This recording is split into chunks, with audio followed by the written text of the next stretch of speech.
bonus games right from your phone. It's non-stop chances to win like you've never seen or heard before. Oh, yeah!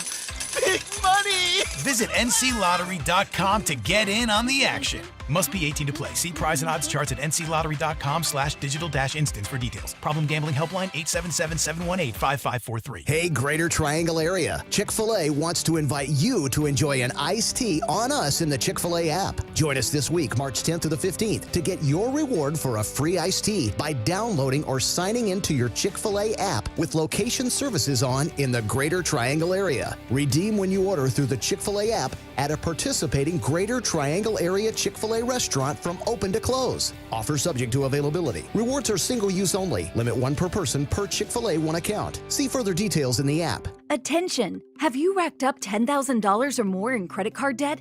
Are you barely getting by making minimum payments? With credit card debt reaching all-time highs, National Debt Relief is notifying consumers about significant debt relief options currently being made available to help those with overwhelming credit card debt. These options may reduce a large portion of credit card debt for those who qualify. You don't need to declare bankruptcy or take out a consolidation loan, and you may only have to pay back a fraction of what you owe, even if you have bad credit.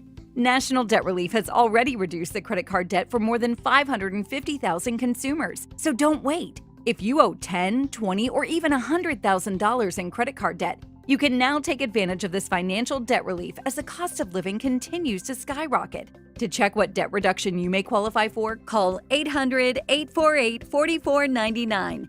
800-848-4499.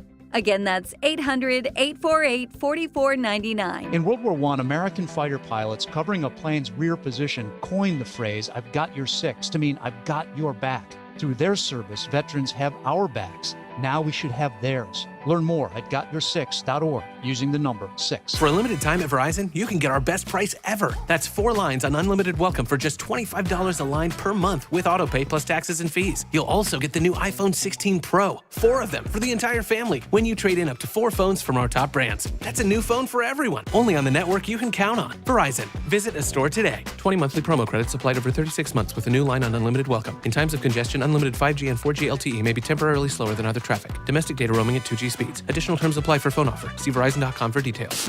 This hour of the Triangle Sports Leader is powered by Ritchie Law Firm, injury lawyers. Ritchie Law is on top of it. Go to ritchielaw.com. That's ritchielaw.com. They score! WCMC HD1 Holly Springs. Take us with you on the radio, Instagram, TikTok, Alexa, and YouTube. 99.9 The Fan, the Triangle Sports Leader. Nice and quiet through the remainder of our Friday with a mix of sun and clouds and a high temperature of 71 degrees this afternoon. Will be nice and dry tomorrow, but then scattered strong to severe storms are possible, if not likely, as we get into Sunday. I'm WRAL meteorologist Anthony Baglione. Taking a look at our 3 o'clock Dow Jones, it is up 579.11, 1.42%. Weather brought to you by Newcomb & Company, where your comfort is their business. Visit newcombandcompany.com. Market update brought to you by Habitat for Humanity of Wake County. Habitat for Humanity Restores have a huge selection of high-quality building materials at a fraction of regular cost. Come shop and save on your next project. Visit locations at trianglerestores.org.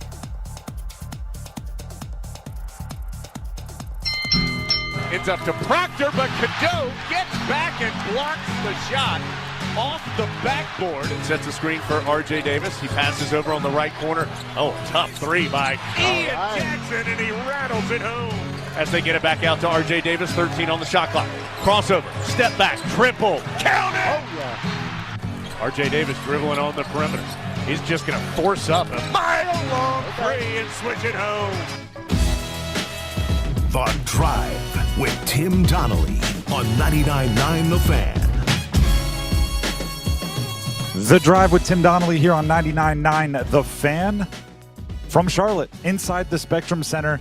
And now we can actually say inside the Spectrum Center. We've moved from our media room off court to courtside ahead of tonight's UNC Duke basketball game, ACC semifinal. It is It is. I mean, it's now we're there, right? For me, it's all the waiting is get to the show. By the time the show signs off, we'll be a half hour away from opening tip. This place will be electric. I'm looking forward to it. Dennis Cox here with me, Victoria Vodenecker back at the studio, keeping us up and running. Our coverage from Charlotte, not just today, but this entire week, has been brought to you by Bailey's Fine Jewelry, Fairway Green, First Horizon Bank, Wake Med Roof Works, Metro Elevator, and Wilkinson Chevrolet Cadillac Buick GMC in Sanford. I don't know if you've heard Cooper Flagg is hurt. There's word. Yeah, there was word going around yesterday about midpoint of the game that he injured his ankle. Yes. And the conversation, the speculation has been rampant ever since, right? I'm sitting here watching the Clemson SMU game, watching the Clemson. Yeah, it was Clemson SMU. All right, I'm starting off hot. Watching the Clemson SMU game, and you walk up and down Media Row, or you're walking to around the stadium, and you just hear murmurs of, what do you think? Do you think he can play? Why was he on the bench? How does that change things? Oh, what does it mean for UNC? Right, we'll get to bracketology and all of that. But the fact of the matter is he rolled his ankle late in the first half, did not return to the game. At one point, went to the locker room with the help of his teammates, was seen and photographed in a wheelchair. I saw it with my own eyes. There you go. Yep. Then all of a sudden he walks out and he's in the huddle during a timeout on his feet, walking, no boots, no brace, no nothing. And there's murmurs of, is he going to try to Willis Reed this thing? Duke does not put him back in the game, right? The broadcast actually on television revealed very early that he would not be coming back into the game. And then afterwards, then this is the latest official update we've gotten from Duke. John Shire was speaking to the media, and he gave an update on the injury and the ankle of what I consider the best player in college basketball. He just came down, sprained his ankle. X-rays were negative, which is great. We just have to understand there's going to be swelling and to see how he recovers and how he goes from there. Look, to be honest with you, I would have to be convinced by everybody in the locker room when I go back that he should play. It's not worth it. It just isn't. And again, I mean, he was swollen already. It's not about being ready to go tomorrow. That's not the most important thing for us. We got to see if we can get him right for this run that we can make in the tournament. But I would have to be really convinced that we should even consider seeing if he can go tomorrow. And he may not be able to go anyway. He probably won't be able to go anyway. But I think it's a real long shot, Now, that is a door that is mostly closed, but Duke fans will find a way to leave it ajar.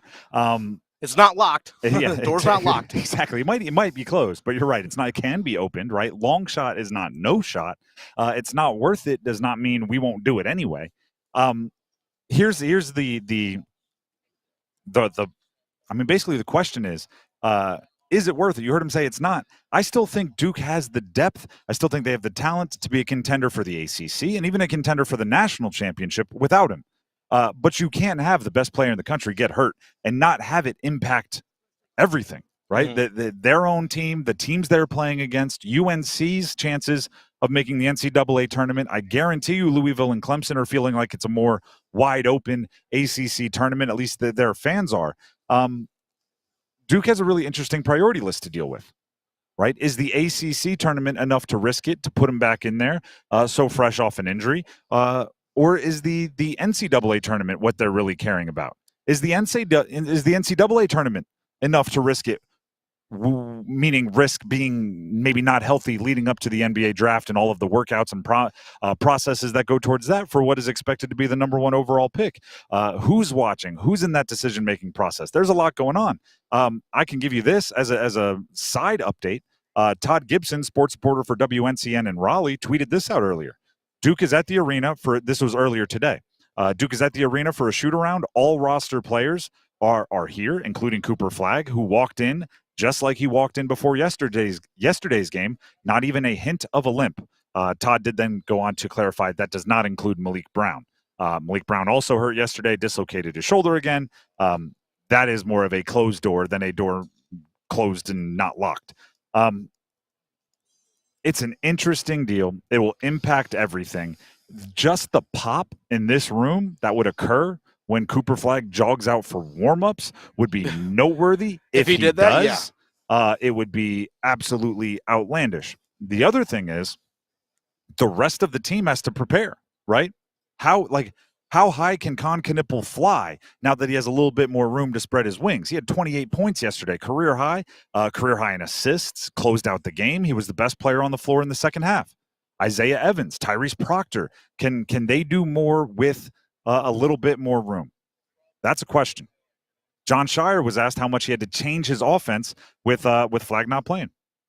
Well, a lot. A lot of our actions are for him. Right. And so, we know, Khan's scoring punch. And to win without Cooper and then Tyrese, really. I mean, Tyrese has been such an important scorer for us, too. So to win without those two guys necessarily having big scoring games, I think is just a great lesson for us. You have to grind and find a way.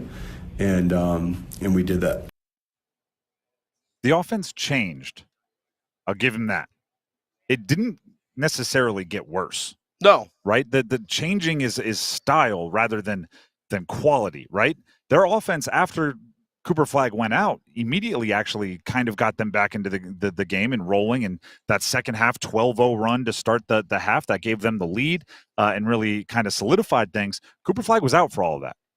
Right, the most impressive offense that Duke ran yesterday did not involve Cooper Flag. It involved Kaman Malawash setting a screen and playing a two-man game with Con Knipple. That is all still at their disposal. Isaiah Evans was the player that broke the 0 for 13 three-point shooting streak that Duke started on, and he, in his hometown, by the way, was some of the more electric, momentum-changing plays were threes from Isaiah Evans. There's a lot of others, quote-unquote, that not a derogatory term, just to kind of how they're described on Duke that I think could have star-making performances. The other side is UNC has to prepare for both, right? If Cooper Flag is out there and they're running their offense through him, that's different than what Duke is going to do if he is out with the injury. Mm-hmm. And that means Drake Powell has to be ready and everybody on that UNC team has to be ready for both. I have a few, just because it's Duke UNC, we're going to try to mix these in throughout the show. It's Duke UNC in the ACC tournament. This is as good as the ACC tournament gets from a pomp and circumstance standpoint. It's as good as college basketball gets from an environment and intensity standpoint in the state of North Carolina, by the way. Yeah. Love that it's not happening in D.C., but that's a whole conversation for another day. Yeah. And I might prefer Greensboro, but again, a whole conversation for another day. Brian Murphy, our friend of the show, WRALSportsFan.com, WRAL Sports Investigative Reporter, tweeted out today that the ACC tournament has been played since 1954, every year except for 2020. We all know what happened there, COVID. Only twice since 1954 has the title game not featured a team from the state of North Carolina. 1990, Georgia Tech defeated Virginia, and in 2021, Georgia Tech defeated Florida State. Obviously, with Duke and Carolina in the semis, there will be another North Carolina team in the championship, so it'll be all the way back since 1954, still just two. That shows you the history here, right? When you look at Duke and Carolina and State and Wake, right? When you look at those teams, it is just absurdly consistent that one of them is competing at the highest level of the ACC every year, and it also means they're always meeting in the semis. They're always meeting in the finals. There's always stakes, and that's why rivalries like this exist. Speaking of the rivalry, this one is a hat tip to Mark Packer, who came up with the stat, the first person I heard it from. There hasn't been a 3-0 sweep in Duke UNC since the 01-02 season. Oh, wow. Right, because so often they play twice in the regular season and then meet up again somewhere, either ACC or NCAA tournament later.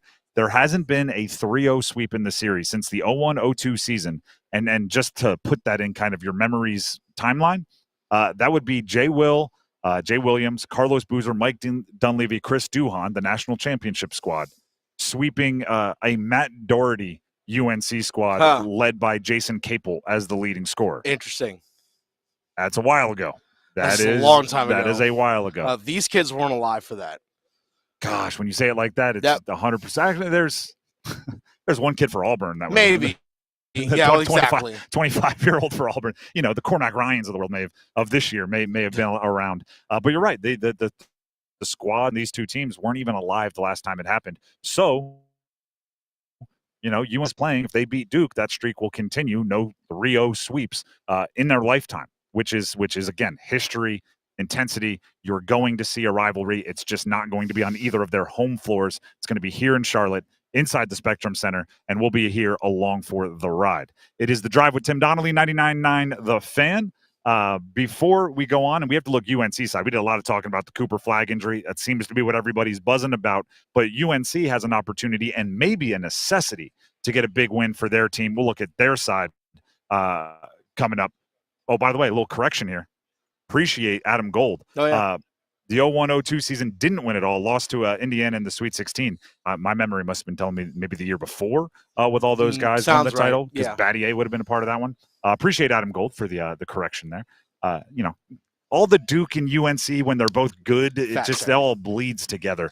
They were good for a billion years in a row. Appreciate it. Again, before we go to the UNC side, here is Dennis Cox with some info for you. Hey, Dennis Cox here for my friends over at Law Tigers. Folks, you're running out of time. You're running out of time to go to caniacsbike.com to enter for your chance to win a custom Caniacs motorcycle, because Law Tigers, Tobacco Road Harley-Davidson, Shiny Side Paint, and your Carolina Hurricanes, they've all teamed up once again to give one lucky fan a custom Caniacs motorcycle. Now, this is the fourth year in a row that they're giving away a bike, but this is the first time it's ever been a custom build. And I mean truly custom built at Tobacco Road Harley-Davidson, custom painted by Shiny Side Paint. You'll see the team colors, logos, decals, everything on the bike. And again, us right here in our and right here, well, say in the state of North Carolina, in Raleigh at Tobacco Road Motorcycle. I've seen it with my own eyes. It's absolutely gorgeous. I can't win it, but you can. I wish I could. I even just test ride the bike. I can't even do that.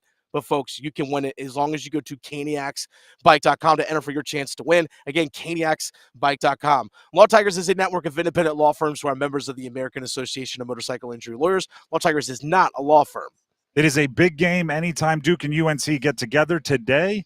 Might even be a little bit bigger for UNC. Stick around. Tonight's forecast calls for Hurricanes hockey. Svechnikov, tick-tack, tied in Carolina on the man advantage. Storm Watch with Adam Gold at 6:30. Puck drop at 7. Save it, rebound. Game over! Sebastian Aho gives Carolina a 4-3 win in overtime. On your exclusive home for the Carolina Hurricanes, 99.9 The Fan.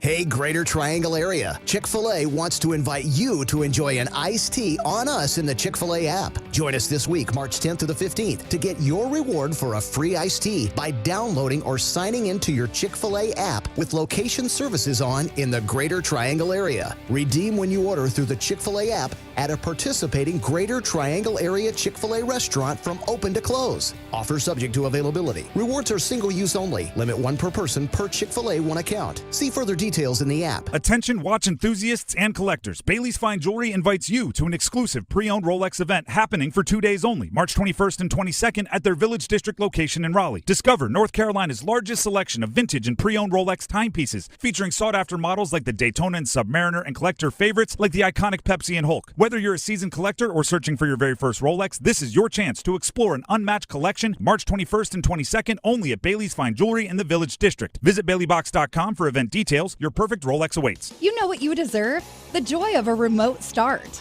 SoundStation and Security can install remote start systems in your car. Start your car from inside your house while you eat breakfast, and it's all toasty warm by the time you get inside. Or on those hot summer days that are sure to come, start your car and get the air conditioning running so you don't sweat. A remote start system is an awesome treat, and you can get it at SoundStation and Security with 2 locations in downtown Smithfield and on Glenwood Avenue in Raleigh. Online at myhotsound.com.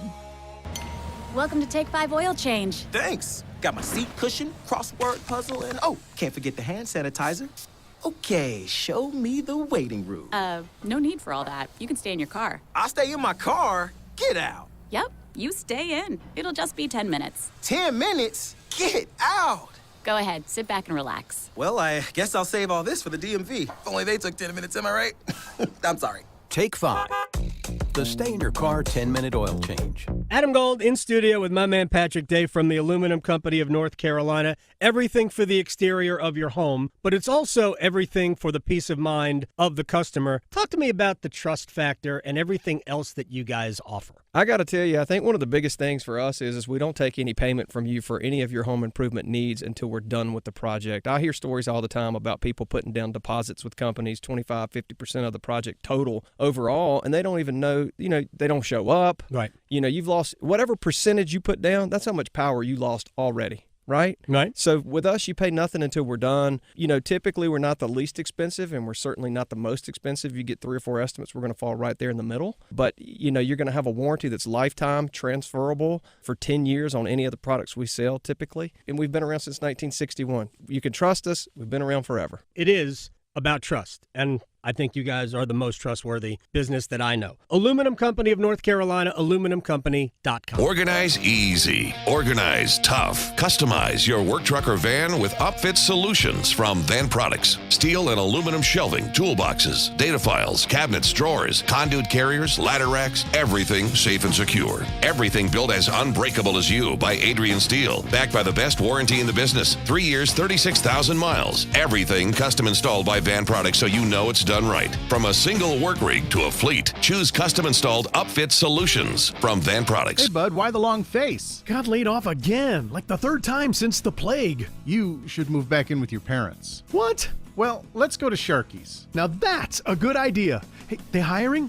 No chance they'd hire you, but Sharky's is my favorite spot, and I just love hanging there. Sharky's it is. We can discuss a new job over a cold beer and the best wings ever. He's right, No one's gonna hire you. Move back in with your parents. Sharky's, quite possibly the best neighborhood bar in the world.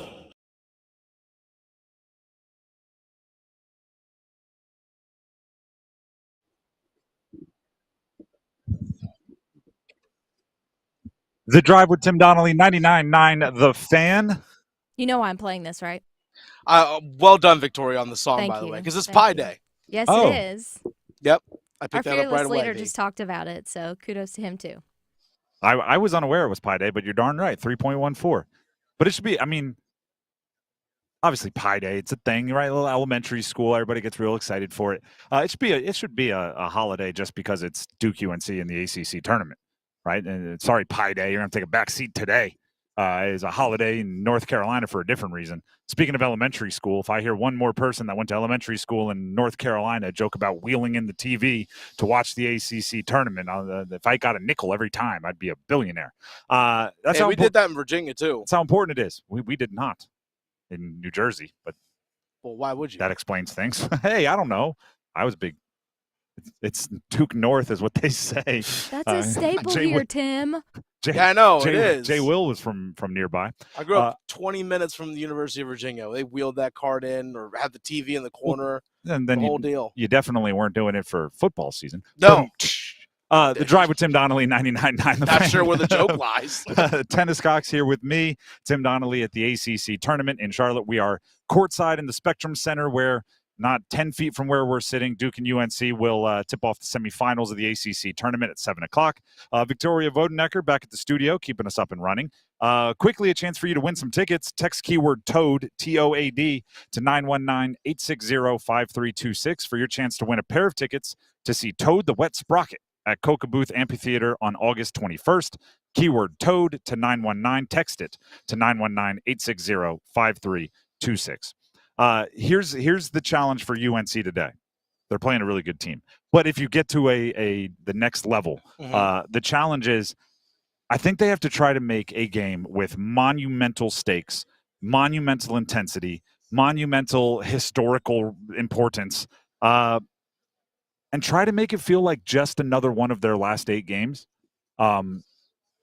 I think one of the cool parts, actually, let's look at their game yesterday, right, which ended up being a win over Wake Forest, 68-59. 2 things about it I really like as far as them playing their game and not getting caught up in everything. R.J. Davis yesterday had a big game, went 5 of 6 from 3. I talked yesterday on the show about how, a couple minutes before the half, I wrote down R.J. Davis just made his second 3, something's percolating. And what that meant was it felt like we could have one of those R.J. Davis games where he starts pulling up from, 5-10 feet beyond the 3-point line and he's drilling it. And it's like, it feels like last year. He finished with 6 3-point attempts. It, by the way, it 100% was one of those games. Yeah. Like, he was feeling it. He finished 5 of 6, 20-plus points, won the game. It was a game where he was feeling it, 5 of 6. Now, normally, if someone shoots 5 of 6 from 3, I'm yelling at them, you didn't shoot enough, right? you were feeling it. You should have taken 12. You were too efficient almost, right? Like, you're efficient at a much lower level. But it did show that he was still letting the game come to him. He didn't get hero complex. It wasn't, oh, I'm feeling it, heat check. I'm gonna, this is going to be the RJ Davis game. And then the other side, the other thing about that game that I loved is the exact opposite. Jalen Withers went 2 for 7 from 3. He was 2 for 10 overall, and I love that he kept shooting. I love that he didn't clam up and go, oh, this is the ACC tournament. I'm not feeling it like I was the day before when I made 7 of 10 threes. I'm going to let someone else have it. He was, no, my role has become, in the last 8 games, I'm a shooter, right? I'm a spacer. When I catch the ball, if I don't shoot it, the other team doesn't have to respect me. So he kept shooting, right? Which is the almost exact opposite of RJ Davis, but it shows both of them were playing their role and letting the game happen rather than forcing something. And having that confidence to still shoot. When Carolina had that little run late in the game when they separated from Wake Forest, that's when Jalen Withers hit one of those threes that was part of that run that was, if the game correctly, was tied at like 54, and they were able to stretch the lead and extend from there. And it's actually right in front of where we were sitting because Carolina's bench is literally 6 feet in front of us. And that's where he hit his 3, right here from the corner. Again, that confidence to still shoot. Hey, even though it's not hitting early in the game, I'm still letting it fly. And like you said, he's playing at his peak and is playing at his most confident, you could probably say, right now. If UNC is going to pull off the upset and win the game, and last I checked, about 6.5-point underdog, that obviously is a dramatic reaction to Cooper Flagg likely being out of the game. If UNC is going to pull off the upset, someone is going to be the star. When UNC looks back on this game, if they pull off the upset, it's going to be, hey, remember that game when so-and-so had a huge game and they upset Duke with all those lottery picks? And the less they care about who fills in that blank, the better UNC is. Yeah. Right? If it's, hey, remember Van Allen Lubin had 24 and they won? Hey, remember RJ Davis turned back the clock and looked like the previous year ACC player of the year and scored 32? Like, whatever that is, that's the focal point of their upset bid. The less they care and the more they let the game come to them, the better. The thing they have to kind of work in there is, you don't want to just let someone else dictate the tempo completely and call that, I'm letting the game come to me, right? There are certain things you want to push. With Flagg, if Flagg is out and there's nothing official yet, Malik Brown more likely to be out for Duke, maybe UNC does put a lot of pressure onto Kaman Malawash and say, hey, we're going to try to get you in foul trouble and understand you don't have the depth and height that you're used to. We want Patrick Gongba to play 30 minutes today. And that's something that UNC can do to kind of control. But on the other end, offensively specifically, I think it's wildly important they let the game come to them. I know yesterday we talked about Van Allen Lubin, about the impact that he can have on a game, because if guys like RJ Davis and Withers and Ian Jackson are stretching the floor, that he's able to clean up, because when UNC is at their best is when they actually get in the paint. When they get in the paint is when they're the most effective, because if defense collapses, those guys are out there to shoot. But we saw Van Allen Lubin yesterday, 13 rebounds. Yesterday, if I remember correctly, it might have been a season high for him. 13 rebounds for Van Allen Lubin yesterday to go along with double-digit points. And he's having to go up against a guy like Efton Reed. They actually got Efton Reed in foul trouble at points of the game yesterday, and he was able to finish strong in the game as well. Had a couple of big buckets late, including a big alley-oop that took place again right in front of where we were sitting. That was part of that lead extension for North Carolina. To me, if Van Allen Lubin can be aggressive down low and finish down low, if you get Malawash, like you said, in foul trouble, well, guess what? Gongba comes in, high-stakes game for a guy who might not be fully ready for it. Not saying he's a bad player. I mean, guy was a 5-star recruit himself, but hasn't been in those rotation minutes because Malik Brown has been so good as a defender. But that also might put you in a position where Duke had to, when Malik Brown was out, ask Mason Gillis to play the 5. Now, Mason Gillis is is a stocky dude. And say that, I mean, like, he's a muscular dude at like 6'6", so he can physically handle his own, but that's actually where Carolina might be able to get a height advantage with Van Allen Lubin down low, which is something we haven't said all season about Carolina. I was looking at the stats from that UNC Wake Forest game last night, and I just brought him up in front of me because what you just said about Van Allen Lubin is correct. I was like, he rebounded really well. And then I was like, so that must mean Reed didn't. And I went and looked it up, and, well, wait a second. Efton Reed had 10 rebounds. Yeah. And then I went, okay, maybe does that mean Withers didn't have any? He had 9. All right, Spillers for Wake Forest had 9. Turns out when both teams shoot under 34% from the field, a lot of rebounds. There's a lot of missed shots. Yep. There's a lot of missed shots. And everybody kind of rebounded like volume high. And I wouldn't expect either team to shoot, both actually for Wake Forest and North Carolina yesterday shot 33.9% exactly. I would expect both teams to shoot better than that today. With less rebounds, it becomes even more important that Van Allen Lubin is down there battling with Malawash, battling with Gongba if he's in there, or whoever, Gillis, the players, and that allows Withers and Washington to stray from the bucket a little bit, especially if they want to stretch the floor. You can if you have Van Allen Lubin down there doing the dirty work rebounding, it frees up everybody else. I just think, and going back to my original point, if they go in thinking, if we win this, we're in the NCAA tournament. If we win this, we prevent the sweep of Duke. If we win this, it shows how blah, blah, blah, blah, blah. It shows that we aren't the team that everybody thought we were when we lost those 4 out of 5. It shows. That's going to make this game too big. It's big enough, right? If they can do everything they can to treat it like any one of their last 8, which is when they've played the best basketball of their season, that gives them the best chance. And then you got to let the chips fall where they may and see if the shots go in. The Drive with Tim Donnelly, 99.9 The Fan. The Dean's List is coming up. We have 2 automatic entries from the week that was on the Dean's List and a few others. So stick around. Dean's List coming up, and an NC State coaching search continues. Stick around.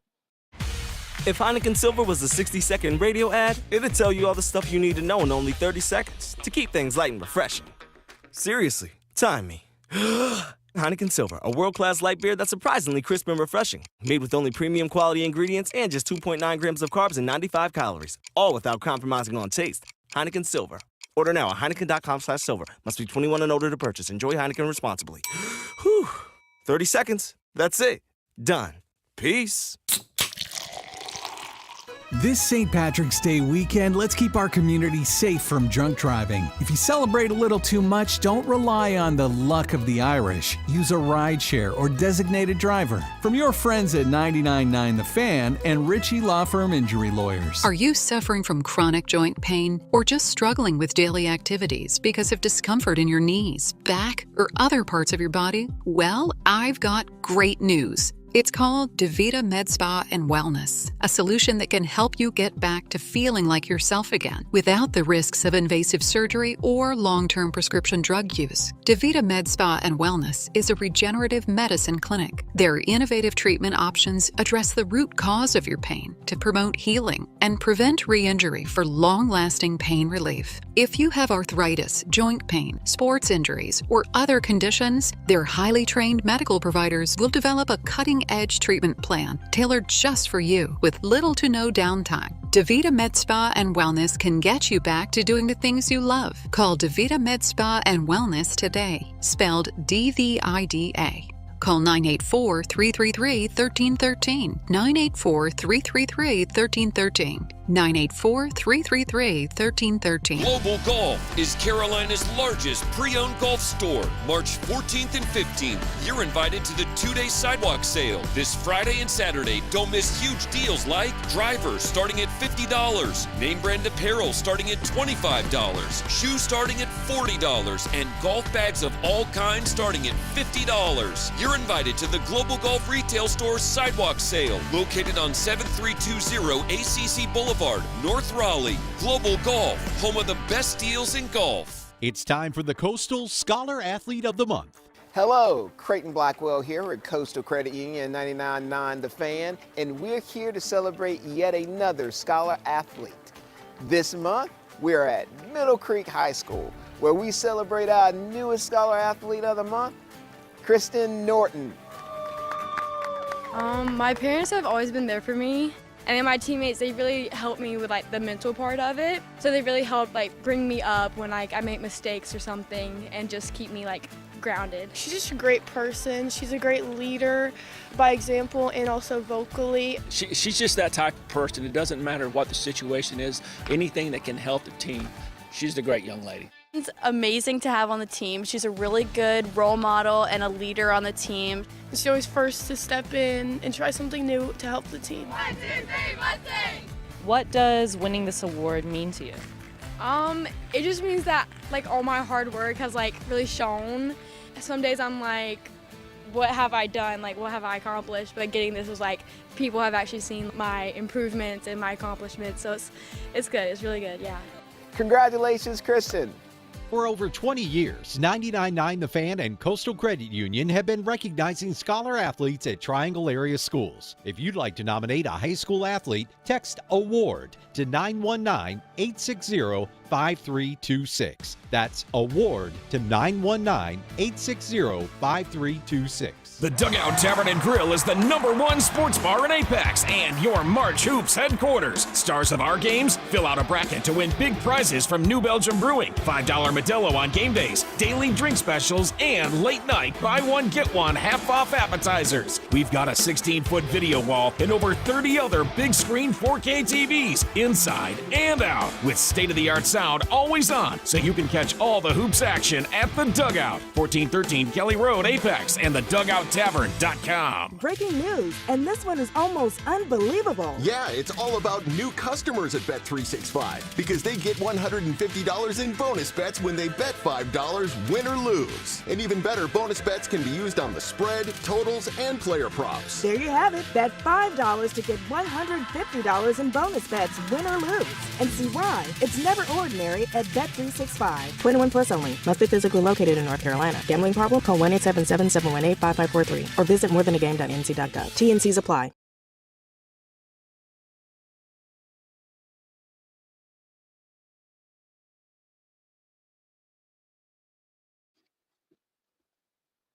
The Drive with Tim Donnelly here on 99.9 The Fan, live from Charlotte, the Spectrum Center, the home, the host of this year's ACC men's basketball tournament. And I can tell you the arena, as we sit courtside here, they have they've already got the graphic up for Duke and UNC. They already have the scoreboard set. All you need is the next whatever it is, 3.5 hours to go by, and then the game will start.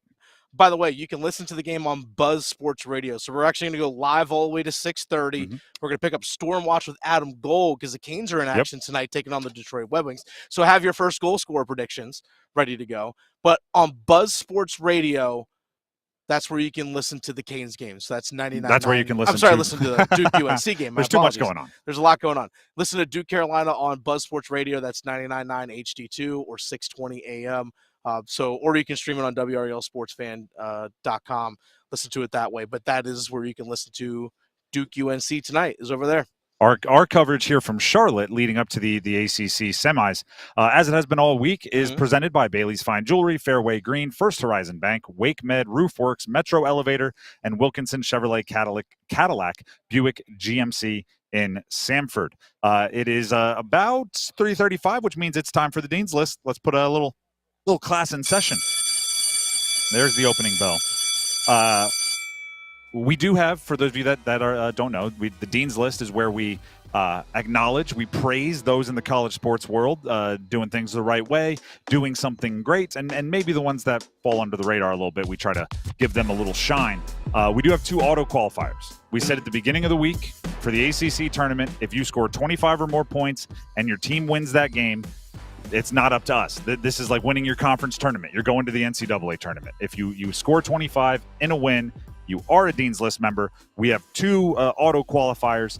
Terrence Edwards from Louisville scored 25 in their win over Stanford. Terrence Edwards. Great game last night. Great game.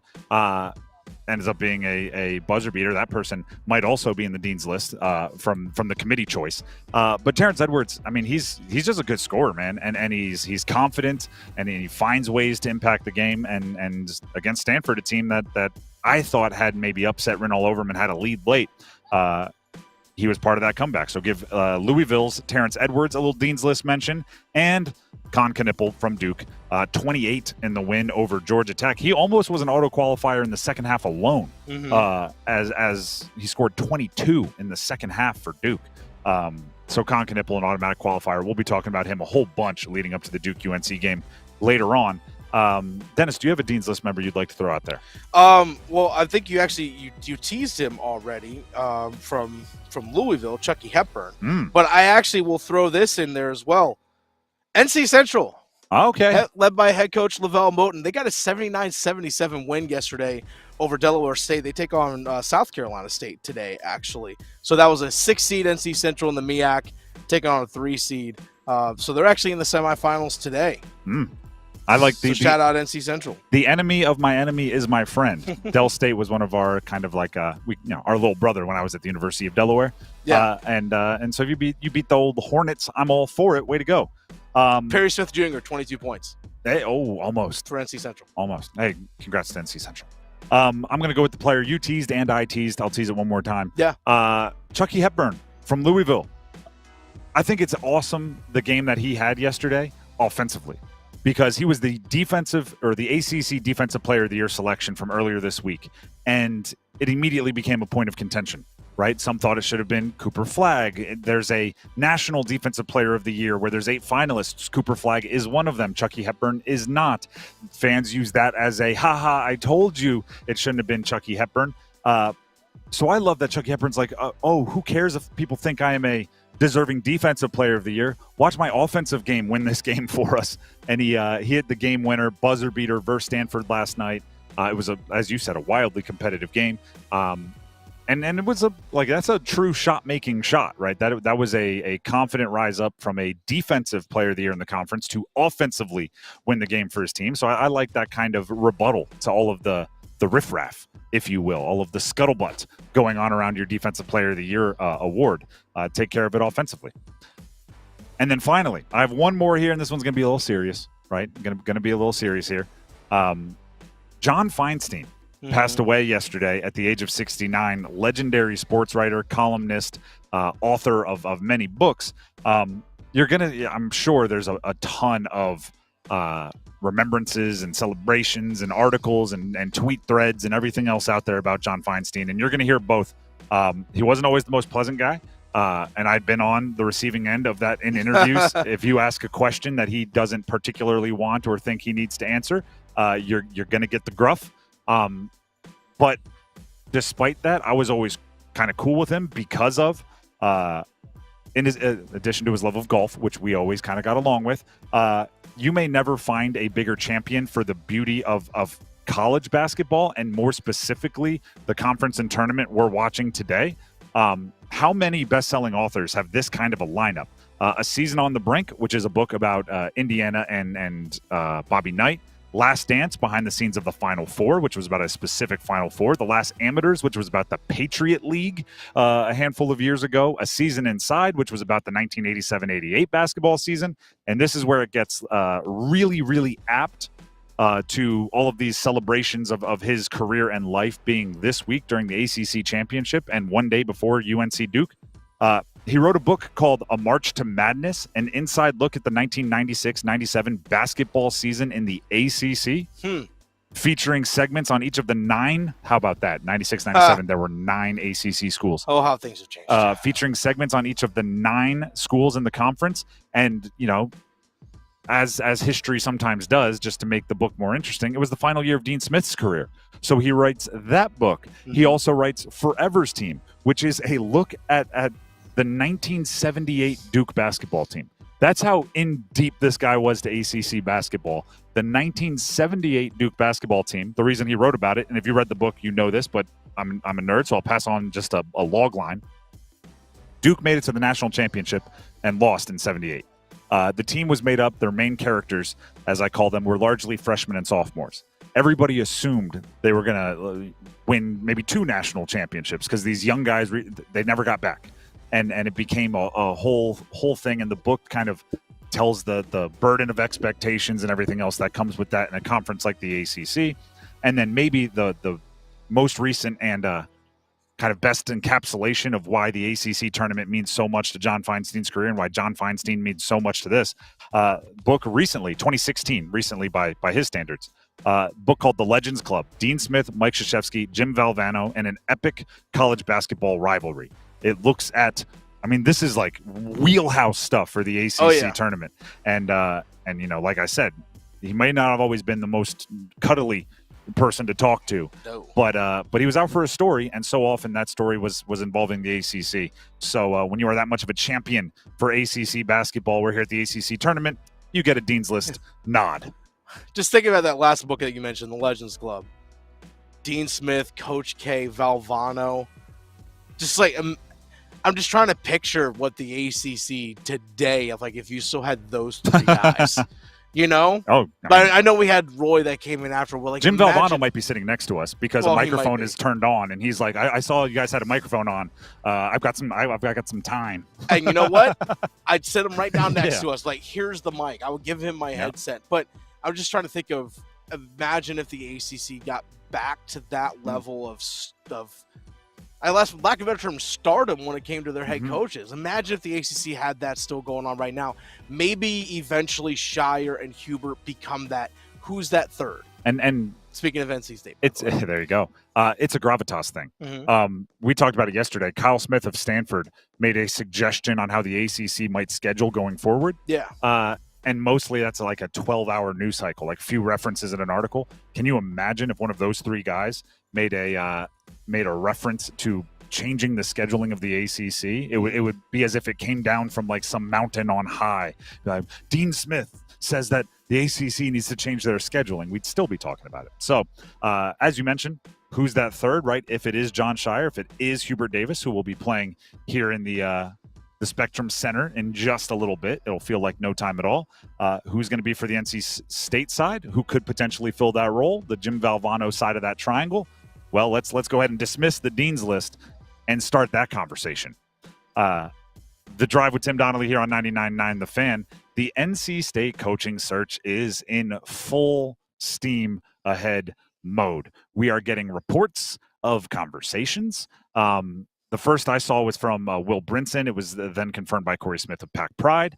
Will Wade, the head coach at McNeese State at the moment, whose team is in the NCAA tournament. They won their conference tournament, and this is kind of the hiatus between, has already had one conversation with NC State and is expecting another in the next 24 hours, either today or tomorrow. That is fascinating to me. Will Wade, the coach in that I just referenced, was on with Jeff Goodman, Field of 68, and he was asked whether he'd leave where he's at, which is obviously McNeese State, and what he'd look for in another school if he did. We have that audio for you. Here it is. It's simple in my book. I absolutely love it here. These people gave me a new lease on life, basketball coaching life, not metaphorically speaking here, but it's been incredible. It's been absolutely incredible. I've never had the support, just everybody just supporting and in the same direction as we have here. My standard to leave, and I'm not telling you anything I haven't told Heath and my president, Dr. Roos. If I leave here, it's going to be for somewhere that I feel like we can win the national championship or compete for a national championship. If I don't think that the resources are there to compete for a national championship, I don't think that, resources meaning staff, meaning NIL, all the stuff that goes with it, and obviously, we want to be in a multi-bid league. But I mean, look, I love it here. I'm not just going to run at the first thing that's running down the tracks. I don't want to keep popping around and moving. I want to put down some roots and be somewhere for an extended period of time. How about that, NC State fans? Multiple conversations with a coach talking like that about his potential next destination. First of all, I will say this: Will Wade has been refreshingly open about it. He has said basically, when I took this job, I told my administrators I'm here for at least 2 years. 2 years is my full commitment. At the end of this season, it'll be the end of 2 years. So he has not hidden from the fact that he is going to talk with other schools, and he's going to look around to see if there's an opportunity to do everything he just said. Find a place that will win a national championship, that can win a national championship is how he put it. That's to me, the thing that I am most excited about if Will Wade ends up being the next head coach of NC State is the fact that he said he won't leave for some place that does not have the resources, staffing, and NIL to win a national championship. That tells me, if he's a man of his word and what he just said is true, that if he chooses NC State, they've committed the resources, NIL and staffing, to win a national championship, because right now and where they have been recently is not that level of commitment. It's not that level of resources. That's the key word, resources. And he said staff, NIL, all of that, which is a financial commitment and all that, and a long-term financial commitment. Because we talked about earlier this week, can't just be like, hey, we raised some money now, and then we just do it one time. It has to be a continued effort by the athletic department at NC State. How much are they going to be willing to buy in to doing it? That's the key thing. The resources have to be there. You got to get a general manager, someone that's in charge of recruiting, the support staff in regards to just fitness, nutrition. All those things have to be part of it, because we see other ACC schools. We've seen them all here, just about, here at the ACC Aside tournament. from NC State, ironically. Yeah, go figure. But we see what you pointed out what Stanford was doing with their like athletic trainers and their sports science people and what they were doing. There was a guy here for Stanford sitting behind their bench, cutting up video clips as the game was going on and handing an iPad over to coaches during timeouts. Like, are you going to have that person? It's those kinds of those roles that are literally behind the scenes, behind the bench, that take place that we don't see on the court, that still impact what's going on the court. Will NC State make that kind of commitment? I'm going to give I feel like I'm always the wet blanket here, but here's what happens. Brian Murphy, again, WRL Sports investigative reporter, friend of the show, he tweeted this out 4 hours ago. Earlier this week, One Pack, which is the NIL collective supporting NC State, had seen 10% membership growth and nearly 25% of existing members making additional one-time donations. Sounds like that is continuing during men's basketball coaching search. That was good news for NC State, right? Most people put that as, okay, the resources are being raised for a potential buyout for the next coach, or right, if they have to buy them out of a contract or whatever it is. My thought went, the two words, and it's actually one word, two words hyphenated, that I would be terrified of is 25% of existing members making an additional, here it is, one-time donations. It can't be one-time donations. It can't be, I'll raise whatever it takes to get the next coach here, then the next coach should be able to win. It has to be recurring donations. It has to be yearly donations. It has to be the real big donations that come from people with high net worths. It has to be the things that shake things up. It just has to be. If you want to compete, it has to be again, as I've been describing it, a faucet that you can open and leave open, not a faucet that you open, big rush, and then you have to close it and let it recharge. It has to be something that is continuously flowing in cash, because that's what you're up against. The best college basketball teams have money every year. If you mess up in the portal this year, that doesn't mean next year everyone's going, I gave you money last year and the guy you spent it on didn't work. If you miss on the portal this year, next year they're going, all right, here's more money. Go get a more sure thing because last year stunk. That's how it has to be. And if Will Wade shows up and he's openly saying, I'm not going somewhere unless they have those types of resources, like, I'm excited about Will Wade because it appears like he's a good coach, like basketball X's and O's, but I'm more excited for what that would mean happened in the conversations leading up to the hiring, because it would mean NC State came up with the necessary cash. I'm reading just during the last commercial break, I'm reading an NBA big board on prospects, and I'm looking for how many are here at the ACC tournament, so who should I watch for and all that. And for Drake Powell, the freshman for UNC, they have him as the 27th pick to the Orlando Magic in a mock draft. And I'm reading the explanation, and it says Drake Powell's going to have a really difficult stay or go decision because UNC is known to be ramping up their NIL payments. And I'm going, that's what it is. That's the difference, right? They're ramping up their NIL payments, and they were getting 5 stars last year. That's what NC State is up against. You can't ramp it up for a day. The ones that were already spending more than you are ramping it up even further and making it so guys who might be first-round picks have difficult stay or go decisions because they have that much money to spend. That's what you're up against. And Duke and Auburn and Tennessee and all of these schools are in that bracket, and if you want to compete with them, that's where you have to go. And Will Wade knows that, because he's coached in the SEC, and he has an interesting history with the money that has to go to players in the NCAA basketball world. He knows dollars, wins follow dollars is basically one of the few things that he is very well aware of. And there's also other jobs opening. Iowa, they Iowa moved on just from their opened up, coach, yep. so that just opened up today. What's the trickle-down effect of that? Yep. Because let's say someone else gets hired, and then someone else gets hired, and then someone else gets poached away from somewhere else. There's always that carousel that turns. Virginia is still open. Virginia is still open. They said Ron Sanchez is not coming back. So, again, where does the carousel stop for NC State, and who gets off? And also, here's just a fun question, right? It's very obvious the fan base wants Will Wade. It seems like it feels that way. They're Will Wade first, Ryan Odom second, Justin Gainey somewhere after that. You can mix in like Mike Bray or Mike White, some other names depending on individual fans. But from my kind of taking the pulse of the fan base, Will Wade is that dude that they want. And I'm wondering this: how much? This is a very 2025 question. Mm-hmm. How much should fans have a say in who the next coach is going to be when you're then going to turn around and ask them for money? NC State sent out an email to their supporters and season ticket holders about their season tickets for this upcoming season. And one of the paragraphs said, under new leadership, right? With the basket, it's an exciting time when you are hiring a coach, and then before you even hire the coach, using them as the reason fans should spend their money.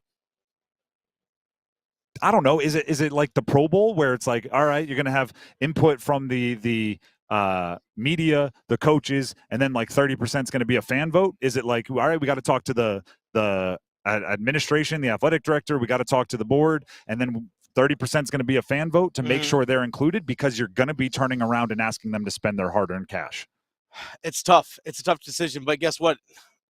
The best way to keep that money coming in from fans, just win. Like, dead serious. Like, if whomever they hire, win. It's chicken or the egg, right?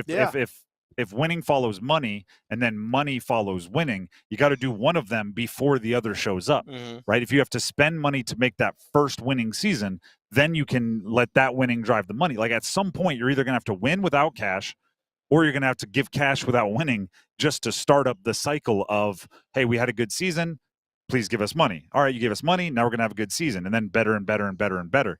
At some point, you have to start that, right? You got to get it rolling, and that's where NC State is right now. And they actually won last year, and it didn't work out, but I think that's mostly because they had a long-term history with that coach, and there wasn't the support for a multitude of reasons.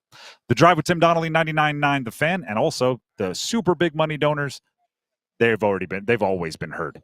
If you can give support in the six-figure range, you've had the ear of the decision makers since long before NIL. Oh, yeah.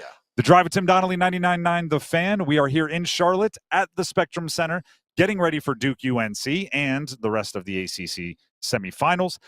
Before we do that, though, Tim Donnelly here for Manor Service Company. Manor Service, how about this? This is an example that's apt for where we're sitting right now, here getting ready for the conference tournament. You don't plan for injuries, right? Or you hope, you don't expect them, right? You think, oh, this game's going to be great, we're going to have everything rolling. Similarly, you don't plan for something like your heater going out or your air conditioner going out, right? It's going to be hot this weekend, I'll fire up the AC, it's going to be great. And then when the bad thing happens, when the injury takes place, if you're a basketball team, when the air conditioning goes, you have to fire into gear to fix it. Manor Service Company, they're like your athletic trainers, right? They're the ones that'll get you healthy and back out on the floor as fast as possible. And in that term, it means, yeah, your air conditioner broke. It blew. It's got something going wrong. A tree limb fell on it. An animal got in there. I don't know. Chewed up some wires. They'll get out and get you back to full playing shape, get your house cool, get your family happy, because we know how miserable it is to have a 100-degree North Carolina day with no air conditioning. Manor Service Company, Think about them as the athletic trainers for your house, the unsung heroes of a conference tournament. Manor Service Company, the number to call that you want to keep on hand for those unexpected house injuries, 919-361-0993. That's 919-361-0993. Or you can visit them online at manorservices.com. That's MAYNOR services.com. Servicing the whole triangle, 24/7 availability. Football at 4 is coming up next. We'll talk football right next to an ACC basketball tournament court. Coming up. Let the madness begin. Cooper will lead the break. To the right, Proctor to lay it in. We're on the road with the ACC tournament. Back up top, Brown will launch. Bang! All the hoops action will be heard here. Cooper on the left has a drive. Good night. A two-hand stop. The road to San Antonio is driven by Bailey's Fine Jewelry, Fairway Green, and First Horizon Bank. 99.9 The Fan, the Triangle Sports leader. Hear that? That's the sound of digital instants from the North Carolina Education Lottery. With instant wins, progressive jackpots, and bonus games right from your phone. It's nonstop chances to win like you've never seen or heard before. Oh, yeah! Big money! Visit nclottery.com to get in on the action. Must be 18 to play. See prize and odds charts at nclottery.com/digital-instants for details. Problem gambling helpline 877-718-5543. At Diamonds Direct, we believe luxury is an experience and not a price tag. Luxury is expert guidance. It's the selection of 10 jewelry stores under one roof. It's saving time on endless comparison shopping, and you'll only find this experience at Diamonds Direct. Our luxury showroom has it all backed by our lifetime warranties and our signature best price guarantee. Diamonds Direct is the perfect combination of luxury and value, so you don't ever have to compromise. Learn more at diamondsdirect.com. Diamonds Direct, your love, our passion. Welcome to Staples. I hear Staples prints it all for any business. You bet, and we'll beat any print quote. So if I had a pizza place... Staples can print signs, menus, pizza boxes. A landscaping business? Oh, we can print yard signs, t-shirts, brochures. How about a pizza/landscaping business? I'll call it Dough and Mo. I like it. Right now at Staples, get up to $250 off your print purchase. Ends 4/5, exclusions apply. Visit staples.com/print for offer details. Price match guarantee valid in store and staples.com/print. Visit staples.com/price match for details. Adam Gold here for my friends at FanDuel, America's #1 sports book, and we've got a new thing for you. It's called the Dog of the Day Profit Boost Token. My favorite things. One of the best parts about the tourney is when an underdog takes down a powerhouse. And right now, those upsets get even better. Because if your dog wins, you land even more winnings with a profit boost. This is your chance to ride with the long shots, the scrappy teams, the underdogs. There's no need to fear. All right, you understand what I'm talking about. FanDuel.com/AdamGold, FanDuel.com/AdamGold. Dog of the day, profit boost. Glorious. 21 and over and present in North Carolina. Opt-in required. Wager of at least plus 100 odds required. Bonuses issued as non-withdrawable profit boost tokens. Restrictions apply, including any token expiration and maximum wager amount. See terms at sportsbook.fanduel.com. Gambling problem? Call 877-718-5543 or visit morethanagame.nc.gov. Hey girl, haven't seen you downtown lately. Nope, sticking to our go-to places. You mean like Sharky's? Well, we love our Sharky's. Best wings and gumbo on the planet. But we never miss the $5 sangrias on Wednesdays at the new Salt and Lime. And Mexican pints on Thursdays for $3. You know my boy loves the House of Hops. No better selection of craft beer in the state. Loves their specials, their food trucks, and you know I love my wine. They have a wonderful selection. And have I told you about our new takeout spot, Che Empanadas? It's right next to Sharky's. They have 20 different types of authentic Argentinian empanadas, and they are incredible, especially the breakfast ones. You gotta try it. Sounds perfect. And how awesome is it that they're so close to each other? Yes. Give them a try. Che Empanadas, House of Hops, Salt and Lime, and Sharky's. Just a hop, skip, and a jump from each other off Raleigh Road, Glenwood, and Grove Barton. This hour of the Triangle Sports Leader is powered by Ritchie Law Firm, Injury Lawyers. Ritchie Law is on top of it. Go to ritchielaw.com. That's ritchielaw.com. WCMC HD1 Holly Springs. Take us with you on the radio, Instagram, TikTok, Alexa, and YouTube. 99.9 The Fan, the Triangle Sports Leader. Nice and quiet through the remainder of our Friday with a mix of sun and clouds and a high temperature of 71 degrees this afternoon. Will be nice and dry tomorrow, but then scattered strong to severe storms are possible, if not likely, as we get into Sunday. I'm WRAL meteorologist Anthony Baglione. 4 o'clock check of the Dow Jones. It is up 649.25, 1.59%, 41,462. Weather brought to you by Newcomb & Company, where your comfort is their business. Visit newcombandcompany.com.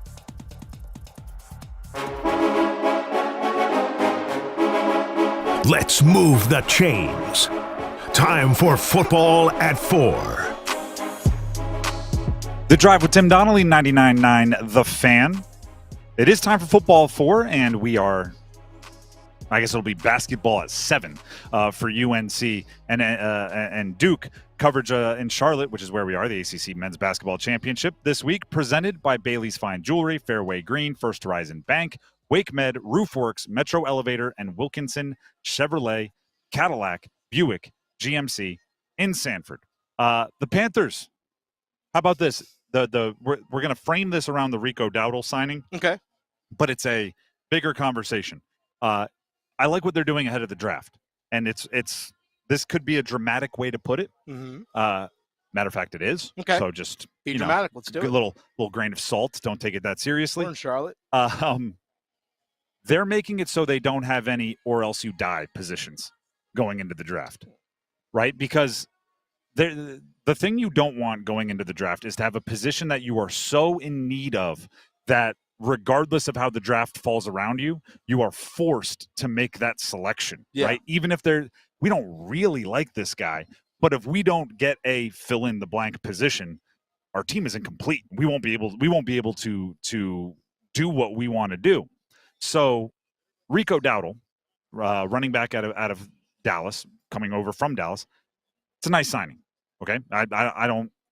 It's not going to like get my heart rate up in either direction. It's a nice signing, 1,000-yard rusher. The contract is up to like $6.25 million. Yeah. For the price, for the risk, I'm good with it. You could also say 3 years ago he was a special teamer in Dallas and couldn't get any carries, but he ran for 1,000 yards last year. Hey, Chuba Hubbard 3 years ago also was not a feature back. It's a nice signing, but what I like about it is they had moved on from Miles Sanders, ironically, who signed with Dallas. Kind of a little flipsy doodle there going on. I think Panthers win that trade. Miles Sanders goes to Dallas.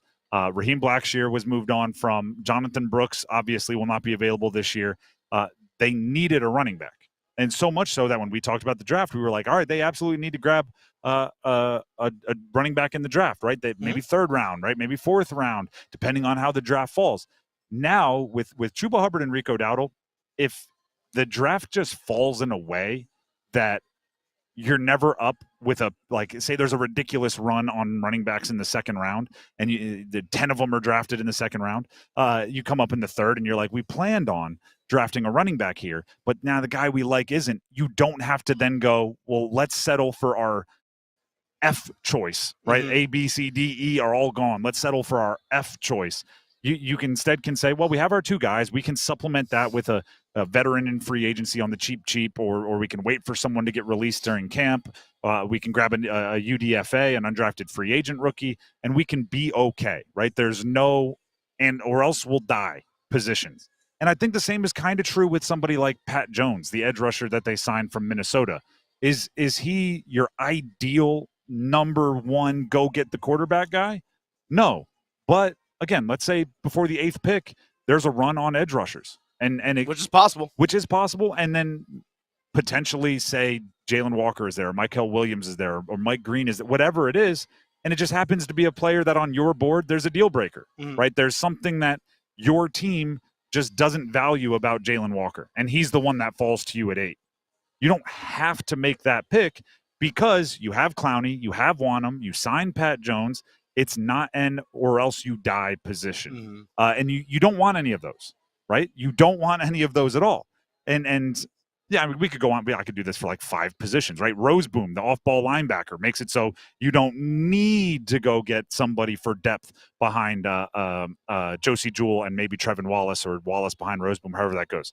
It's you have a roster that is at least complete enough that you don't have to force what you know in the moment is a bad pick just to give you the necessary pieces to play. We saw this team last year have such little depth that when guys got hurt, it was just like Dunzo. It was done. Yep. It was done, especially on defense last year. But we saw the depth on the offensive line and how much that paid off. Okay, now you're trying to fill those spots across your whole roster. And that's where the other thing comes in. They are good enough to fill out a roster, but they're not so good that it's going to prevent you from taking someone at their position either. If in the third round, one of your favorite running backs falls and you thought they would be a second-round pick, but they're there in the third, you're not going, oh, man, why did we sign Dowdle? If we knew that this guy was going to be here, we wouldn't have brought him in. Same is true for edge rushers, right? If the world turns on the axis funny and Abdul Carter is there, you're not going like, we just spent all of our free agency money on an edge. It doesn't, our roster doesn't make, no, you go get the best players available because for all of they fill whatever tiny gap you needed to make it so you weren't desperate. They don't fill it so well that you have absolutely no need for the position. Right. And like it does happen occasionally. Quarterback, it happens, right? Like if Shedeur Sanders falls to 8, the Panthers aren't going to go, he's number 1 on our board. Yeah. Where we got to take him. It's like, no, you have Bryce Young. You'll be good. But edge rusher, interior defensive line, running back, wide receiver, these are all positions that they've signed enough if they were to play tomorrow. But they haven't filled with such valuable pieces and spent so much money that you head into the draft with we really don't need them. Those are the positions that I think they're doing a good job with. And also, the cap situation is something you have to worry about, and they haven't spent the exorbitant amount of money on any of these positions. It's a nice kind of, I'm like fundamental move that they they've been making Tim Duncan moves since like after the first day of free agency, right? It's just been bank shots from the elbow, like no SportsCenter top 10 plays, but also no SportsCenter not top 10 plays. They're just like, hey, we finished shooting a high percentage and we've set ourselves up for success in the draft. There's still an area that concerns me that it's almost like we got to get something. Otherwise, or else we die position? Yeah, it's in their secondary. Safety or corner? Yes. Okay. Because we have seen the injury history of J.C. Horn. I know he played 15 games last year, but history is there. After he and Mike Jackson, I know you have Shaw Smith-Wade, who's more of an inside slot guy as a nickel. All 3 of them will be on the field at times this year. Yeah, they will. Okay, well, who's after that? That's a massive question. Who's after that? At safety, yes, you got Trayvon Moehrig that you just signed. You have Devontae Richardson coming back, who's an undrafted free agent last year. After that, who is it? That is a major concern for me right now on the defense. Yes, they bulked up the front, but in that secondary still needs to have those depth pieces that you're talking about where, for example, like the offensive line, hey, we can plug in Brady Christensen and we don't miss a beat. At safety, if Mooring goes down, who's that next guy up? Last year you thought you had that with Nick Scott, which obviously was not the case. But there is still a question at those spots. I like the top end, at least of the 3 spots right now on the secondary. But right now, they need to also satisfy that need, too. So what I hear is you're not a big Shamar Bartholomew fan? I mean, the guy who didn't play it last year? The name alone is worth a couple of points. Shamar Bartholomew. Great name, but he was healthy and active for much of the year last year. I look at it this way. Trayvon Moehrig, the money, and J.C. Horn, the money, they're going to be scraping the bottom for the depth there. And that comes with having the top shelf guys. Those are the SportsCenter top 10 highlight signings that you made this offseason. It is J.C. Horn taking care of one of your own, making him the highest paid defensive back in NFL history. And then Trayvon Moehrig being the big ticket item that they brought out of the I almost said transfer portal. Yeah. Free agency class. Might as well be. Yeah. And they transferred him from Oakland or from Vegas, got him over to Carolina in that secondary. Those guys are going to have to make up for deficiencies elsewhere if they are there, because that's why you pay guys a ton of money. All right, 60 seconds or less. Because of the depth at edge rusher, if there's a top-end corner at 8, you take it? I don't know if there is a top-end corner that's worth 8. Outside of Travis Hunter. Yes, outside. Well, he's not a corner. He's a superhero. He's a unicorn. I don't even know if he's going to be playing it. Like, I think he's. But aside that, the question still stands. Do you think a corner is worth taking at 8? No. I don't. I just don't see the dude this year. I don't think there is a Pat Surtain, J.C. Horn level prospect, which fell about that range, that late single digits pick. I don't see a prospect that good in this year's draft. So no. And I see a bunch of edge rushers that might be, and there you go. The hard part is second round, because I think second round there's going to be some really good wide receivers, and I think they still need that help. And there could be a couple corners that could be values there. That's going to be the tough decision, and that's why they paid Dan Morgan the big bucks. That's right. The drive with Tim Donnelly, 99.9 The Fan, from right here in Charlotte, the Spectrum Center, the site, the location of the ACC men's basketball tournament. And I don't know why we're straying so far from basketball. We'll get back to it in a couple minutes, but first, here's Dennis Cox. Hey, folks, Dennis Cox here for my friends over at Law Tigers. I don't know about you, but I'm enjoying this warm weather that we have going on right now. It's beautiful down here where we are in the Queen City. I know back in the Triangle, weather is feeling great. Wherever you might be, I hope things are feeling good. I can't wait to get back home, believe it or not, so I can hop on the motorcycle. And you know what? I also want you to have that same feeling, but imagine if your motorcycle was a custom Caniacs motorcycle, because Law Tigers, Tobacco Road, Harley-Davidson, Shiny Side Paint, your Carolina Hurricanes, they've all teamed up once again to give one lucky fan a custom Caniacs motorcycle. Simple to enter, folks. Go to caniacsbike.com. Caniacsbike.com. You'll see pictures of the bike right there. It's custom painted right here in Raleigh from Shiny Side Paint.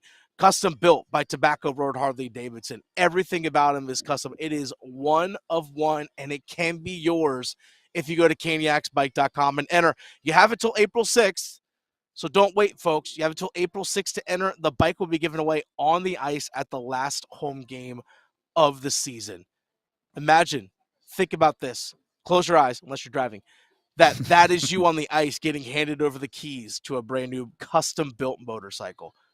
Go to caniacsbike.com. Law Tigers is a network of independent law firms who are members of the American Association of Motorcycle Injury Lawyers. Law Tigers is not a law firm. The drive with Tim Donnelly, 99.9 The Fan. What does Duke do potentially without Cooper Flagg? No official word yet. That and our ladder challenge coming up next from here in Charlotte. Stick around. Evan, Canty, and Michelle are unsportsmanlike. It's clear that Luka has breathed new life into this Lakers franchise, and LeBron James has been energized by it. And guys, starting to get my hopes up.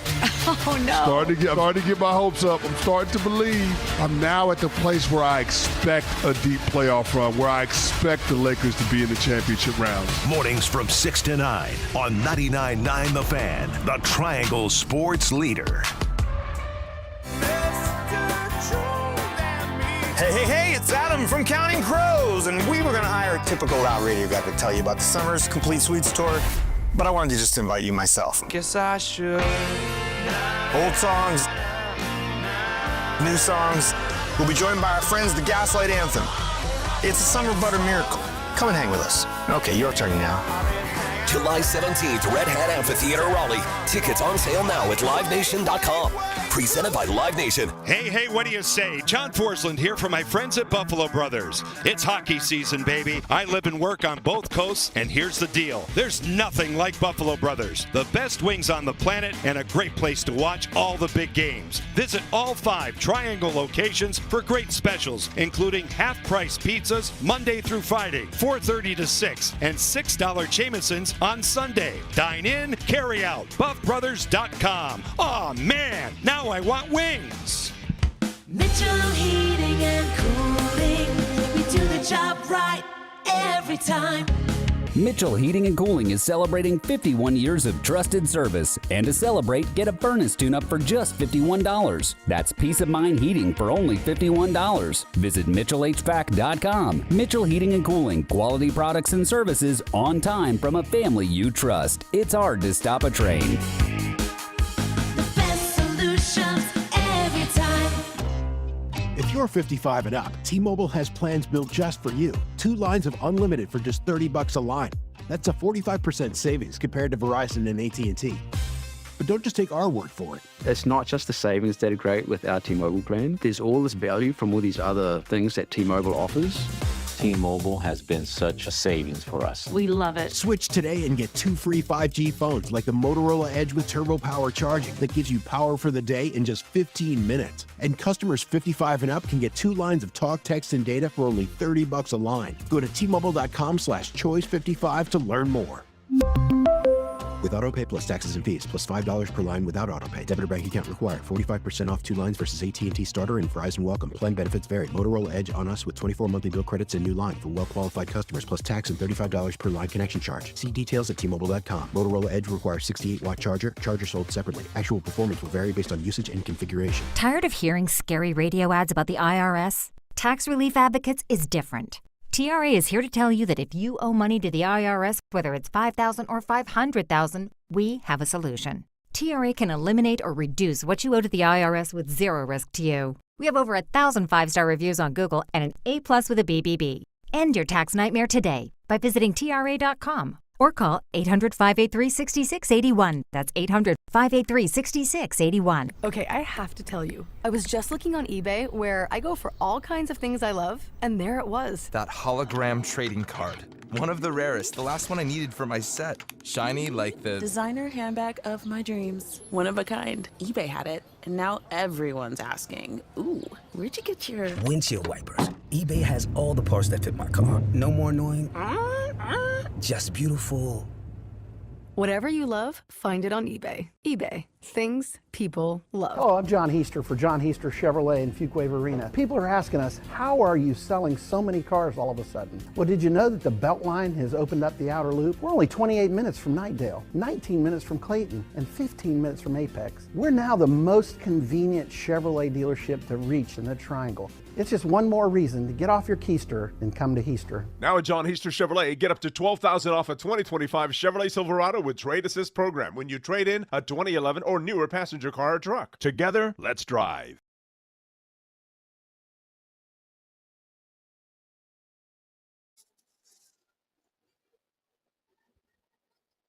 The Drive with Tim Donnelly, 99.9 The Fan, here in Charlotte, the home, the location for the ACC men's basketball tournament. Semifinals tonight, starting at 7 o'clock with Duke and UNC, rivalry that many of you have heard about. Our coverage from Charlotte is presented this week by Bailey's Fine Jewelry, Fairway Green, First Horizon Bank, Wake Med, Roofworks, Metro Elevator, and Wilkinson Chevrolet Cadillac Buick GMC in Stanford. In Sanford. ACC tournament. Stanford's one of them now. Sanford is, of course, what I was talking about. Tough loss for them yesterday against Louisville. Tough loss, and I great game. It was a great game. I had the gut feeling that they were going to pull the upset off, and they almost backed up my gut on that one.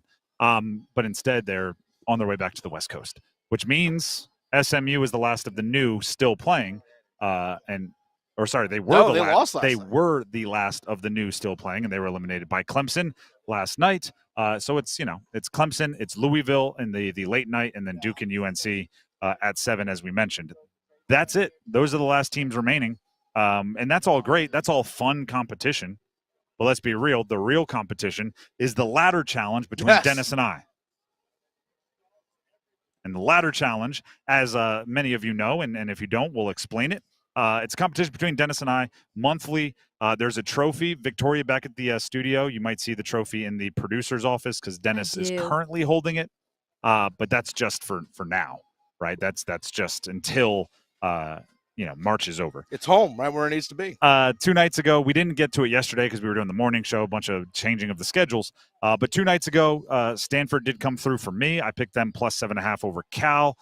Despite Andrei Stojakovic's 37, which did have me worried early, they came to win the game, which was nice. That dude put on a show, by the way. Yeah, 37 points. 16 in the first 4 minutes. It was absurd shot making from Stojakovic, which makes sense. Runs in the family.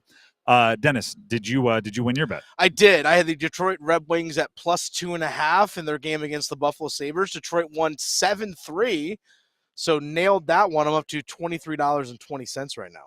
So the way this works is we pick likely to win bets. We roll over our stake and winnings each day. Hopefully by the end of the month, one of us has a whole bunch of money. Whoever has the most is the winner and gets the trophy.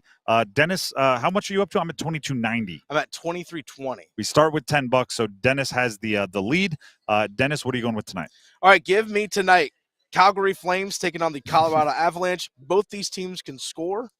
Give me over 3.5 goals between these two teams. That's a minus 700. So that would turn into $26.50 for me, 10 at the minus 700. So speaking of hockey, we do have a Canes game tonight right here on Yep. 99.9 The Fan. It is a hockey night in Carolina. They're taking on Detroit at home, which means we will have first goal scorer predictions in about 10 minutes. 4:33, we will open up the phone lines for 3 official contestants for first goal scorer predictions. So start thinking about who will score the first goal for the Canes and in what period you think that goal will be scored. If one of the call-in contestants get it correct, they will win a sweet Apex Racing Lab gift certificate. If you don't make it in on the official call-in, you can always comment in our YouTube live stream for bragging rights, a player and a period that you think they'll score it. Brandon says, first goal prediction, going with Gostisbehere. Ghosts in the first, maybe He's even popular. on the power play. He's a popular pick recently. He is. My ladder challenge pick, before we get too far away from it, is I'm going to the late night ACC semi. Okay. Louisville plus 12.5 over Clemson.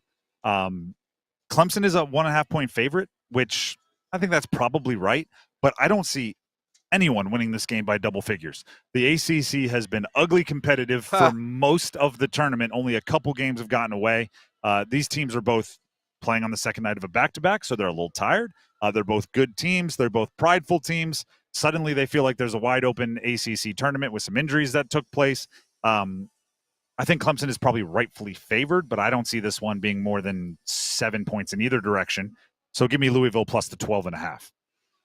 Clemson played a tough one yesterday against SMU. That went down till late as well. That wasn't a comfortable win for low the Clemson scoring Tigers. rock fight. Yeah, that's essentially what it was yesterday, 100%. And it was a buzzer beater for Louisville. Louisville and Stanford were staring at overtime before Chucky Hepburn hit a shot as the buzzer went off for Louisville. So yeah, both these teams might be a little both physically and a little emotionally drained. Sounds exhausting. Last night, yeah, exhausting just watching. So anyway, that's my pick for tonight. We'll see who wins, and we will update you on Monday with the ladder challenge standings as we do get into the second half of March. A couple quick things. We also have another first goal scorer prediction. Allie says Jarvis in the first period may be shorthanded, which that 100% tracks. Sometimes I'm like, oh, that's such a unique prediction. Ha ha. No, that's like more likely than a power play goal. That's going chalk at this point. Yeah. Really. But we had a conversation just a moment ago about the Carolina Panthers. Brody actually had a real quick question here. Do you think the Carolina Panthers could trade for Trey Hendrickson, the defensive end from the Cincinnati Bengals, who was given permission to seek a trade? First of all, the league in sacks last year is 17.5. It does look like he's as good as gone. There's a report from all the insiders today, so they obviously got the same text, that the Bengals are nearing multiple breaking deals with their wide receivers, both Jamar Chase and T. Higgins expected to get paid. And to do that, they can't pay Trey Hendrickson. And my answer is actually similar for the Panthers. If they trade for Trey Hendrickson, I don't think they can pay him. The reason why he's given permission is because he's seeing the edge rusher market. He's seeing Max Crosby. He's seeing Myles Garrett. And he's going, wait a second, I led the league in sacks last year. So the price could very well be like multiple millions, above $30 million per year. And I just don't see how the Panthers can afford that with everything else, Derek Brown on the inside and J.C. Horn, the highest paid defensive back, and all of these other things. It's just, the money, as actually Victorious as often, who's back at the studio keeping us up and running, the math ain't mathing. Yes. So there you go. Little hat tip to our producer for the day. I don't see that happening. Although Trey Hendrickson is awesome, and if everybody would love to have the player on their team in a vacuum, it's just money matters. With that being said, let's look towards this Duke UNC game tonight. That'll be played right there from where I'm sitting. Point to it, about 10 paces. You could be inbounds. For all those listening. For all those listening, we pointed. I promise. We're here in the Spectrum Center. It is the site for the ACC men's basketball tournament. Duke potentially playing without Cooper Flagg today. He did walk back onto the floor yesterday. He was not in a boot by some reporting done when showing up today for walkthroughs here at the Spectrum Center. John Shire did say after the game yesterday it would take a monumental amount of convincing from everybody to get him to play Cooper Flagg. He uses the terms, it's just not worth it. But I want to say this, and I'm going to say it with my chest. Duke, without Cooper Flagg, is still one of the most talented rosters in the country. But I also will say it's not just about being one of the most talented rosters in the country. Here's how I'm describing this. Duke went from, with Cooper Flagg, if he is in the lineup, the only team in the country with 3 of the top 10 NBA prospects on ESPN's NBA Draft Big Board. Yeah. With Cooper Flagg out, they fall all the way to one of 2 teams in the country with 2 of the top 10 NBA draft prospects on ESPN's big board. The other team being? Rutgers. Yeah, well, and ain't seeing them today. And, well, Rutgers is the other. And how about this? They're not even going to make the NCAA tournament. No. They've been eliminated from the Big Ten tournament. They're not a bubble team. They're not, out watching Texas and hoping they lose or anything. They're just out, which is the perfect showing of what I mean. If Duke loses this game, it's not because they didn't have the talent with Cooper Flagg off the roster. It's because they didn't use the talent they have, and they didn't execute, and they didn't play up to the level of the talent that they do have. To me, Con Knipple and Kaman Malawash take on different levels of responsibilities. When Duke has the ball, I believe Con Knipple is now the main character. When Duke is on defense, I believe Malawash is now the main character. And you could argue in those situations, Cooper Flagg has been on both, right? He's the one that's the ACC Player of the Year, and he's the one that's a finalist for most Defensive Player of the Year awards. It's about how they take their level of talent, which is more than adequate to win every game the rest of the year if they use it correctly. What is that correct path, and how do they do it? And a lot of that falls on John Shire. John Shire has to push the right buttons. He has to use those minutes with the right players in the right situations. We saw the start the second half yesterday with Flagg out. It was Mason Gillis got the start. We've also seen them go big, and you can play Patrick Gongba at that spot. We've seen them go small and offensive, and you can play Isaiah Evans at that spot. I would guess we're going to see a little bit of all 3 of those, and it's when they're deployed and how they're deployed that becomes the story. Because, again, looking at the NBA Big Board, Isaiah Evans is a top 40 pick, according to ESPN right now. He wasn't even in the rotation at the beginning of the year. No, he wasn't. They have the talent. And I thought this was interesting.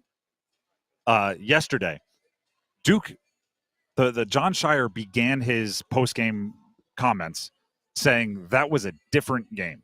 And he starting 0 for 13 from 3. He was like, I don't anticipate that happening to us ever again. The injuries to both Malik Brown and Cooper Flagg. The nature of that game, he's like, that was a very different game. And one of the things I asked him in this press conference was about Jay Lucas not being there. Yeah. That was his, lieutenant assistant coach, right? A guy that had been there for every game he coached as a head coach, who took the Miami job and left after the regular season, and he's out assuming, fundraising and recruiting for Miami.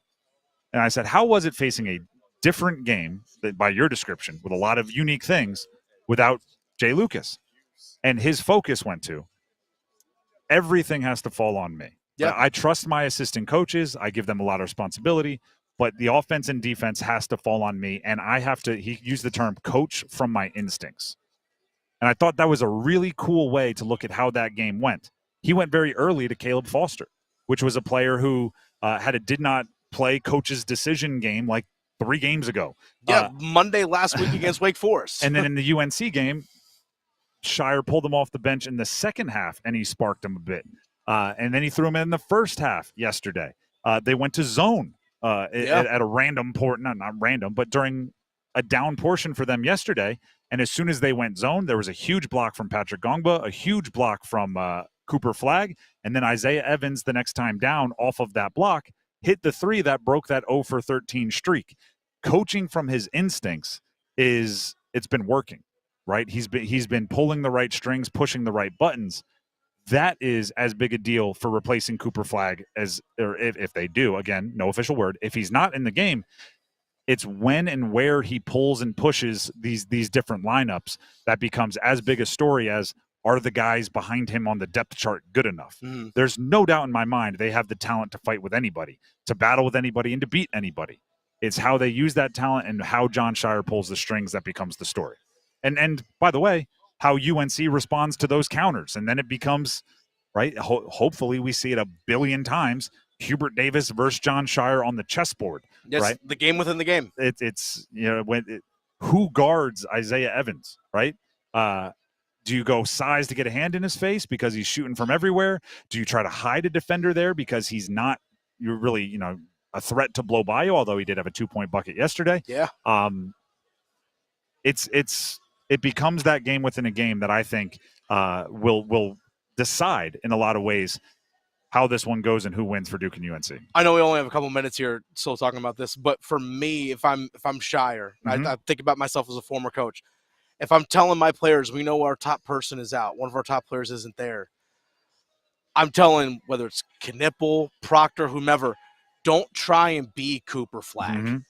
Don't try and be that, because if you try and be that, you're going to fail doing it, and then also you're not being yourself, and you're hurting us twice. Yep. So go out there and still be you. Okay, you have to elevate. Everyone else on the team is going to have to elevate their play to make up if he doesn't play, or even if he's limited in some way.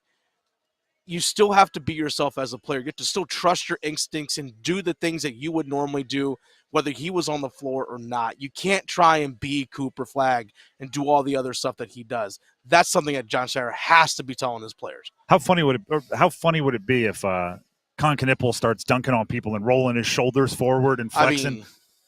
Now, I actually think Con Knipple is one you don't have to worry about that as much because I said this yesterday. You can't speed the guy up. I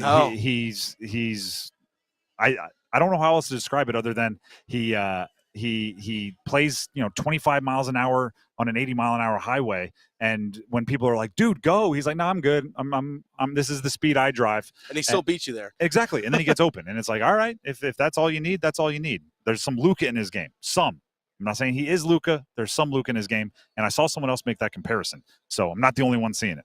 The Drive with Tim Donnelly, 99.9 The Fan. We are live from the ACC men's basketball tournament in Charlotte, but it is also a hockey night in Carolina, which means at 4:33, it is time for a Canes first goal scorer prediction. The way this works, we open up the phone lines, as we do so often, 919-860-5326 for your first goal scorer predictions. Who's going to score the first goal for the Canes, and in what period do you think they will score that goal? If you are one of the callers that get on air, we have 3 official contestants, and you get it right, you earn a sweet Apex Racing Lab gift certificate. I'll tell you more about that in a second. Right now, if you want to make a prediction, call in 919-860-5326. We need 3 official contestants to call in.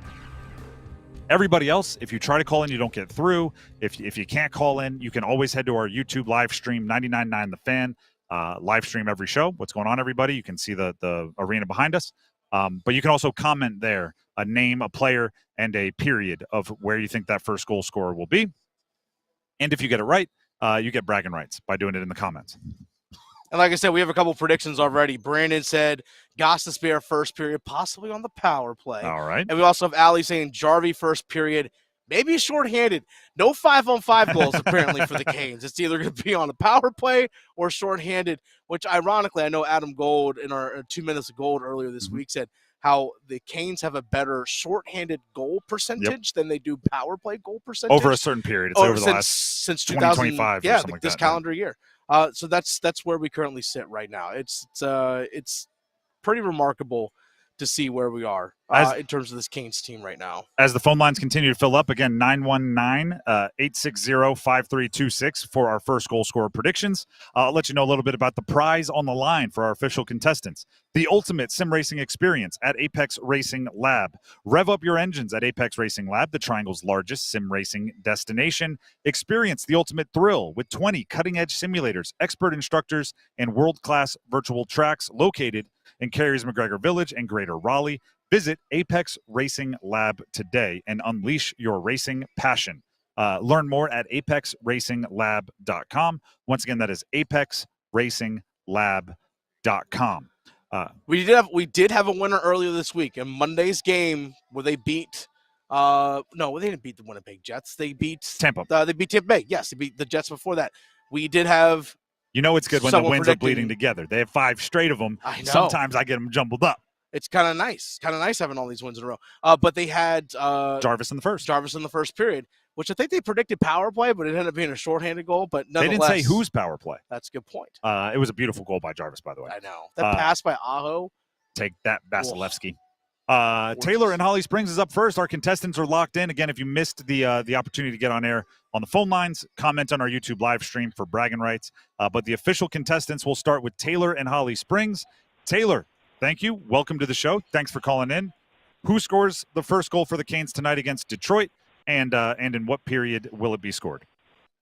Yeah, thank you. I'm going to go with Stank in the first. Stankoven in the first. Okay. Stank. I couldn't tell if it was Stanky or Janky.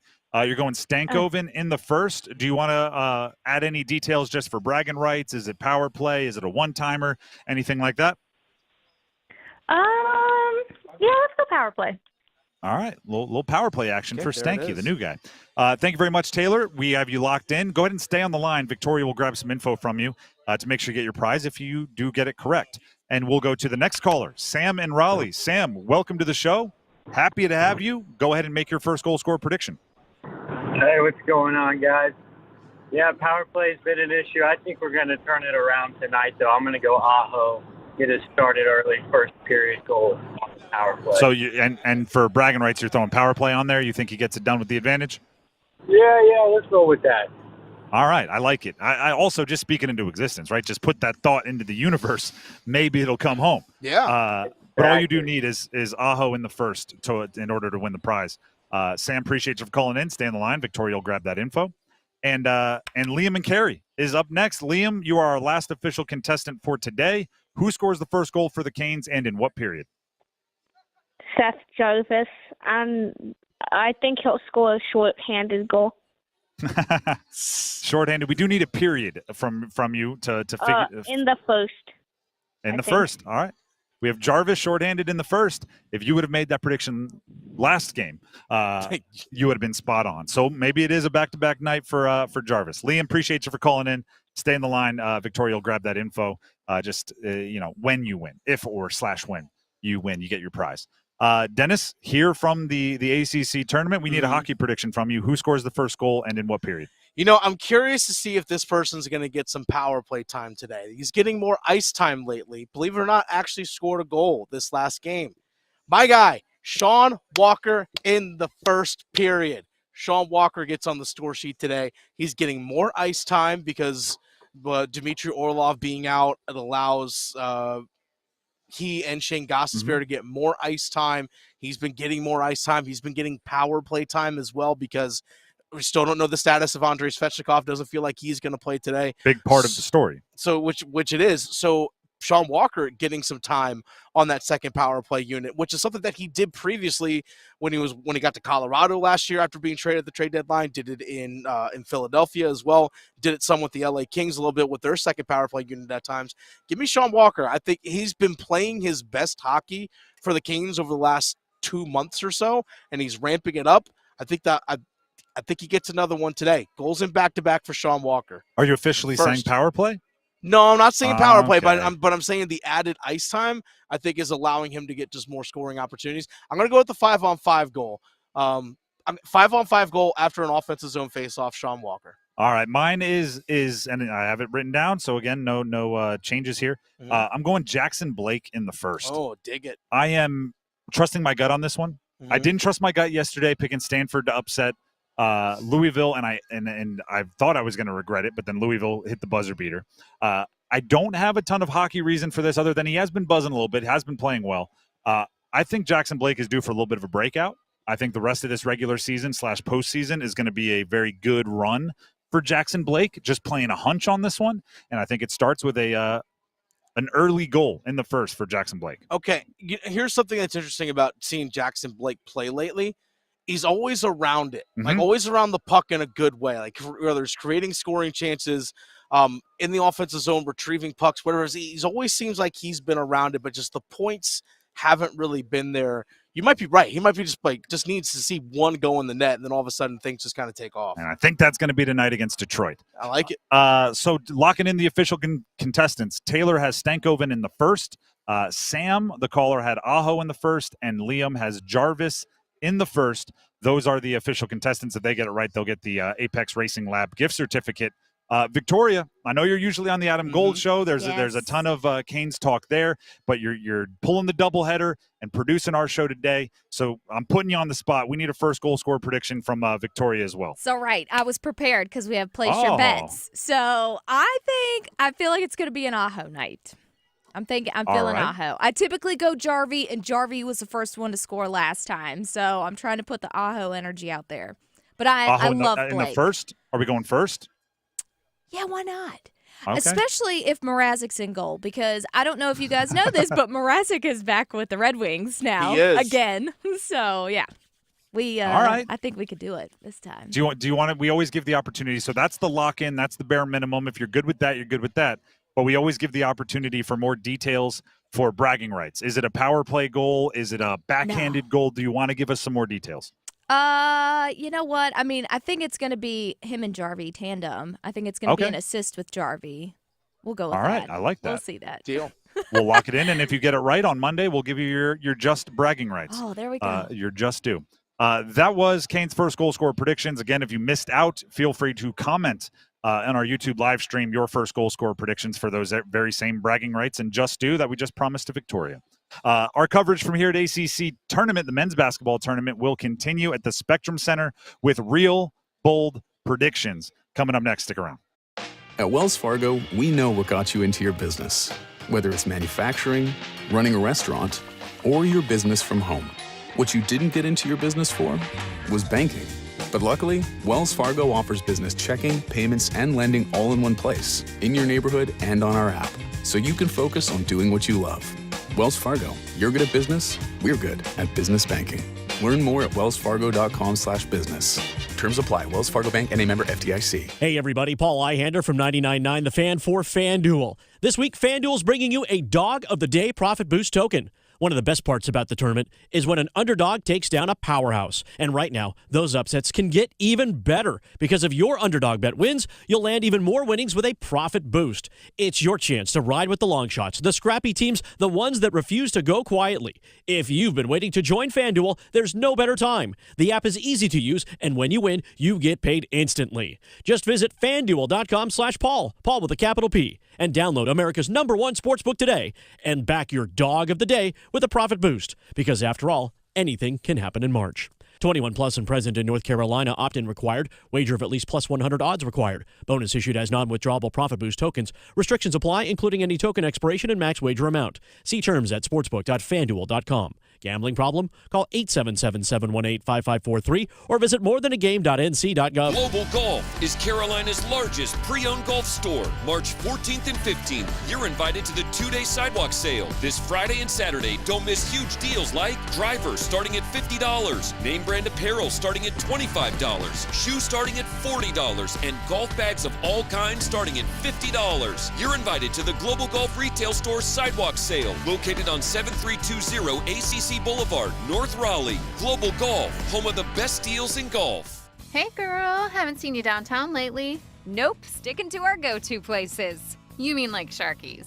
Well, we love our Sharky's. Best wings and gumbo on the planet. But we never miss the $5 sangrias on Wednesdays at the new Salt and Lime, and Mexican pints on Thursdays for $3. You know my boy loves the House of Hops. No better selection of craft beer in the state. Loves their specials, their food trucks, and you know I love my wine. They have a wonderful selection. And have I told you about our new takeout spot, Che Empanadas? It's right next to Sharky's. They have 20 different types of authentic Argentinian empanadas, and they are incredible, especially the breakfast ones. You gotta try it. Sounds perfect. And how awesome is it that they're so close to each other? Yes. Give them a try. Che Empanadas, House of Hops, Salt and Lime, and Sharky's. Just a hop, skip, and a jump from each other off Durham Road, Glenwood, and Grove Barton. Attention! Have you racked up $10,000 or more in credit card debt? Are you barely getting by making minimum payments? With credit card debt reaching all-time highs, National Debt Relief is notifying consumers about significant debt relief options currently being made available to help those with overwhelming credit card debt. These options may reduce a large portion of credit card debt for those who qualify. You don't need to declare bankruptcy or take out a consolidation loan, and you may only have to pay back a fraction of what you owe, even if you have bad credit. National Debt Relief has already reduced the credit card debt for more than 550,000 consumers. So don't wait. If you owe $10,000, $20,000, or even $100,000 in credit card debt, you can now take advantage of this financial debt relief as the cost of living continues to skyrocket. To check what debt reduction you may qualify for, call 800-848-4499. 800-848-4499. Again, that's 800-848-4499. The Drive is brought to you by Enbridge Gas, formerly Dominion Energy North Carolina Gas. Dominion Energy North Carolina Gas customers are now proudly served by Enbridge Gas. Looking forward to a bright future together. To learn more, visit enbridgegas.com.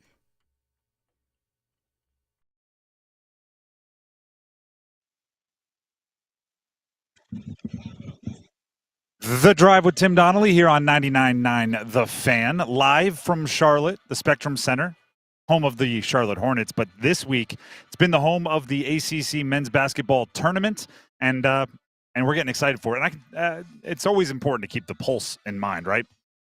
I can tell you people are showing up.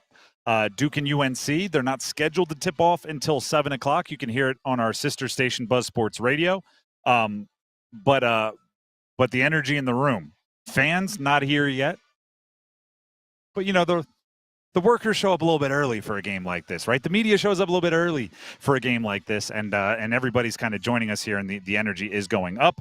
Our coverage from Charlotte this week is presented by Bailey's Fine Jewelry, Fairway Green, First Horizon Bank, Wake Med, Roofworks, Metro Elevator, and Wilkinson Chevrolet Cadillac Buick GMC in Sanford.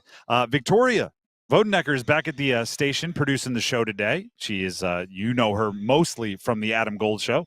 Double dose of double V today. She's pulling a double header for us, which we appreciate the ACC tournament, like 3 games in 3 days. Like she's showing the battle against fatigue as well. And we're going to ask her to do a little something special like we always do at this time, which is real, bold predictions. Real bold predictions is simple. I make a prediction that I think is bold, but unlike other places, other sports media shows that just accept it, right? Oh, bold predictions. Here's my bold prediction. I think Concanipple is going to score 5 or more points. It's like, that's not bold enough. We've installed checks and balances. If it is bold enough, you will hear the bold enough bell, which sounds a little something like that. There you go. And if it is not bold enough, you'll hear the not bold enough buzzer, which sounds like this. And I will have to make it bolder on the spot. Victoria is the judge and jury in this one. Are you ready to roll, Victoria? Let's go. All right, we'll start with tonight's Duke-UNC game. Tyrese Proctor, guard for Duke. I'm putting it 15 or more points scored. That is my prediction. Not bold enough. I am willing to go 18 or more. How about this? 18 or more and at least 2 dunks. All right, the dunks got it done. Well, I wasn't sure. If I'm Duke, one of the things I'm attempting to do early is run on UNC, right? We just talked about the fatigue factor. They've played each of the last 2 nights. Duke had their first game yesterday, maybe a little bit more fresh. And it seems like when they get tips and leak outs and things, a lot of time it's Proctor on the way. So I think he could have a big game and with a lot of fast break points if they can outrun UNC a little bit. Sticking with that game, a different bold prediction from the other side. Seth Trimble, how about this? Seth Trimble off the bench, 2 or more threes for UNC. 3 or more threes for UNC. 4 or more threes from Seth Trimble. How far are you going to make me go, Victoria? Okay. All right. I was going to go one at a time until it was there enough. I think UNC can play Seth Trimble a little bit more if Cooper Flagg doesn't play and Malik Brown don't play. We saw at the end of the game for Duke, they had a lineup where Mason Gillis was playing the 5 and everyone on the floor was listed at 6'6" or 6'7". 4 of the 5 guys on the floor listed at 6'6", Con Knipple 6'7". That alone lets Seth Trimble have more minutes out there. UNC's perimeter is a bit more of a liability when they have Flag out there playing on the perimeter at 6'9". So if he doesn't play, I think Trimble can play more, and I'm just expecting him to get a little hot from 3. Wasn't expecting 4 or more threes. I was hoping 2 or more got it done, but Victoria's a tough judge. We'll go to Canes. How about Canes Detroit tonight? Well, by the way, Dennis, jump in if you have a bold prediction. Okay. Canes Red Wings tonight. I talked about having a gut feeling about Jackson Blake. I'm going to double down on it. Jackson Blake, multiple point night for the rookie. I think he's going to have a great night.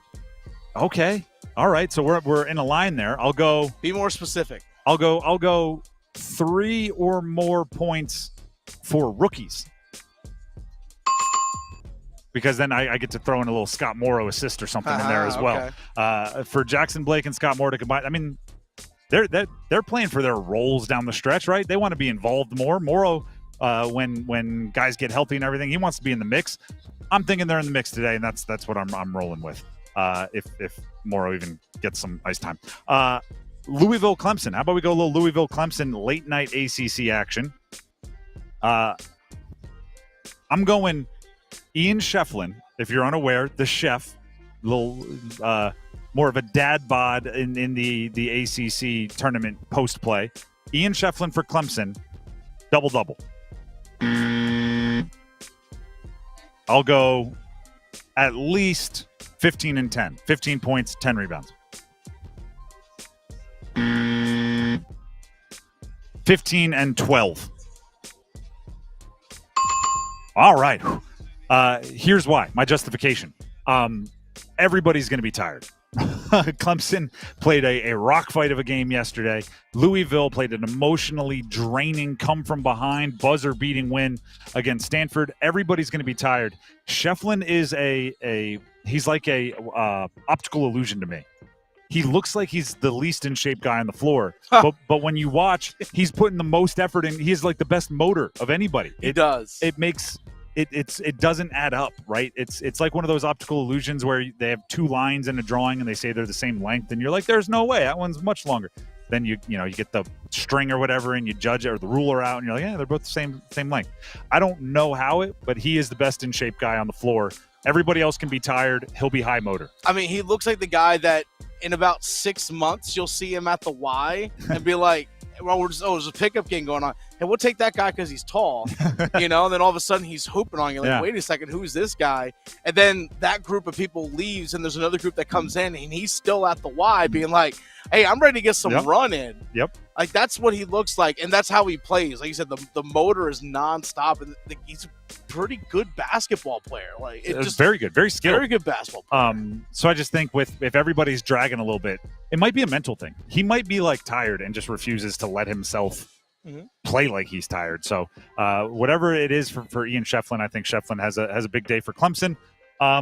And that all that leaves is bold predictions for the entire ACC tournament championship. I'm going with whoever wins the Duke UNC game wins the ACC championship by double figures. And here's why. By the way, I would have said double figures the other way as well. This has been, and I've been saying it all week, not always the best basketball, not always the most crisp play or execution we've seen from an ACC tournament, but it has been wildly competitive, wildly hard played, and so many of these games have been 1 or 2 possession games late. I think there's if you're playing 3 games in 3 days in this environment, there's going to be like a little bit of a letdown in the championship game, not from a who wins or who loses. Like I feel bad that this team won, but just in a like they couldn't keep up the pace the entire time, and it'll be a little bit more sloppy, and whoever wins will go kind of run away with it due to sloppy play from the other side. And I'm just maybe as a bit of a homer from the triangle, going with the Duke Carolina side of it. So there you go. That is real bold predictions. Dennis, do you want to slide one in here? We have Victoria running the bell and buzzer. That's normally your job. So just if you want to see what it's like from this side. Con Knipple double. Oh, that's she's tough. I'm throwing it. I like it. I like Victoria, you're tough on this one. Con Knipple, double, but with 18-plus points. I was going to say, I think his over-under is like 18 set for player points. Okay, well, because he doesn't pull down double-digit rebounds usually. This is why I'm getting stonewalled here by Maybe Victoria. it's assists. Maybe. Give me Con Knipple. Points, rebounds, assists, 30-plus. That would be a bold prediction if you threw Cooper in there. Yeah, right. It would be a bold prediction if you threw Cooper in there. Yeah, 30-plus points between points, rebounds, and assists for Con Knipple, because he might go 17, 10, and 5 today. I'll try to fit one more in here. Bold prediction: if Duke wins tonight, Cooper Flag plays tomorrow. Not bold enough. That's not bold enough? Oh, Victoria, you are harsh on this one. So to make it bold enough, I have to say he's going to play today? Oh, he's not playing today. All right. He's not playing. All right. You're a tough one. I like it. Tough grader. I'm going to put you on Rate My Professor as she's difficult. The Drive with Tim Donnelly, 99.9 The Fan. Before we move on, Tim Donnelly here for Bailey's Fine Jewelry. I just lost my – can everybody hear me? Victoria, can you hear me? Yeah, you're good. I just lost my own headphones. I'm going to keep talking as if everyone can hear me. There you go. Tim Donnelly here for Bailey's Fine Jewelry, specifically their Fox & Bailey watch shop located inside Bailey's Fine Jewelry, Village District location on the right side. We have some cool stuff coming up, maybe a bracket of watches that we are going to be participating in, and I'm looking forward to it because that's part of what Fox & Bailey, the watch shop, is. You go in there, you can window shop, you can try stuff on, see how it feels, see what you like. They have so many different options, pre-owned and vintage Rolexes. They have the Hamiltons, which are American-made. You see them in a bunch of movies. The Norcanes, the Nomoses, the Timex, right? Something for every kind of budget. It is a really, really cool place to go check out, and you can judge for yourself. Do I like this one or that one more? And they can help you with the details as well. They're experts. It's all happening. Bailey's Fine Jewelry, Village District location in Raleigh. Be sure to let them know you heard about it from me, Tim, 99.9 The Fan. When you do, check it out. We'll be back with the starting five here on The Drive with Tim Donnelly in Charlotte. See you in a couple minutes. Tonight's forecast calls for Hurricanes hockey. Svechnikov, tick-tack, tied, in Carolina on the man advantage. Storm Watch with Adam Gold at 6:30. Puck drop at 7. Save made, rebound! Game over! Sebastian Aho gives Carolina a 4-3 win in overtime. On your exclusive home for the Carolina Hurricanes, 99.9 The Fan. Which of us, detective, do you suspect is the millionaire? The evidence is everywhere. Your diamond necklace, Monty's new yacht, and the butler's new convertible. Admit it, you're all Maximilian scratch-off winners. Of course we are. With 25 prizes of $1 million, you could be too. New Maximilian from the North Carolina Education Lottery. Must be 18 to play. Approximate overall odds of winning are 1 in 2.95. Problem gambling helpline 877-718-5543. Breaking news coming in from Bet365, where every nail-biting overtime win, breakaway, pick six, three-point shot, underdog win, buzzer beater, shootout, walk-off, and absolutely every play in between is amazing. From football to basketball and hockey to baseball, whatever the moment, it's never ordinary at Bet365. Gambling problem? Call 1-877-718-5543 or visit morethanagame.nc.gov. 21 plus only. Joint pain in your knees, shoulders, or lower back. It can stop you in your tracks. At DaVita Med Spa and Wellness, we offer a revolutionary course of treatment that can eliminate your joint pain and have you back to your old self in no time. Our regenerative therapies actually help repair damaged tissue to eliminate the pain without risky invasive surgery. If you suffer with joint pain and have been told your only options are medications, steroid injections, or surgery, DaVita Med Spa and Wellness offers non-surgical solutions using your body's own cells. With minimal downtime and long-lasting results, experience personalized, compassionate medical care at its best. Call our office now and see how you can get real, long-lasting relief from joint pain through regenerative medicine and the medical experts at DaVita Med Spa and Wellness, spelled DVIDA. Call 984-333-1313. That's 984-333-1313. 984-333-1313. What if, instead of choosing between a big bank or a small bank, you could choose one bank that's the best of both? That's First Horizon.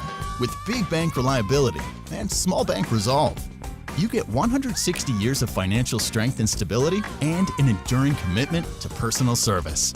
When the best of big meets the best of small, you get it all. To help you on the road to your horizon. First Horizon Bank. Visit firsthorizon.com/getitall. Tired of wandering the aisles of those big box stores, struggling to find the help you need? At Home Outlet, we do things differently. First, we guarantee the lowest price on kitchens, baths, floors, and more. Find it cheaper somewhere else? We'll beat it by 10%. Second, we're employee owned. Yep, the folks helping you design your dream kitchen actually own the place. You're not just another customer to us. You're the customer. So why deal with the other stores? Break up with the big box and upgrade to Home Outlet. Find a location near you at homeoutlet.com. Shamrock. Everybody's Irish at Hibernian Pub's St. Patrick's Day celebrations. This year, there's double the Irish with 2 parties. Come out for a wee drum. Saturday, March 15th, Hibernian takes over Glenwood South from noon till 9 with live music, Irish dancers, bagpipers, and great food and drinks to celebrate all day. Then Monday, March 17th, there's a live DJ party on North Street next to Hibernian Pub on Glenwood from noon to 9. Get details at hibernianpub.com. This hour of the Triangle Sports Leader is powered by Ritchie Law Firm, injury lawyers. Ritchie Law is on top of it. Go to ritchielaw.com. That's ritchielaw.com. WCMC HD1 Holly Springs. Take us with you on the radio, Instagram, TikTok, Alexa, and YouTube. 99.9 The Fan, the Triangle Sports Leader. I'm WRL meteorologist Amy Wilmoth. The clouds are sticking around for part of the area today, keeping the temperature down a bit this afternoon, but overall a nice day. Tonight, partly cloudy, some pockets of drizzle, a low of 52, and then it's windy Saturday and warmer. We'll have partly cloudy skies, just a slim chance for rain with a high of 81. 5 o'clock check of the Dow Jones. It is up 674.62, 1.65%, 41,488. Weather brought to you by Newcomb & Company, where your comfort is their business. Visit newcombandcompany.com. It's 5 o'clock. Time to serve up the biggest sports stories of the day. Here comes your starting 5. That's right. Here on The Drive with Tim Donnelly on 99.9 The Fan, which is live from Charlotte today, the Spectrum Center, the location for the ACC men's basketball tournament, including Duke UNC, which is now less than 2 hours away. And in less than 10 feet from where we're sitting. We're sitting courtside here doing the show for you. Energy in the room going up, and that's only going to continue. Our coverage from Charlotte this week is presented by Bailey's Fine Jewelry, Fairway Green, First Horizon Bank, Wake Med, Roofworks, Metro Elevator, and Wilkinson Chevrolet Cadillac Buick GMC in Sanford. The energy is also going to go up because it's time for the starting 5. And as always, we start with number 5. Count them. 1, 2, 3, 4, 5. The number 5 for today is the NC State coaching search. I'm just going to say this, and it's I don't even think controversial. I don't think you can really disagree with it. There are probably, I would say, 8 or 9 teams that when they are not at the ACC tournament, it feels incomplete. Yep. NC State is near or at the top of that list. Them not being here, it's just not right. And I don't care if you're a UNC fan. I think, you should want them here so you can send them home, right? Like that's how the rivalries work. Duke and UNC tonight, they're going to have the opportunity to really upset their rival, right? If Duke beats UNC likely misses the NCAA tournament in my estimation. If UNC beats Duke, UNC gets to prevent this all-world, all-everything Duke team from winning the ACC championship. Like, that is, you got to be here to have that, right? And NC State not being here, I don't like it.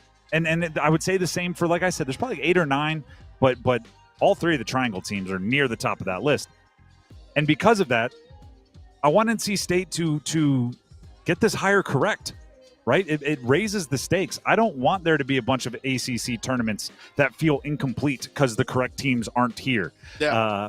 And if you're going to continue with the format of an 18-team league and a 15-team tournament, you got to be at least out of the bottom barrel, right? You got to be out of the dungeon. And with that, NC State, many fans think Will Wade is the guy to keep them out of that dungeon. The McNeese State head coach has a history at LSU.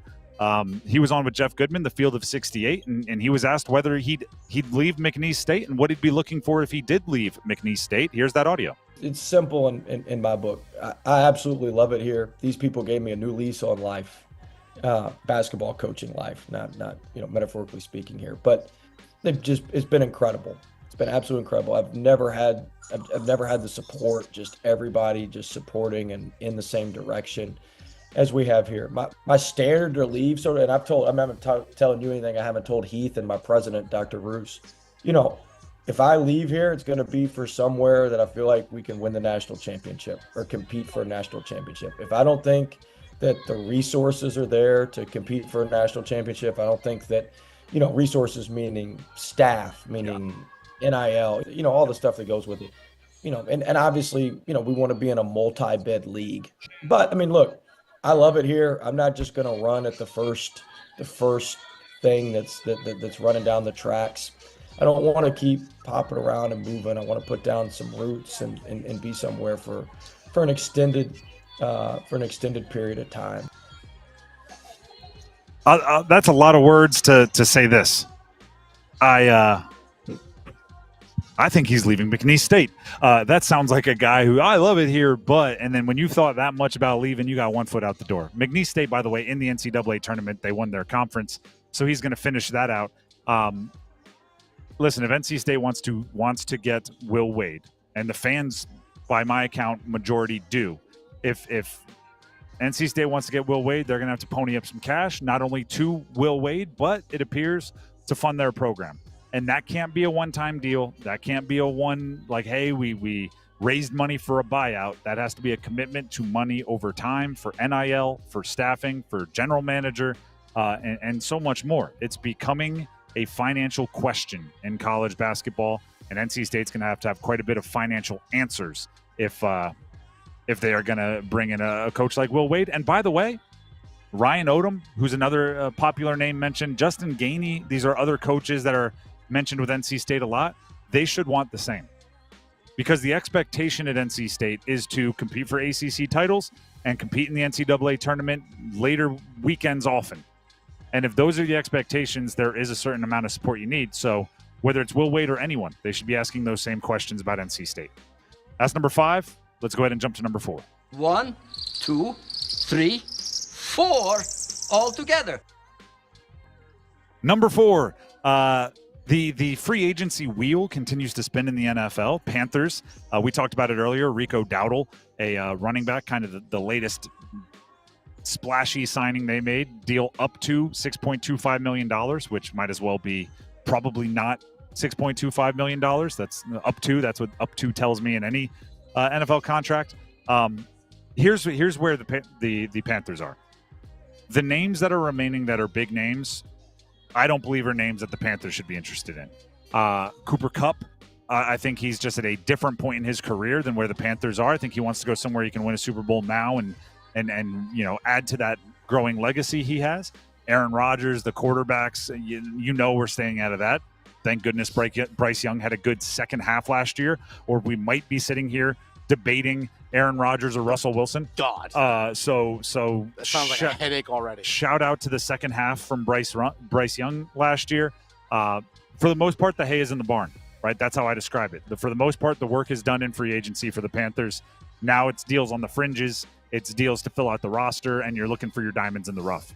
But I would not expect any, light up your phone notifications, ESPN, like Panthers do this. Not much of that. Not at least until draft day. They're not trading for T. Higgins, folks. T. Higgins apparently is going to get paid. Yeah. Paid with 7 A's and 4 I's. Paid. The Drive with Tim Donnelly, 99.9 The Fan. Actually, let's go ahead and I don't even know if this is breaking news because we literally just said it would be bold if it wasn't true. Yeah. But before we get to number 3, Pete Thamel, Dukes Cooper, the Pete Thamel, ESPN college basketball reporter, college sports reporter. Dukes Cooper Flag will not play tonight against UNC in the ACC semifinals.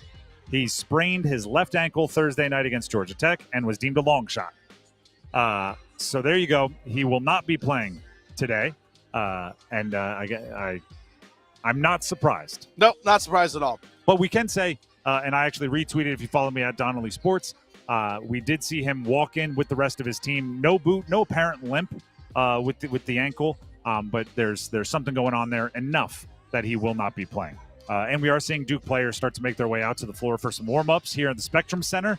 So that tells you, again, less than 2 hours to go until Duke and UNC tip off here in Charlotte.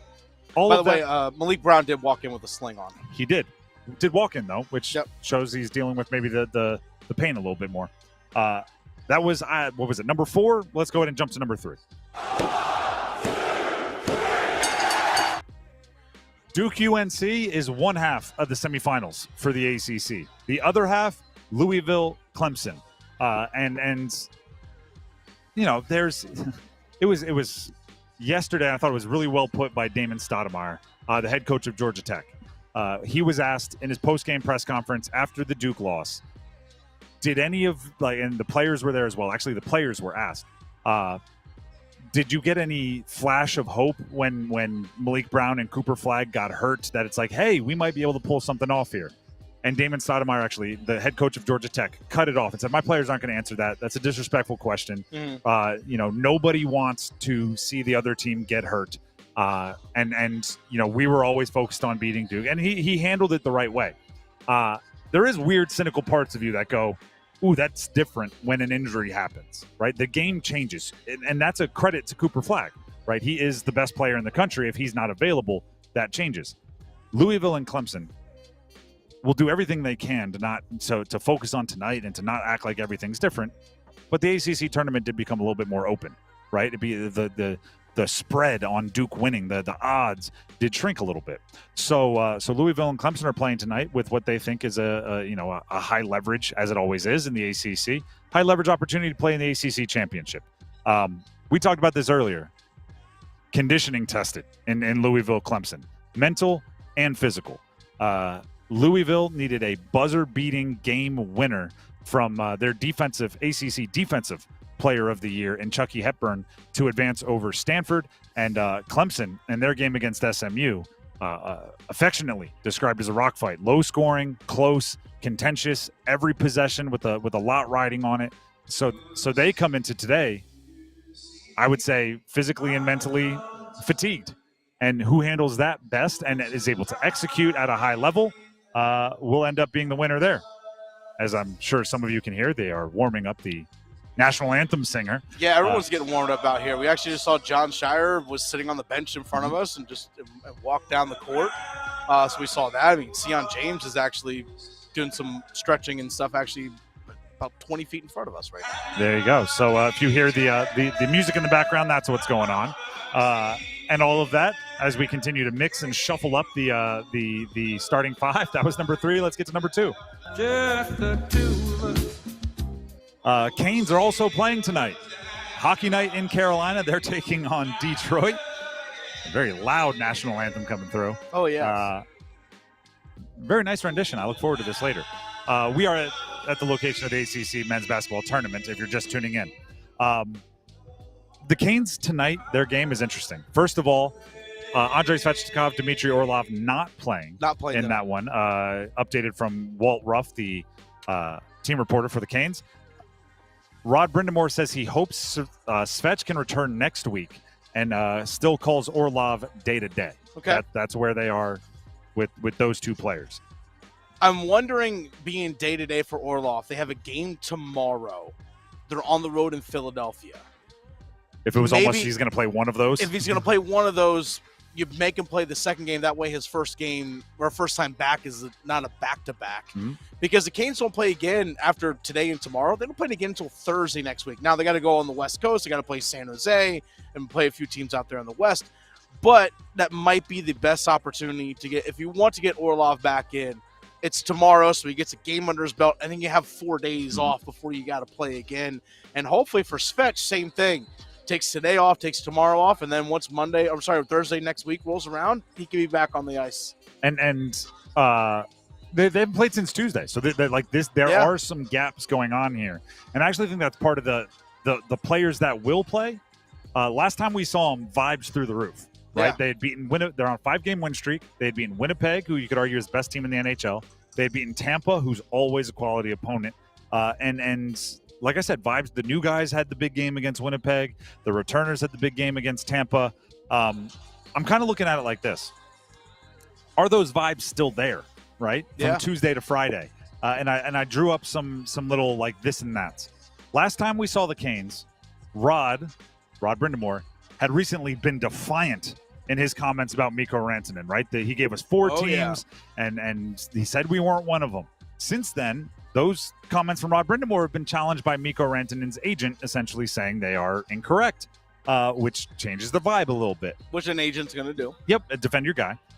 Last time we saw the Canes, Svetch was missing the game, but it was still kind of like maybe a boo-boo or an owie. We weren't real worried about it. Now you are starting to see okay, how long is he going to be out? Okay, this guy, he's been hurt late in seasons a few times. It's upended us. You're starting to feel the worry grow.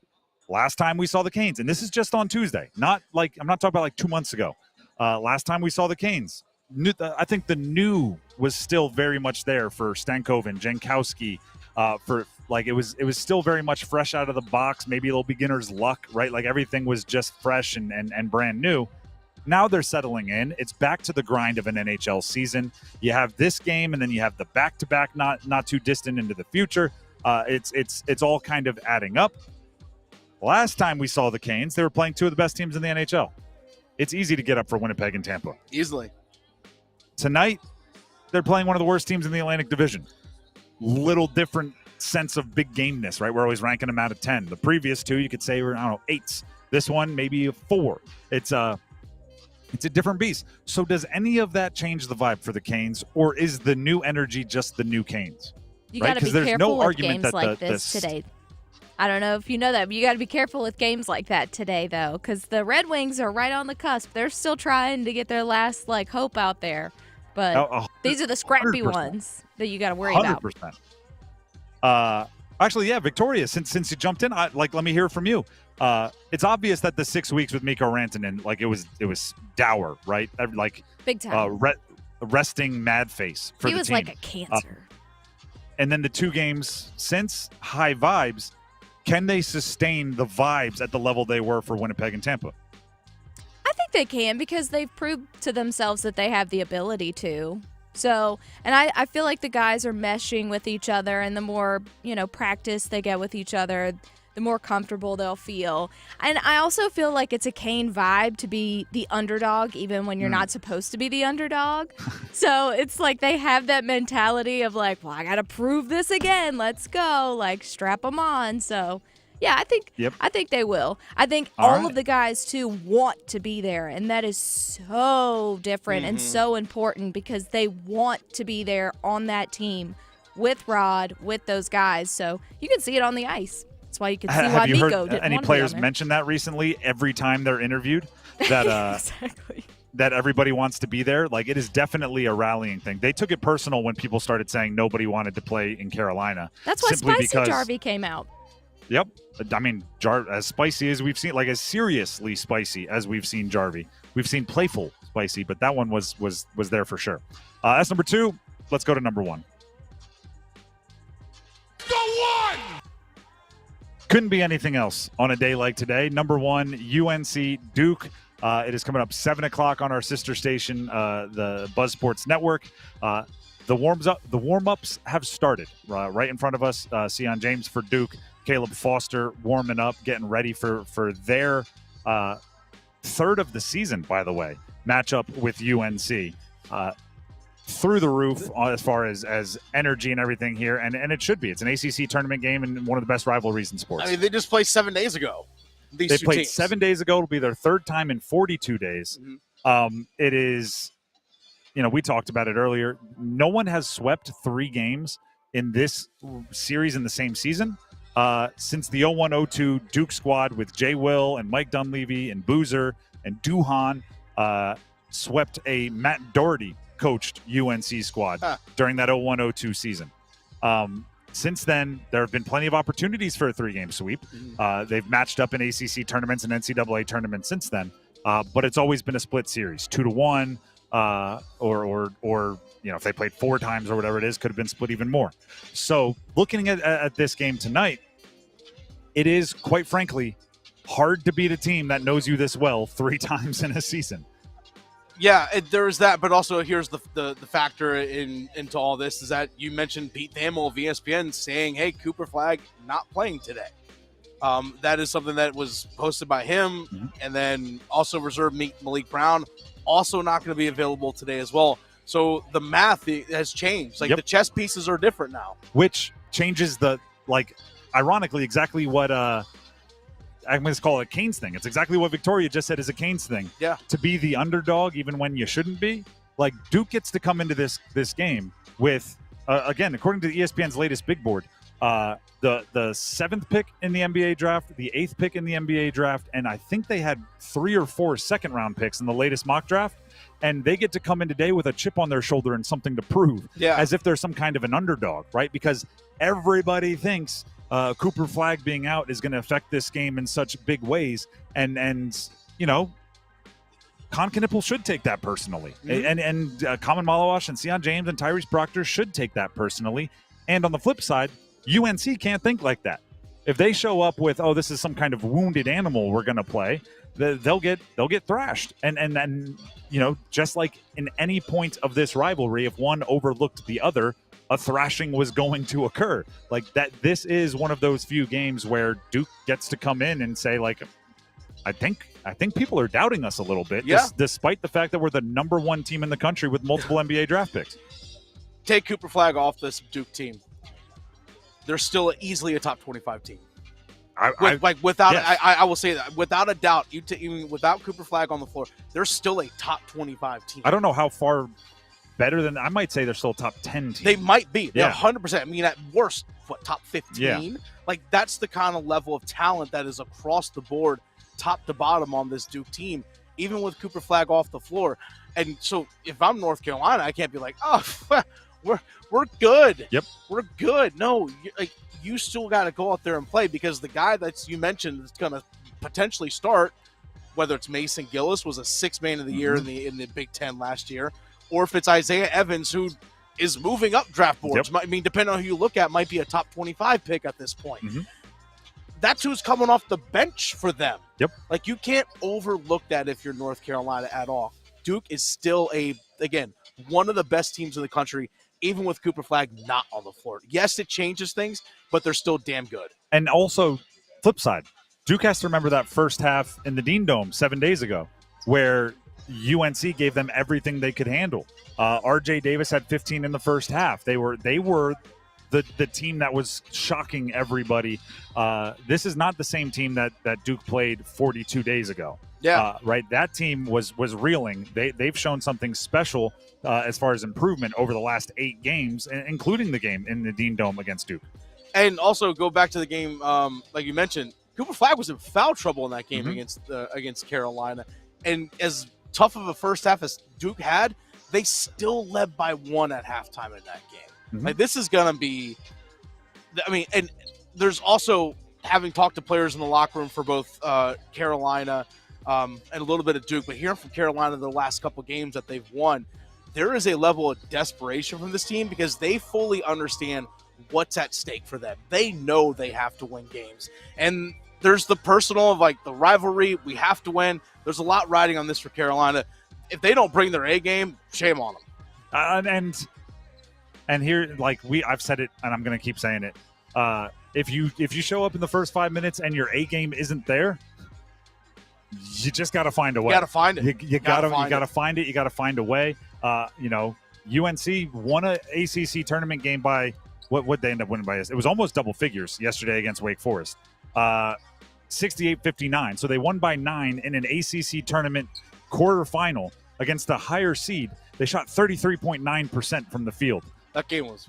It's if your A game isn't there, you got to find a way to have it work out for you anyway. Is what I'm getting at there. There's no excuses in one and done elimination games, and it kind of is that for UNC. At least I would treat it that way. The Drive with Tim Donnelly, 99.9 The Fan. We are live from the ACC tournament, men's basketball in Charlotte, the Spectrum Center, and we need numbers game contestants. But first, Tim Donnelly here for Maynard Service Company. Maynard Service Company. I used this example earlier. They want to be your old school handyman from way back in the day, right? Back in the day where you would call somebody and that same person could fix your heater. They could put in a new ceiling fan. They could figure out the hum that's coming from your air conditioner and figure out why your toilet isn't flushing right? The one person that you would call, your family knew them, and it was a whole thing. Nowadays, I don't know if you've seen the inside of a tankless water heater. It looks like a computer. Everything's a little bit more complicated, right? Everything's a little bit more specialty. So Maynard Service Company has all of the different technicians, and Maynard becomes your guy, right? You call that one handyman, you just call Maynard, and they can take care of everything, whether it's heating, cooling, plumbing, electric. That's the number you should call. And that number is, I have it right here for you, 919-860. Sorry, I almost went to our number, 919-361-0993. I'll give it to you one more time, 919-361-0993. You can also visit them online at MaynardServices.com. That's MAYNOR services.com. Let's go ahead and grab some numbers game contestants. The prize for today, the Counting Crows. We have a pair of tickets to the Counting Crows, the Complete Suites Tour, with special guests, the Gaslight Anthem. It's all at Red Hat Amphitheater on July 17th. Tickets went on sale this morning at 10 a.m., but you can still win them right now in the numbers game. We need 2 contestants. Call in now, 919-860-5326. That's 919-860-5326. Call in now, 2 contestants, numbers game, next. The Adam Gold Show. The Final Four run last year notwithstanding, that was an amazing memory that all state fans will have forever. I remember what it was like being in Arizona, seeing the sea of red, having such a good time because it had been such a long time since they had that type of a season. But the truth is that Kevin Keatts' 8 years were only dotted with success. The Adam Gold Show, weekdays starting at noon on 99.9 The Fan. Hello, I'm John Heister for the Heister Automotive Group. And we're constantly looking for ways to serve you better. One of the ways we do that is with something we call a Go-See. And that's where you select a vehicle from our inventory, and we have thousands, and we get one of our product specialists to bring that vehicle to you at your convenience. How do we do that? Well, it's simple. We have a group of employees that are evaluated based on the number of presentations they do. They're glad to do it. So it's just one more way we get off our keister and bring Heister to you. Every sandwich has bread, every burger has a bun, but these warm, golden, smooth steam buns, these are special, reserved for the very best. The Filet-O-Fish, and you can have them too. Mix and match faves like a Filet-O-Fish, McCrispy, Spicy McCrispy, or 10-piece McNuggets. Now get any 2 for only $6. Prices and participation may vary. Single item at regular price. Ba-da-ba-ba-ba. Don't go through another year with all that high interest debt. Let Loan Pronto wipe it all out now. Hey, it's Dennis Cox. Loan Pronto's Rapid Equity Loan makes it easy to pay off all your credit cards or tackle that 2025 home improvement project. Get cash in your pocket fast. No appraisals, no paperwork, no waiting. Loan Pronto's AI-driven tech gets you approved and funded in as little as 1 day. One client got $150,000 approved in under 24 hours. Paid off all their credit cards, 2 cars, and a personal loan, saving over $1,500 per month. With low fixed rates and lightning fast transfers, you can do it too. Consolidate debt, improve your home, take control of your finances. Imagine being credit card debt-free by this time next week. Don't wait. Call Loan Pronto now, 919-381-1760, or visit loanpronto.com. Get a free rate quote with no hard credit pull, 919-381-1760, loanpronto.com. Equal housing lender, NMLS 1661781, subject to lender approval, NMLSconsumeraccess.org. If Heineken Silver was a 60-second radio ad, it'd tell you all the stuff you need to know in only 30 seconds to keep things light and refreshing.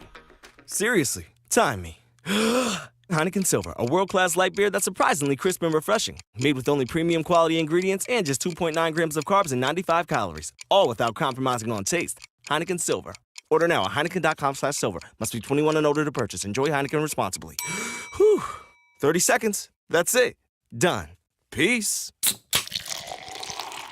This St. Patrick's Day weekend, let's keep our community safe from drunk driving. If you celebrate a little too much, don't rely on the luck of the Irish. Use a rideshare or designated driver. From your friends at 99.9 The Fan and Ritchie Law Firm Injury Lawyers. Adam Gold here from my friends at FanDuel, America's #1 sports book, and we've got a new thing for you. It's called the Dog of the Day Profit Boost Token. My favorite things. One of the best parts about the tourney is when an underdog takes down a powerhouse. And right now, those upsets get even better because if your dog wins, you land even more winnings with a profit boost. This is your chance to ride with the long shots, the scrappy teams, the underdogs. There's no need to fear. All right, you understand what I'm talking about. FanDuel.com/AdamGold, FanDuel.com/AdamGold. Dog of the Day, Profit Boost. Glorious. 21 and over and present in North Carolina. Opt-in required. Wager of at least plus 100 odds required. Bonuses issued as non-withdrawable profit boost tokens. Restrictions apply, including any token expiration and maximum wager amount. See terms at sportsbook.fanduel.com. Gambling problem? Call 877-718-5543 or visit morethanagame.nc.gov.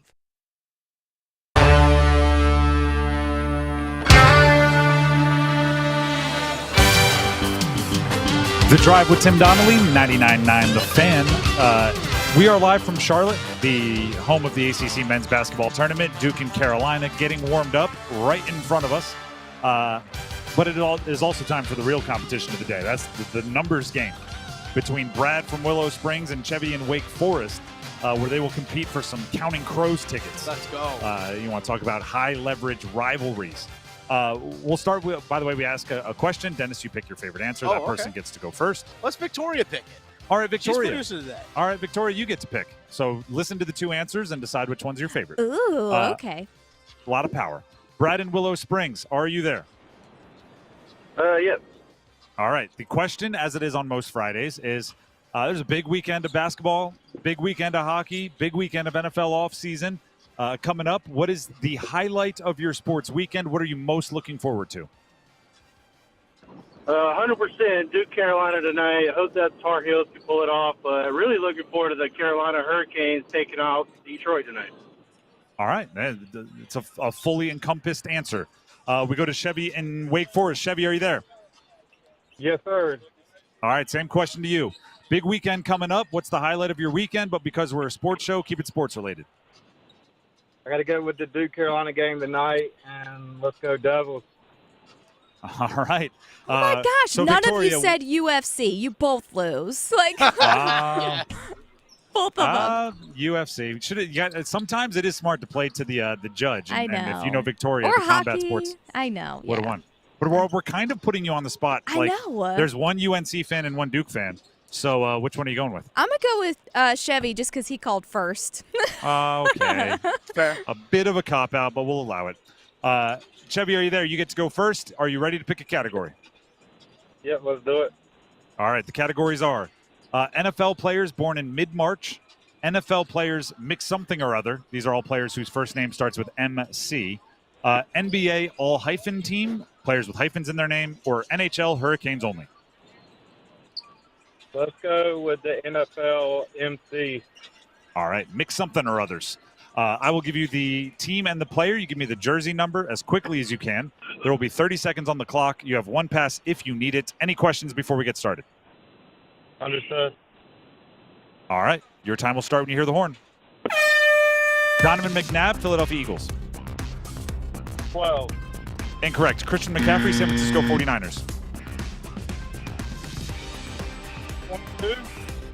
Incorrect. Donovan McNabb, Philadelphia Eagles. Pass. Ladd McConkey, Los Angeles Chargers. 87. Incorrect. Christian McCaffrey, San Francisco 49ers. 23. Correct. J.J. McCarthy, Minnesota Vikings. 12.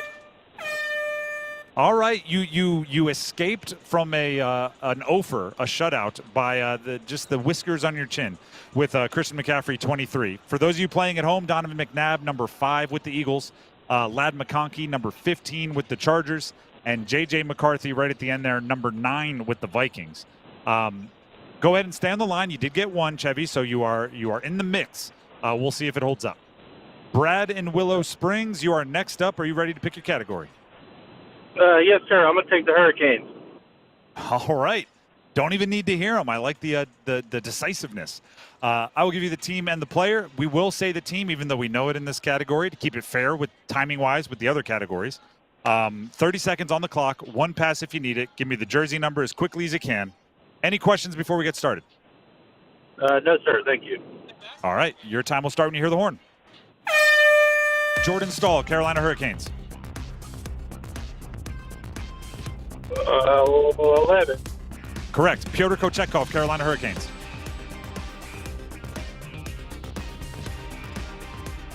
11. You correct. Pyotr Kochetkov, Carolina Hurricanes.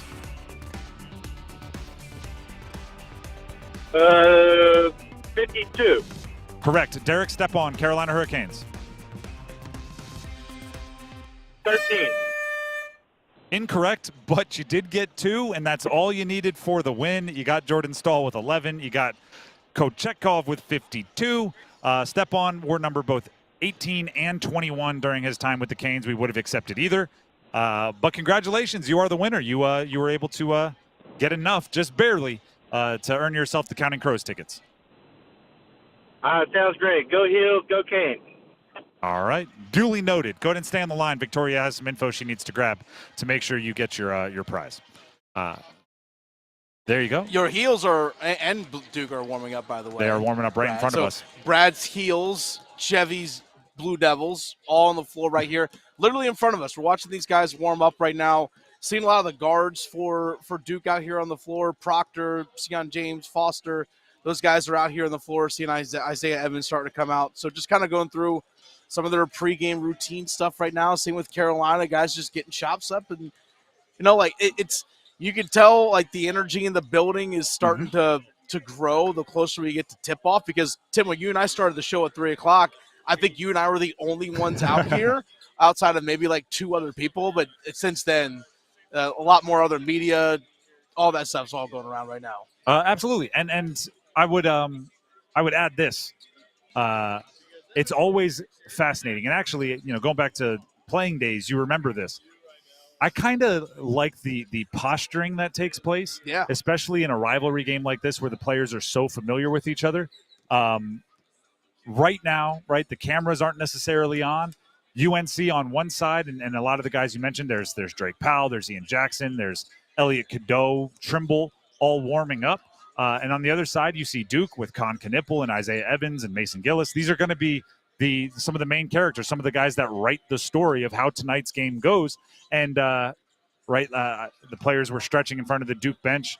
Cade Tyson from UNC has to walk through. It's a thin hallway, and who moves out of the way? You know what I mean? Yeah. You're not going to bump into each other, but there's a little bit of that measuring of you as you walk by.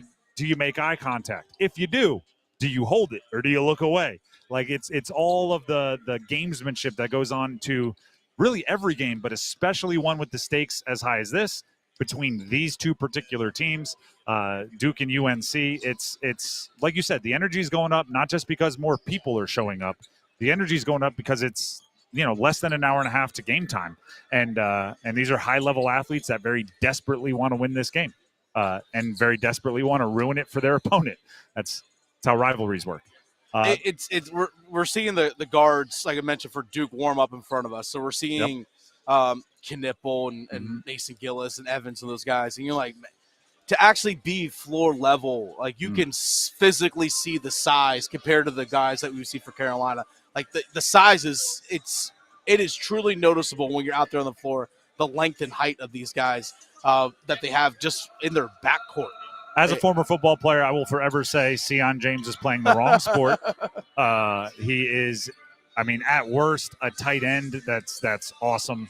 At best, he's Derrick Henry. He is a gigantic and physically fit individual.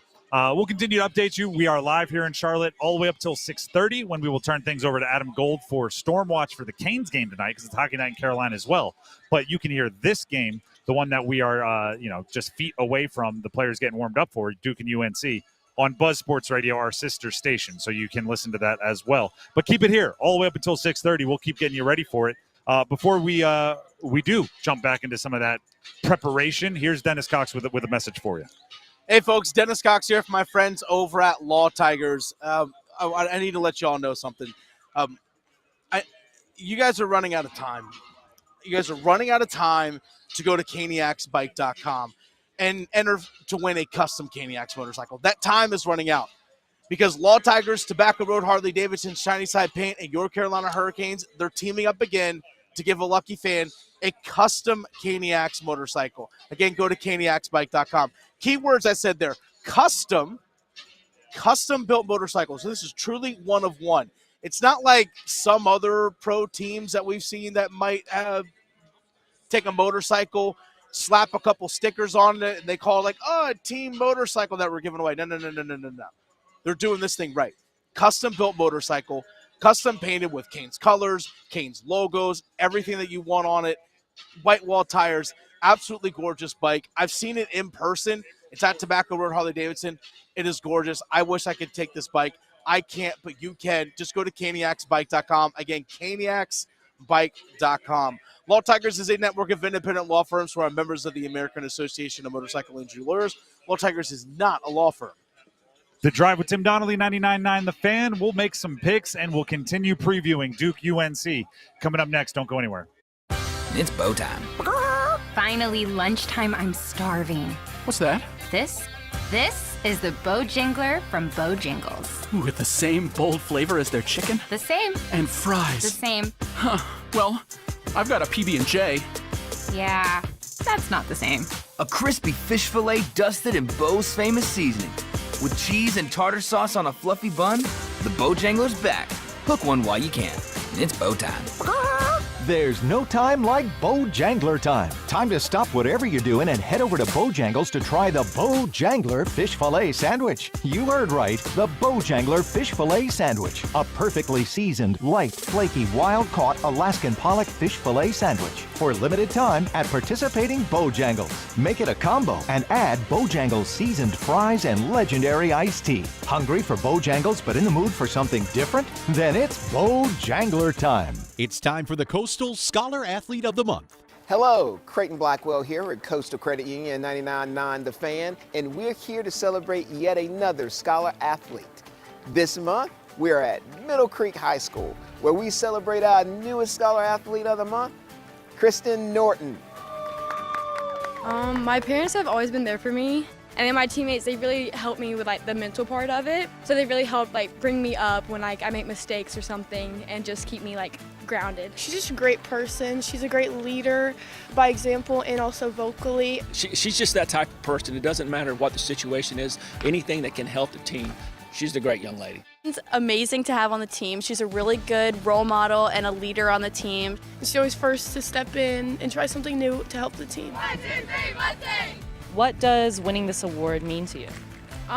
It just means that all my hard work has really shown.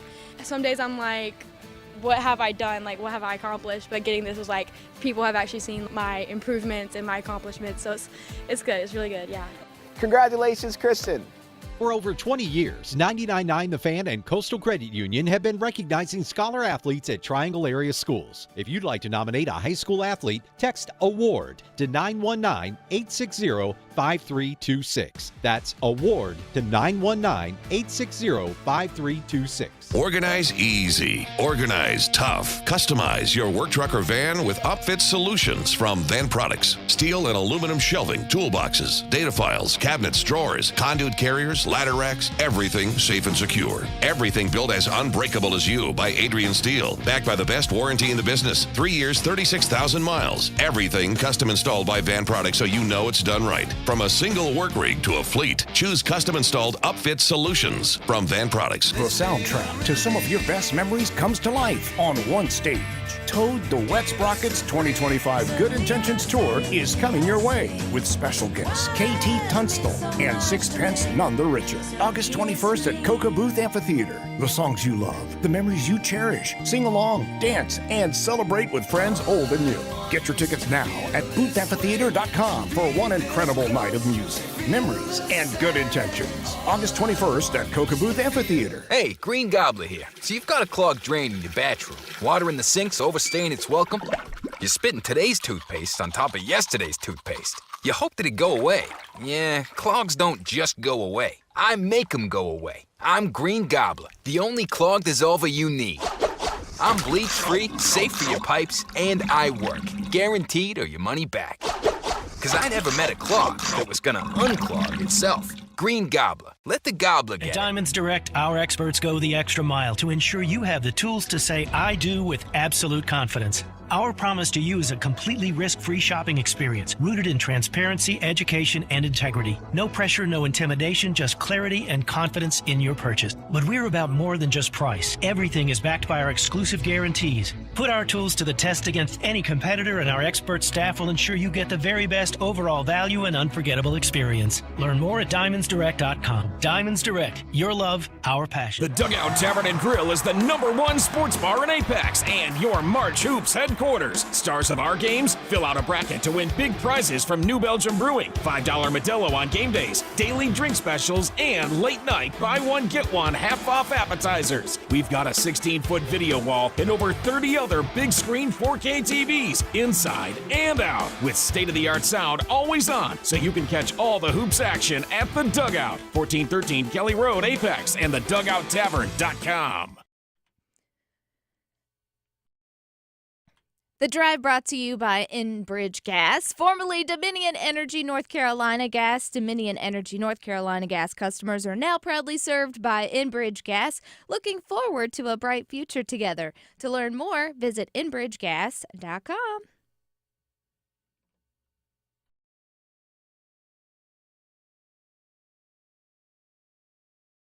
The Drive with Tim Donnelly, 99.9 The Fan, continues our broadcast from Charlotte, the location for tonight's ACC men's basketball semifinals. Duke and UNC on the court getting ready. We are courtside as they prepare for the 7 o'clock tip. You can hear it on our sister station, Buzz Sports Radio. Our coverage from Charlotte this week and tonight is presented by Bailey's Fine Jewelry, Fairway Green, First Horizon Bank, Wake Med, Roofworks, Metro Elevator, and Wilkinson Chevrolet Cadillac Buick GMC in Sanford. So it's been confirmed. Pete Thamel, that's who I first saw the report from. It's been confirmed Cooper Flagg will not be available tonight for Duke.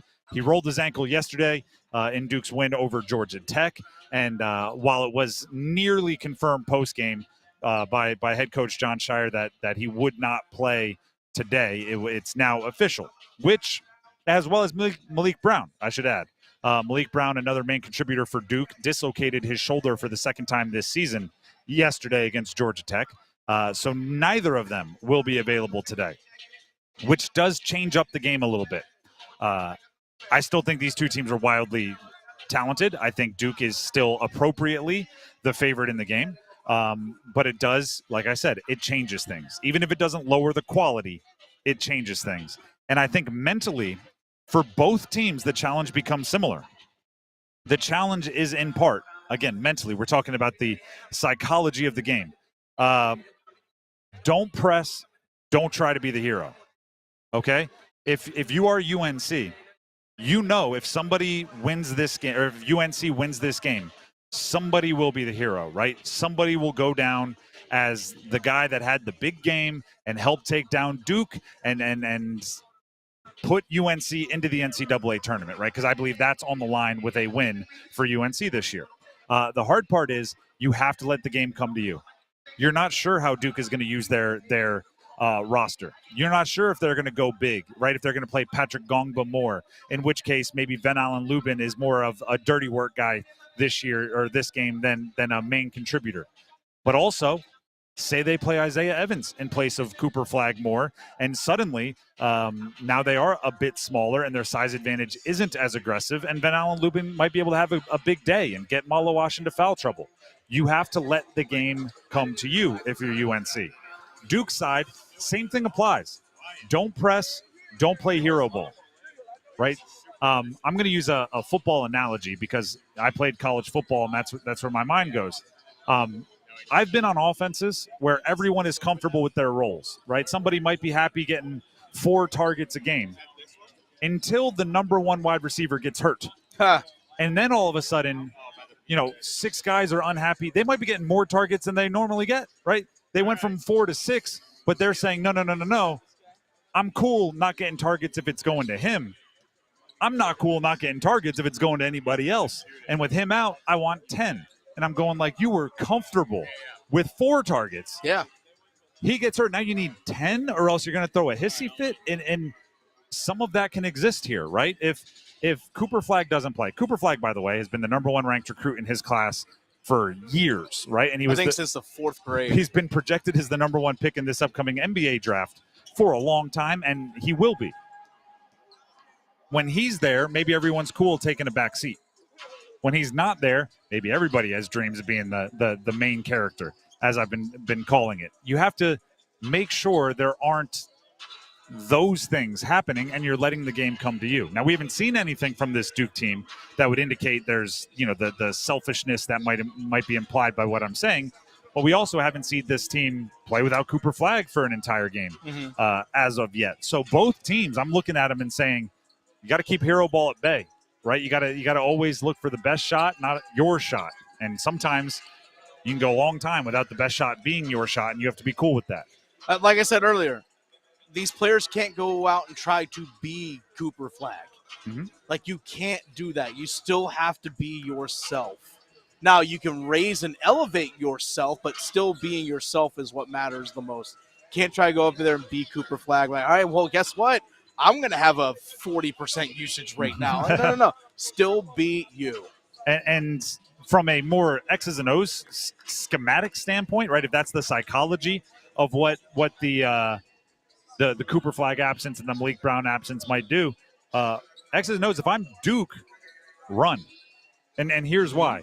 UNC is playing the third game in 3 days. You're playing the second game in 2 days. And a very physical game against Wake Forest yesterday did UNC. As seemingly every ACC game has been. But yes, you're exactly correct. If I'm Duke, right, you have a couple different guys out there. Maybe the rotations are a little bit different. I love easy buckets to get into a rhythm, and you can get easy buckets in transition. So I'm looking to take advantage of what might be a bit of a fatigued UNC team. And I'm looking to get out and run, and then, an easy dunk by Tyrese Proctor in the open court, suddenly he's knocking down threes, right? Isaiah Evans gets a leak-out layup. You know what happens when that guy sees the ball go through the hoop a few times. He'll put up 5 or 6 threes in a blink. UNC, I'm looking at the depth down low for Duke, right? If you take a 6'9" Cooper Flagg out, and I don't even know what Malik Brown is listed at, because I guarantee you he plays bigger than he's listed. Malik Brown, I will give you 6'9". So you take 2 6'9" guys out of the lineup for Duke. Even though that doesn't make them a small team, it does limit their depth down low. So, yes, if I have the opportunity to go at Kaman Malawash and try to get him in foul trouble, I am 100% going to do that. If I can make Patrick Gongba play 30 minutes after he's gone, long stretches without playing anywhere near those kinds of minutes, I'm doing that if I'm UNC, because, right, their depth at one specific part of the floor is challenged by the injuries to both Cooper Flagg and Malik Brown. Earlier in the show, we did real bold predictions. We actually had someone throw out a bold prediction about tonight's game regarding Carolina and Duke, saying that Con Knipple will probably have 5 assists to just Common Malawash alone today in this game, which I'm like, bold prediction, 5 assists from one guy to another, but they all probably will be lobs at the rim, most likely, especially if they continue to use that pick and roll game that we saw Malawash and Knipple use yesterday post Cooper Flagg leaving the game. But, I mean, we saw it. I mean, Dar for sure know that Carolina saw it and is probably prepared for it too. Outside of Isaiah Evans, like almost in scramble situations, finding open threes yesterday, the best offense for Duke after the Cooper Flagg injury was 100% the two-man game between Con Knipple and Kaman Malawash. Yep. So what the YouTube commenter saw, I think we did see. Now, obviously, as you brought up, UNC does as well. But, I mean, if you're running a pick and roll with good chemistry between, I don't know, the 6th best prospect in the NBA draft and the 8th best prospect in the NBA draft, sometimes it's not like, oh, we didn't see that coming, we're not prepared for it. Sometimes it's, oh, yeah, we saw it coming, we knew they were going to do it, and they're able to execute. Like, you know, good offense sometimes beats great defense. But, yeah, because also Carolina has to worry about, oh, yeah, Isaiah Evans is standing over here in the corner, or Mason Tyrese Gillis, Proctor or Tyrese right Proctor, over here. Like, oh, they're just ready to catch and shoot. So those are all things you have to worry about.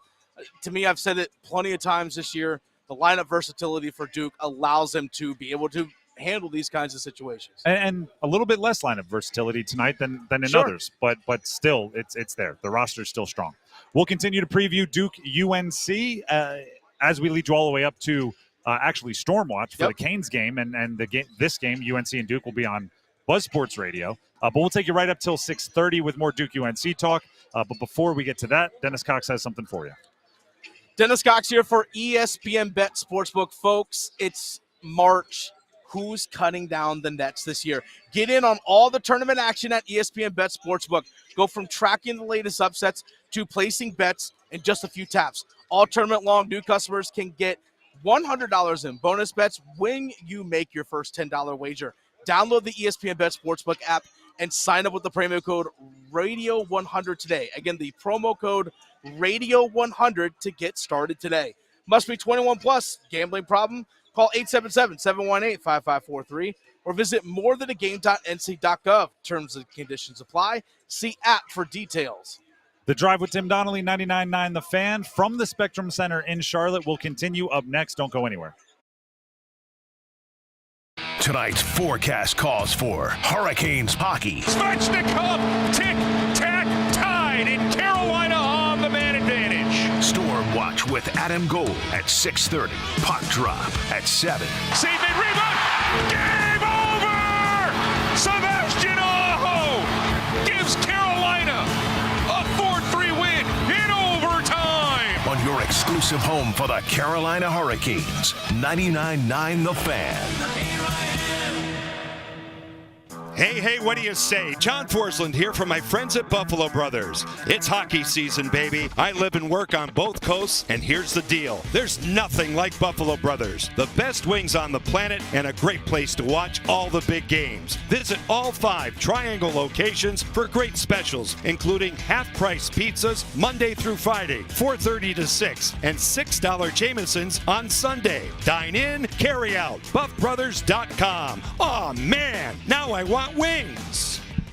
Everyone deserves a fast and reliable connection, one that helps better their everyday through the things they value most: friends and family, education and career.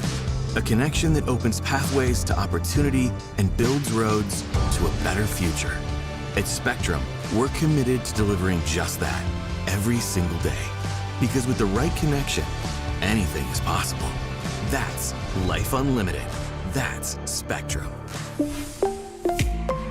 Are you suffering from chronic joint pain or just struggling with daily activities because of discomfort in your knees, back, or other parts of your body? Well, I've got great news. It's called DaVita Med Spa and Wellness, a solution that can help you get back to feeling like yourself again without the risks of invasive surgery or long-term prescription drug use. DaVita Med Spa and Wellness is a regenerative medicine clinic. Their innovative treatment options address the root cause of your pain to promote healing and prevent re-injury for long-lasting pain relief. If you have arthritis, joint pain, sports injuries, or other conditions, their highly trained medical providers will develop a cutting-edge treatment plan tailored just for you with little to no downtime. DaVita Med Spa and Wellness can get you back to doing the things you love. Call DaVita Med Spa and Wellness today, spelled DVIDA. Call 984-333-1313, 984-333-1313, 984-333-1313. Hey, what's up, y'all? This is Ross with Oak City Customs. Spring energy is here, and we are excited about all of your projects. We have kicked off this year with a lot of big things happening around the shop, including new hours and additional space. If you have never toured our shop before, come visit us in Zebulon. We would love to show you around. For official shop tours, check us out on Saturdays, 9 a.m. to 6 p.m.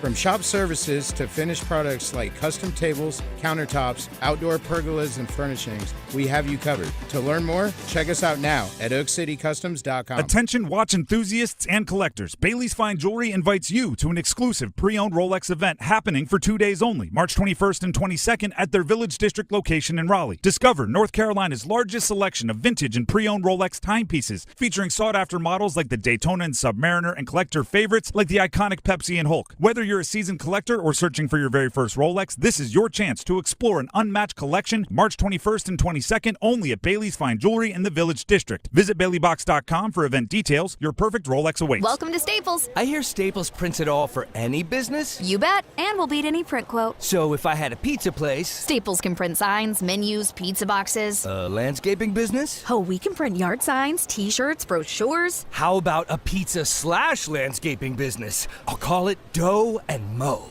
I like it. Right now at Staples, get up to $250 off your print purchase. Ends 4/5, exclusions apply. Visit staples.com/print for offer details. Price match guarantee valid in store and staples.com/print. Visit staples.com/price match for details. Get in the zone, AutoZone. Welcome to AutoZone. What are you working on today?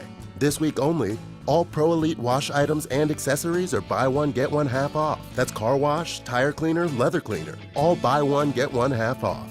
Sponges and towels, we've got duo weave, waffle weave, whatever weave you want. Accessories too.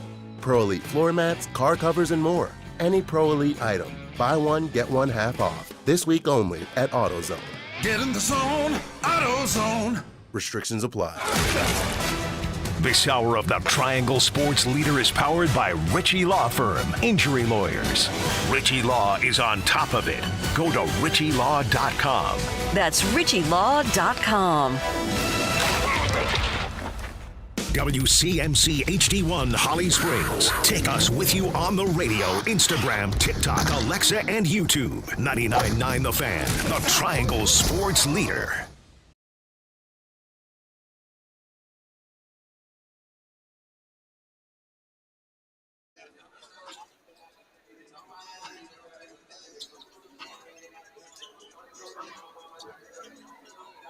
The Drive with Tim Donnelly, 99.9 The Fan.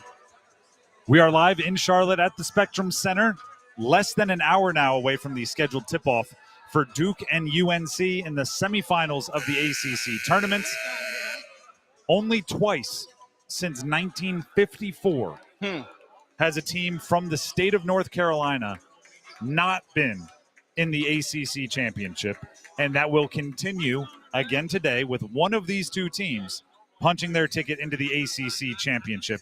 However, when we are looking at a the legacy talk, which I know you love. Oh, you know it. RJ Davis on the UNC side has done darn near everything in a UNC jersey. His jersey will go up in the Dean Dome rafters. Yeah, absolutely. Due to his ACC Player of the Year selection from a season ago. He is the second leading scorer in UNC history behind only Tyler Hansbrough, and then is also the third leading scorer in ACC history behind only Hansbrough and Reddick. He has not won an ACC tournament title. He has not won a national title. that's kind of it. That's the kind of career he's had. That's really where you talk about the things that every athlete puts on their checklists before their career starts. He's down to like 2 things, and one of them does not happen if they lose today. If you just want to put a little bit more stakes on there for UNC. Yeah. And you could argue his chance at the other thing, the national championship, is also eliminated with a loss today due to the fact that I don't believe they make the NCAA tournament if they lose today. There are those out there that think a solid showing might be enough to get them an at-large bid. Obviously, there's other basketball games happening around the country that impact it.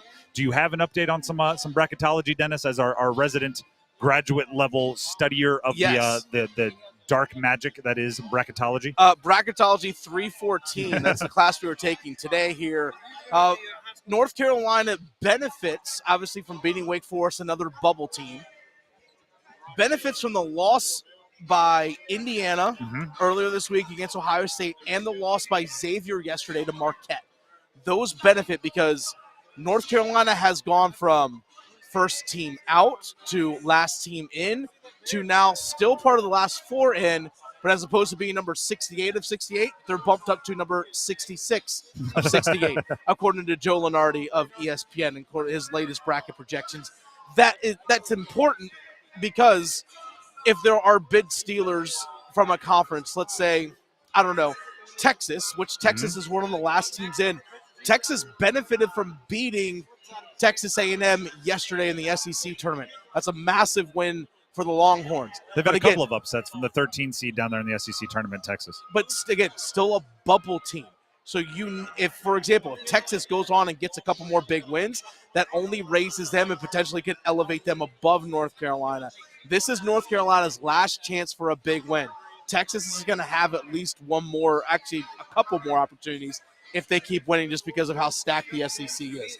So Carolina, if they get this one today, it's going to help, but it by far does not fully guarantee them getting in.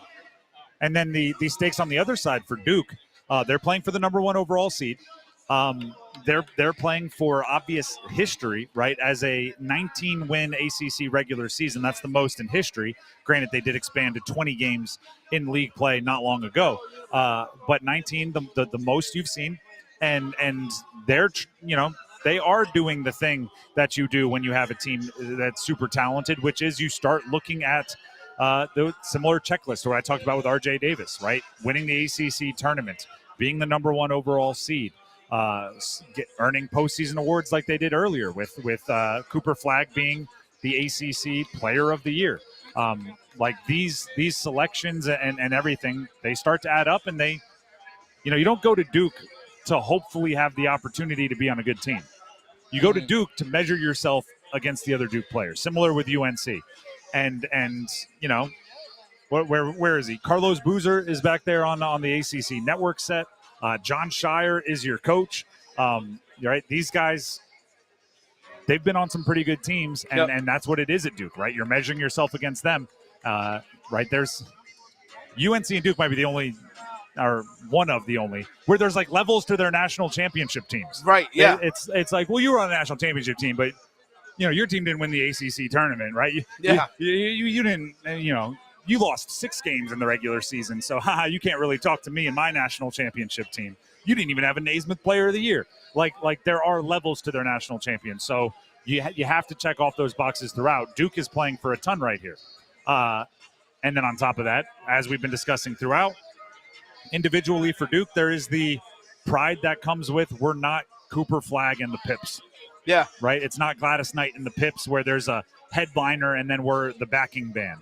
Right? Cooper Flagg's not playing today. We'll have to wait and see if he plays tomorrow. If Duke wins, we'll have to see what his availability is for the NCAA tournament, but it has been confirmed he is not playing today. We can, from where we're sitting, see the entire Duke team warming up. They're stretching out, and Cooper Flagg is not amongst them. So he's not playing. There is some level of proof, some level of proving yourself that comes with being on a team where the best player gets hurt. By the way, no Malik Brown as well. Not seeing him out here as well. We did see him walk in with a sling today, but Cooper Flagg hasn't even come out here to the court yet. But like you mentioned, these teams, Duke, Carolina, you go to these schools for to win titles. That's why you come to these schools. It's to win titles. That's the standard. Look up in the rafters at both of their home gyms. There's your standard. And that's the fun thing about these games is that obviously the proximity. These teams face each other all the time. And now Duke can potentially keep UNC from even making the NCAA tournament. That's something that's on for them as well. There's so much riding on this game. You love it. And yeah, that's the other way to put it. For all of the stakes I just illustrated for these two teams, in a rivalry, you can ruin that for them, right? Yeah. Everything I just said about UNC, Duke, you can take that away from UNC. Everything I just said about Duke, UNC, you can rob that from Duke, and it all comes down to tonight's game. We still have to make our picks. There's a few keys to the game I want to get to, and more from here inside the Spectrum Center, the home of the Charlotte Hornets. But for this week, it's being taken over by the ACC Men's Basketball Tournament. We'll be back with more. Don't go anywhere. Let the madness begin. Move it down low, gets the bucket and draws the foul. We're on the road with the ACC Tournament. R.J. Davis triple, count it! All the hoops action will be heard here. Withers, a three for the lead, yes! The road to San Antonio is driven by Wakemed, Roofworks, Metro Elevator, and Wilkinson Chevrolet Cadillac Buick GMC in Sanford. 99.9 The Fan, the Triangle Sports leader. Wolfpack Sports Today is presented by Dreamfinders Homes, the official home builder sponsor of NC State Athletics. And now, here's Wolfpack Sports Today. I'm Matt Chasnow. Pack Women's Hoops, readies for the dance. Wolfpack Sports Today is next. Dreamfinders Homes is excited to announce their partnership with NC State Athletics as the official home builder sponsor of the Wolfpack. With nearly 50 new and upcoming communities throughout the Carolinas, Dreamfinders Homes offers new and unique home plans built to fit your lifestyle. For more information on Raleigh communities like Glenmere Gardens, South Lakes, and Barrington, and all other move-in ready home inventory, visit dreamfindershomes.com to find your dream home. That's dreamfindershomes.com. Go Pack. The top-rated public golf course in Raleigh is none other than the Lonnie Pool Golf Course at NC State. No wonder this championship course was designed by Arnold Palmer and is challenging and fun to play for all skill levels. Join a league or take lessons. Check out the latest equipment in the golf shop. You can even have your swing analyzed or get a custom club fitting from one of the nation's premier master fitters. It's all here at your #1 golf course. Learn more at LonniePoolGolfCourse.com. NC State women's basketball is ready for Selection Sunday. ACC Coach of the Year Wes Moore says to get to the top, the Pack needs to play well right after halftime. Yeah, that's what I told him in the locker room. Third quarter kind of reminded me of the third quarter against South Carolina last year.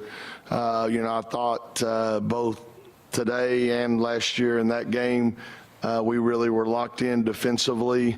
The first half, I think South Carolina, the score may have been 31-32, something like that. We were down 1. Obviously today we had a lead and they had 29 points, which is right where we want to be defensively.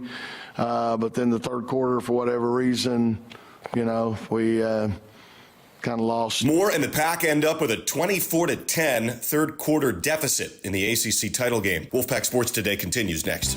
Maynard Service Company is your local expert in heating, cooling, plumbing, and electrical. For over 28 years, we have been dedicated to making your home a comfortable place to live. We service, repair, maintain, and install all brands, even geothermal. Maynard also has your water heater and generator needs covered. Call Maynard today for any of your heating, cooling, plumbing, and electrical needs at 919-361-0993.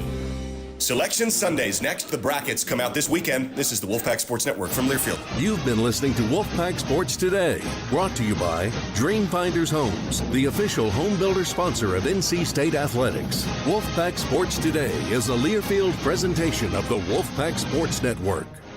What could you do with an extra $75,000 right now, or even a couple $100,000? If you own a home, you can get that money in less than a week with Loan Pronto. Hey, it's Dennis Cox. Loan Pronto is the leader in quickly converting your home equity into cold, hard cash. You can pay off all your credit cards or start that home remodel. Loan Pronto has several easy options to let you access the cash from your home. There's virtually no paperwork, no cumbersome process, no junk fees, and often no appraisal. Listen, the average homeowner now has over $300,000 in equity. That's your money. Use it. One client got $150,000 out and paid off all their credit cards, 2 car loans, and a personal loan, cutting their monthly expenses by $1,500. You can get approved in as little as 1 day. So act now with no hard credit pull up front. LoanPronto.com, 919-381-1760. Get the money you need for anything. 919-381-1760, LoanPronto.com. Equal housing lender, NMLS 1661781, subject to lender approval, NMLSconsumeraccess.org. It's bow time. Finally, lunchtime. I'm starving. What's that? This is the Bojangler from Bojangles. With the same bold flavor as their chicken? The same. And fries? The same. Huh. Well, I've got a PB&J. Yeah, that's not the same. A crispy fish fillet dusted in Bo's famous seasoning. With cheese and tartar sauce on a fluffy bun, the Bojangler's back. Hook one while you can. And it's bow time.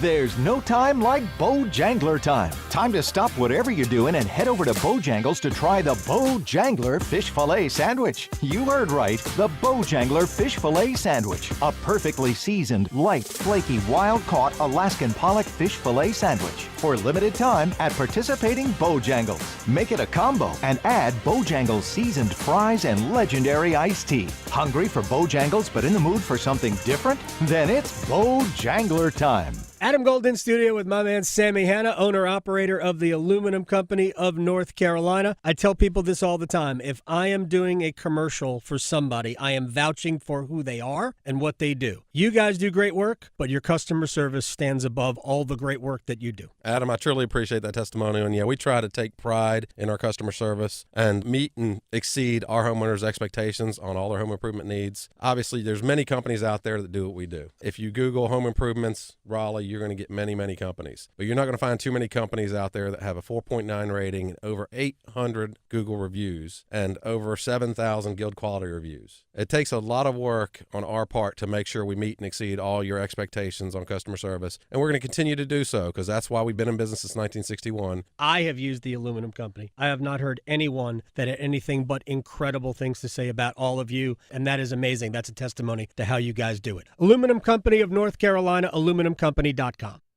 The Drive is brought to you by Newcomb & Company, where your comfort is their business. Visit newcombandcompany.com.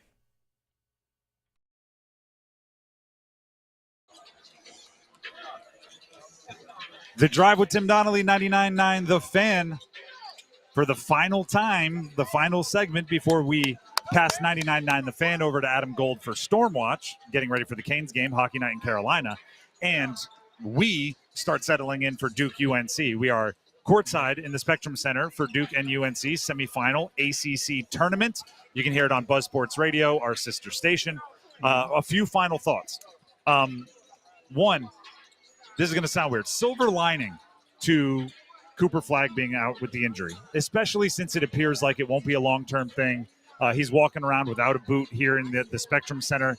Hasn't come out for warm-ups yet, but around the tunnel, no limp, all that sort of stuff. He's probably getting treatment. The good vibe. Exactly. It does make this third matchup between these two teams different, right? We can't just look at the first two games that Duke won and say, this worked for them last time, will it work for them again? It changes up everything. And one way to think about it is, I do kind of want to know what Duke's been hiding. And this, like, I'm not expecting this, but Dennis and I were just sitting here watching Duke warm up. And Kaman Malawash, the 7'2" future lottery pick, who most see as like a raw ability prospect in the NBA, stood in front of us and shot corner threes for 5 minutes, wing and corner threes. And I'll tell you right now, made a significantly higher percentage than I was expecting. Looked natural doing it, too. Smooth, natural. He's 2 for 13 from 3 on the season. Yeah. I'm not saying all of a sudden, hey, Cooper Flagg's out. Kaman Malawash is going to be a wing scorer, and he's going to be Stretch shooting. 5. But I do think that this team, Con Knipple, Isaiah Evans, some of these guys have an ability that maybe there wasn't the space or need for them to use. I want to see what they've been hiding with, but that's not the right way to put it. It's not like they've been like, ooh, we have the secret weapon we're going to keep, but it's just how do they play differently with a little bit more space and a little bit more room to breathe with one of the better players, if not the best player in the country, out with an injury. On the other side for UNC, speaking of big guys shooting threes, and right now Malawash just moved back to shooting corner threes in front of us, and he drilled the first, missed the second. Yeah, he's actually made 3 in a row before that miss. So, anyway. Speaking of big guys shooting threes, Jalen Withers. Yeah. UNC has been a much better team over the last 8 games than they were throughout the previous any stretch of their season. Mm-hmm. One of the things that's been different is Jalen Withers has really come into his own as a three-point shooter. Ironically, something that he did at Louisville early in his career and was one of the main reasons people were excited for him to transfer into UNC last year, only last year to see him not take many threes at all. So it's like he's finally coming around on the promise that he brought as a transfer portal acquisition from Louisville 2 years ago. He's been kind of the, I since the Canes are coming up here on 99.9 The Fan, I call Seth Jarvis like the human vibes indicator for the Canes. When he scores, it just seems like everybody is playing well. When Jalen Withers is knocking down threes, it seems like everybody on UNC just plays better. Oh, yeah. All of a sudden, RJ Davis is more efficient, which he has been a little shaky at times. All of a sudden, Ben Allen Lubin is getting it done at a higher efficiency level down low, and Trimble is knocking down shots. Drake Powell is knocking down threes. So, if you're looking for this, which I think we all are, to be an A-plus game against A-plus game, right? We want both of these teams at their best. That's when you get like the all-time classics. I think one of the ways you'll know if UNC is bringing their A-plus game is if Jalen Withers is effective in knocking down shots, particularly from the perimeter early in the game, because that's just the indicator that like they're in their zone, if you will. Now, it is the portion of the show. Yes. We need to make picks. All right.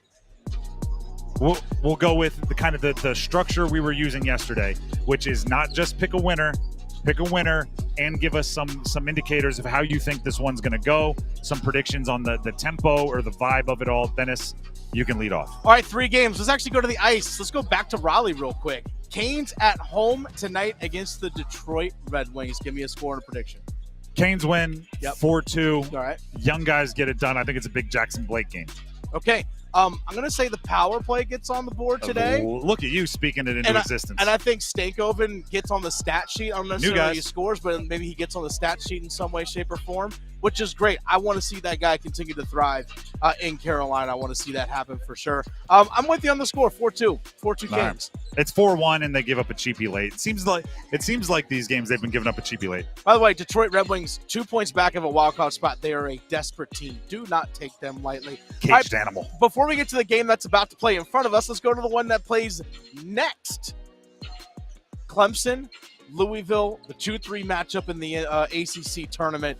Louisville won the regular season matchup between the two, and hence why they are the 2 seed. Clemson wins very, very close. Okay. And I don't think it's the best quality. I think these two teams are going to be a little tired. Talked about it earlier. Big game from Shefflin for Clemson. Even if it's not a big scoring game, big impact game for Shefflin. Clemson wins 62-59. Give me Louisville 67-64. Okay. Louisville 67-64. Little higher scoring than me. Little, but still ugly. But still kind of like 3 yards in a cloud of dust kind of football type game. All right, let's get to this one that we have right here. We have Duke taking on Carolina. Mm-hmm. This game tips off here on Buzz Sports Radio. Tip-off's at 7 o'clock over on Buzz Sports Radio because we have Canes next year on The Fan. Duke is a 6.5-point favorite. No Cooper Flag, no Malik Brown for the Duke Blue Devils. How do you see this one going, Tim? I still think Duke wins. I think it is close. 1 possession, 2 possession game late because it's UNC Duke and you wouldn't expect anything else. I said before the tournament, one of these games is going to be known as the Isaiah Evans game. I'm picking today. today is the Isaiah Evans game in the same way we call it the Austin Rivers game, the Cormac Ryan game, right? When you look back through the history of this rivalry, there are those subtitles. I think today is the Isaiah Evans game. I think he lights it up from deep. You're looking at 6 or 7 threes, maybe a few driving buckets as well. Duke wins, but UNC gets a big game. I think it's a Drake Powell game. I think it's a Jalen Withers game. And perhaps maybe like a Seth Trimble. I think Seth Trimble plays a little bit more because Duke doesn't have the size advantage as much. But it comes down to Isaiah Evans making one more play than UNC, and they win. I think we're going to get a heater today, and I think we're going to get an upset. North Carolina 78-73. And I think it's a back and forth, like no team leads more than by like 8 type game. Back and forth. And I think a couple free throws there late. I think Carolina might pull the upset on this one. 78-73. I hope we get some good swings. I hope if it's never more than 8, I hope it's 8 in one direction, 8 in the other direction. I hope we get some good swings. That's about going to do it for us here in Charlotte. Thank you to our presenting sponsors throughout the entire week. Wouldn't have been possible without them. Thank you to Victoria back at the studio for keeping us up and running. We'll pass things to Adam Gold and Stormwatch, getting you ready for the Canes game. Again, Duke UNC on Buzz Sports Radio, our sister station. We're going to stay here. We're going to enjoy this one. We'll see you on Monday. Until Monday, subscribe to our YouTube. All of our stuff there. Very proud of it. And enjoy the games tonight. Have a wonderful weekend.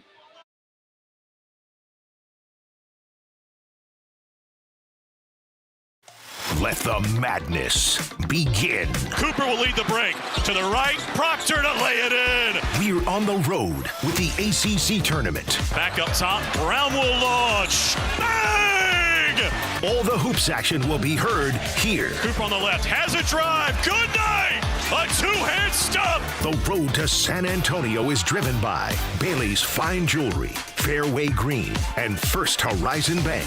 99.9 The Fan, the Triangle Sports leader. Breaking news, and this one is almost unbelievable. Yeah, it's all about new customers at Bet365 because they get $150 in bonus bets when they bet $5, win or lose. And even better, bonus bets can be used on the spread, totals, and player props. There you have it. Bet $5 to get $150 in bonus bets, win or lose. And see why. It's never ordinary at Bet365. 21 plus only. Must be physically located in North Carolina. Gambling problem? Call 1-877-718-5543 or visit morethanagames.nc.gov. T&Cs apply. Shamrock. Everybody's Irish at Hibernian Pub's St. Patrick's Day celebrations. This year, there's double the Irish with 2 parties. Come out for a wee drum. Saturday, March 15th, Hibernian takes over Glenwood South from noon till 9 with live music, Irish dancers, bagpipers, and great food and drinks to celebrate all day. Then Monday, March 17th, there's a live DJ party on North Street next to Hibernian Pub on Glenwood from noon to 9.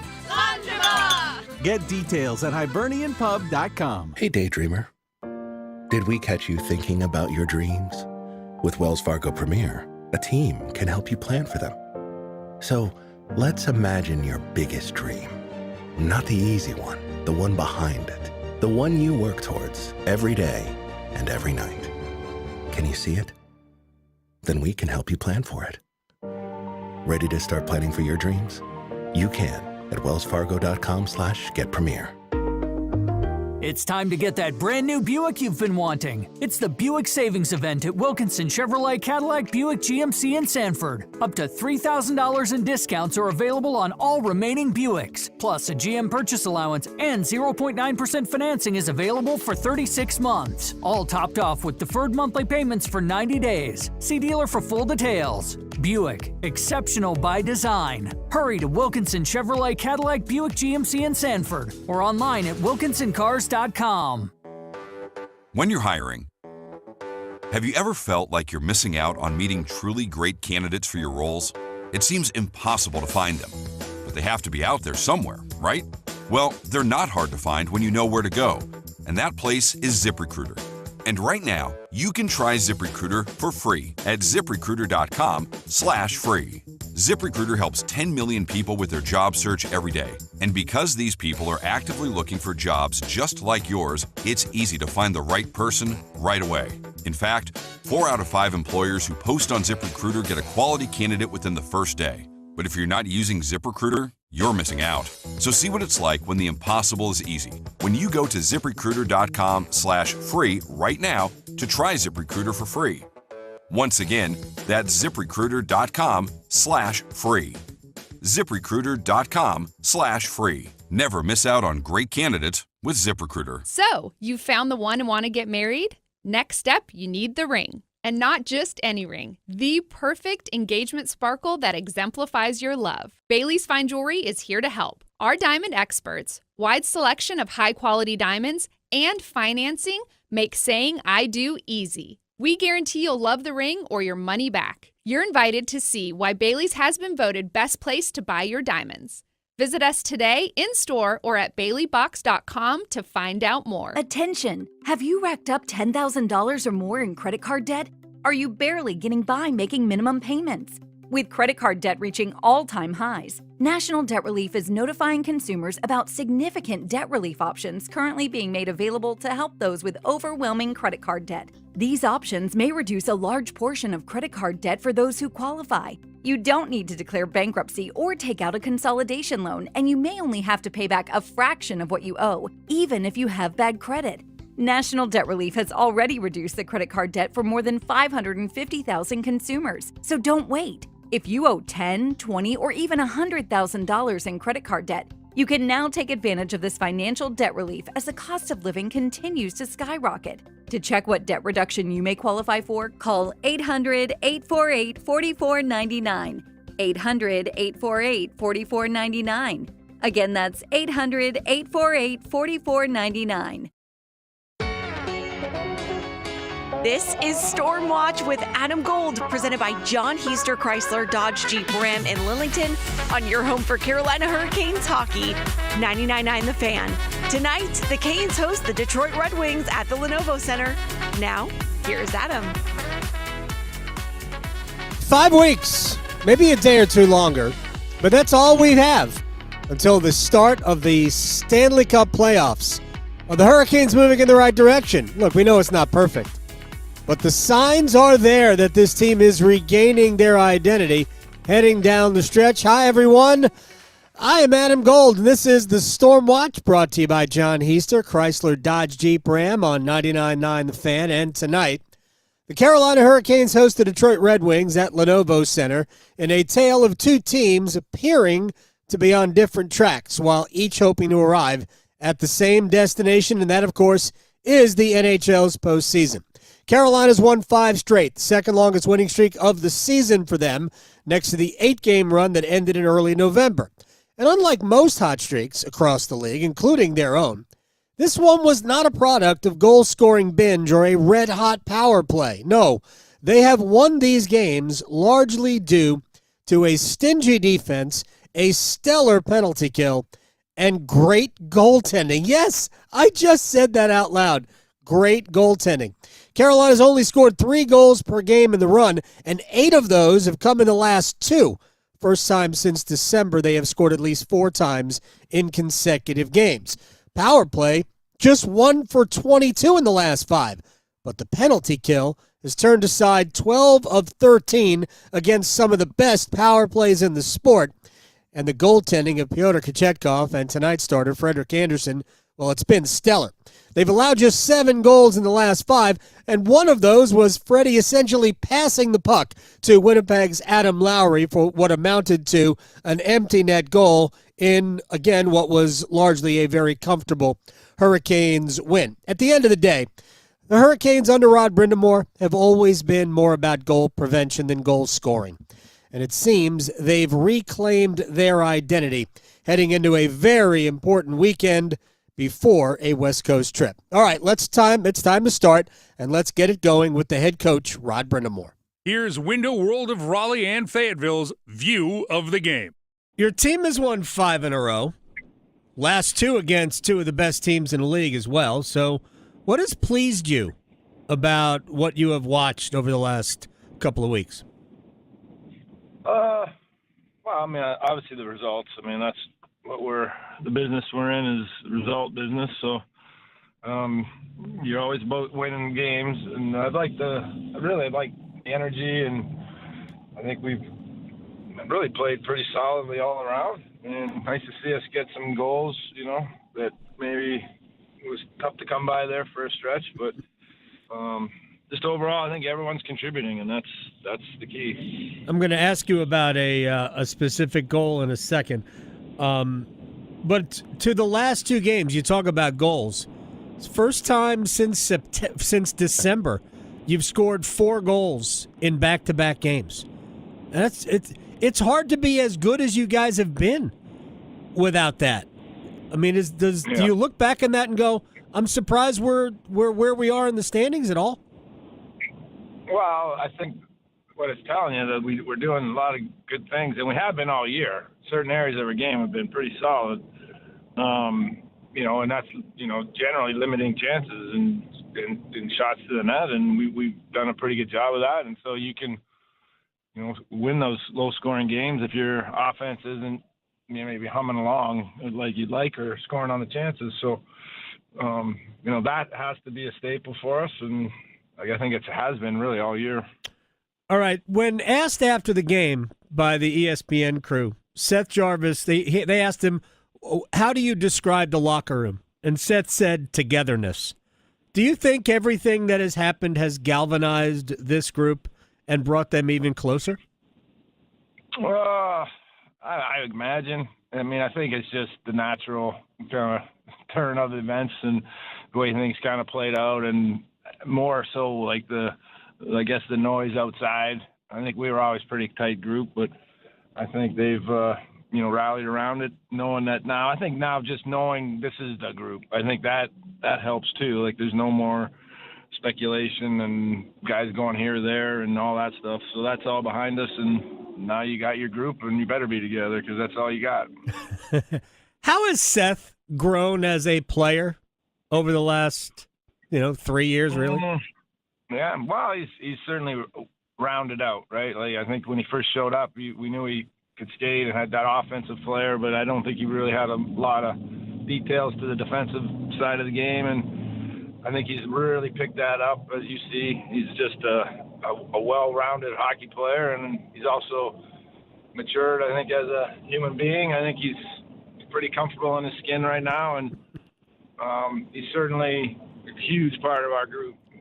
How do you mature like he has as a player, and he clearly takes his job seriously, but also blend that with the personality that he's got, which is he's just a laugh a minute for me. How does he do? How do you blend those two things? Well, I think the room, when you have guys that have allowed our young guys that when they come into the room, not just feel welcome, but let them be themselves, right? I think that's huge. I think that's a big change in the last many years, where it used to be the young guys came in and you kept your mouth shut and just kind of tried to get by, and now everybody's welcoming, and you want those guys to kind of show their personalities, because then they'll play better and feel more comfortable. And I think that's just a testament more to the guys and them allowing each guy to be who they are. I said I was going to ask you about a goal. You downplay a lot of things, and that's fine. I mean, I get it. We don't want to get too high or too low, but when Seth scored that goal against that goalie, what was your reaction on the bench? Oh, wow, that's a world-class goal. He's not, like you said, I mean, put it where he put it, and speed he used to come in and the skill to go under the stick. I mean, there's a lot going into that goal that maybe a lot of people don't realize, but that's a handful of players in the league can pull that off, and, obviously we're lucky we got one of them.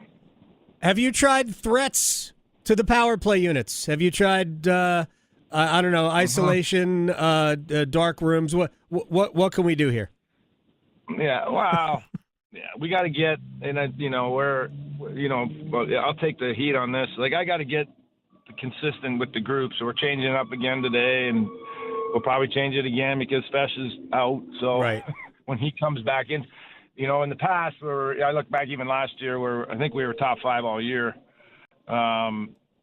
You knew what the units were going out, and they knew what spot they were in, and because each spot you have a certain responsibility. And right now we're kind of bouncing guys in and out, with the personnel, because we've had some changeover and trying to find where they fit on the power play best. And then, so there's been that kind of, I say not consistency, which is what you need on a power play. So we got to find that here in the next, little while, so we can really take advantage of that time on the ice. Just send out your shorthanded unit. Yeah. Well, that's what we do. Actually, we do send those guys out. but only they send. Decide not to score. Just send 4 of them out. Yeah. No, you might be right, but no, we've been pretty unfortunate when it was going good. We had a good stretch. I think when we were getting a lot of opportunities, we just didn't go in the net. And then there's going to be times when it's not great. I mean, that's part of it, but I think we just gotta retool here. And I mean, every game starts the same. It doesn't matter what you've done in the past. So we just got to focus on that. All right, real quick, the injury. Svechnikov, you say, is already out. Orlov, is he back in? Yeah. I think he's out too. He skated this morning, and he may, I think he's if not tonight, probable for tomorrow, and then I would say for sure when we get going on that trip. Are you concerned about Svechnikov beyond tomorrow? I wasn't, but I can't really speak for the player, so we'll see. Hopefully, he heals up quick. We do have some time off after the Saturday, a few days, and then it just the games just come the rest of the way. So hopefully he'll be ready to go. All right, good luck against the Red Wings. All right, buddy. Thank you. I did mention that Detroit was on a different track. Well, 5 points in the first 3 games out of the Four Nations break had the Red Wings in playoff position heading into a big home-and-home with the Blue Jackets. But they lost both of those games, including the Stadium Series one in Columbus, and they went on to drop 6 in a row. Fortunately for them, they're not buried, and their 7-3 win over the Sabres has them just 2 points out of a wild-card spot. But it is a free-for-all in the East with 5 teams separated by 2 points for Wild Card 2. We will dig in with Canes game analyst Trip Tracy next. This is the Storm Watch, brought to you by John Hiester Chrysler Dodge Jeep Ram on 99.9 The Fan. It's bow time. Finally, lunchtime. I'm starving. What's that? This is the Bojangler from Bojangles. Ooh, with the same bold flavor as their chicken? The same. And fries. The same. Huh. Well, I've got a PB&J. Yeah, that's not the same. A crispy fish fillet dusted in Bo's famous seasoning. With cheese and tartar sauce on a fluffy bun, the Bojangler's back. Hook one while you can. And it's bow time. There's no time like Bojangler time. Time to stop whatever you're doing and head over to Bojangles to try the Bojangler Fish Fillet Sandwich. You heard right, the Bojangler Fish Fillet Sandwich. A perfectly seasoned, light, flaky, wild-caught Alaskan pollock fish fillet sandwich. For limited time at participating Bojangles. Make it a combo and add Bojangles seasoned fries and legendary iced tea. Hungry for Bojangles but in the mood for something different? Then it's Bojangler time. It's time for the Coastal Scholar Athlete of the Month. Hello, Creighton Blackwell here at Coastal Credit Union 99.9 The Fan, and we're here to celebrate yet another Scholar Athlete. This month, we're at Middle Creek High School, where we celebrate our newest Scholar Athlete of the Month, Kristen Norton. My parents have always been there for me. And then my teammates, they really helped me with the mental part of it. So they really helped bring me up when I make mistakes or something and just keep me grounded. She's just a great person. She's a great leader by example and also vocally. She's just that type of person. It doesn't matter what the situation is, anything that can help the team. She's a great young lady. It's amazing to have on the team. She's a really good role model and a leader on the team. She's always first to step in and try something new to help the team. 1, 2, 3, let's sing! What does winning this award mean to you? It just means that all my hard work has really shown. Some days I'm what have I done? What have I accomplished? But getting this was people have actually seen my improvements and my accomplishments. So it's good. It's really good. Yeah. Congratulations, Kristen. For over 20 years, 99.9 The Fan and Coastal Credit Union have been recognizing scholar athletes at Triangle area schools. If you'd like to nominate a high school athlete, text AWARD to 919-860-5326. That's AWARD to 919-860-5326.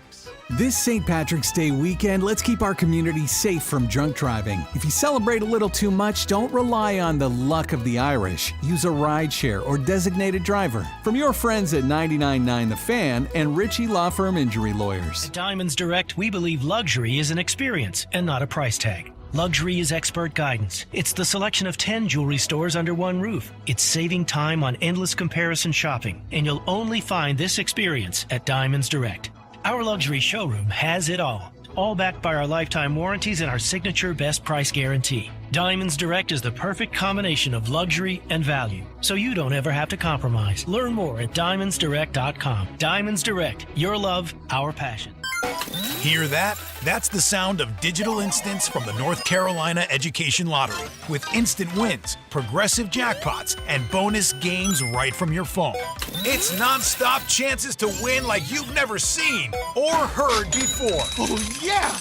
Big money! Visit nclottery.com to get in on the action. Must be 18 to play. See prize and odds charts at nclottery.com/digital-instants for details. Problem gambling helpline 877-718-5543.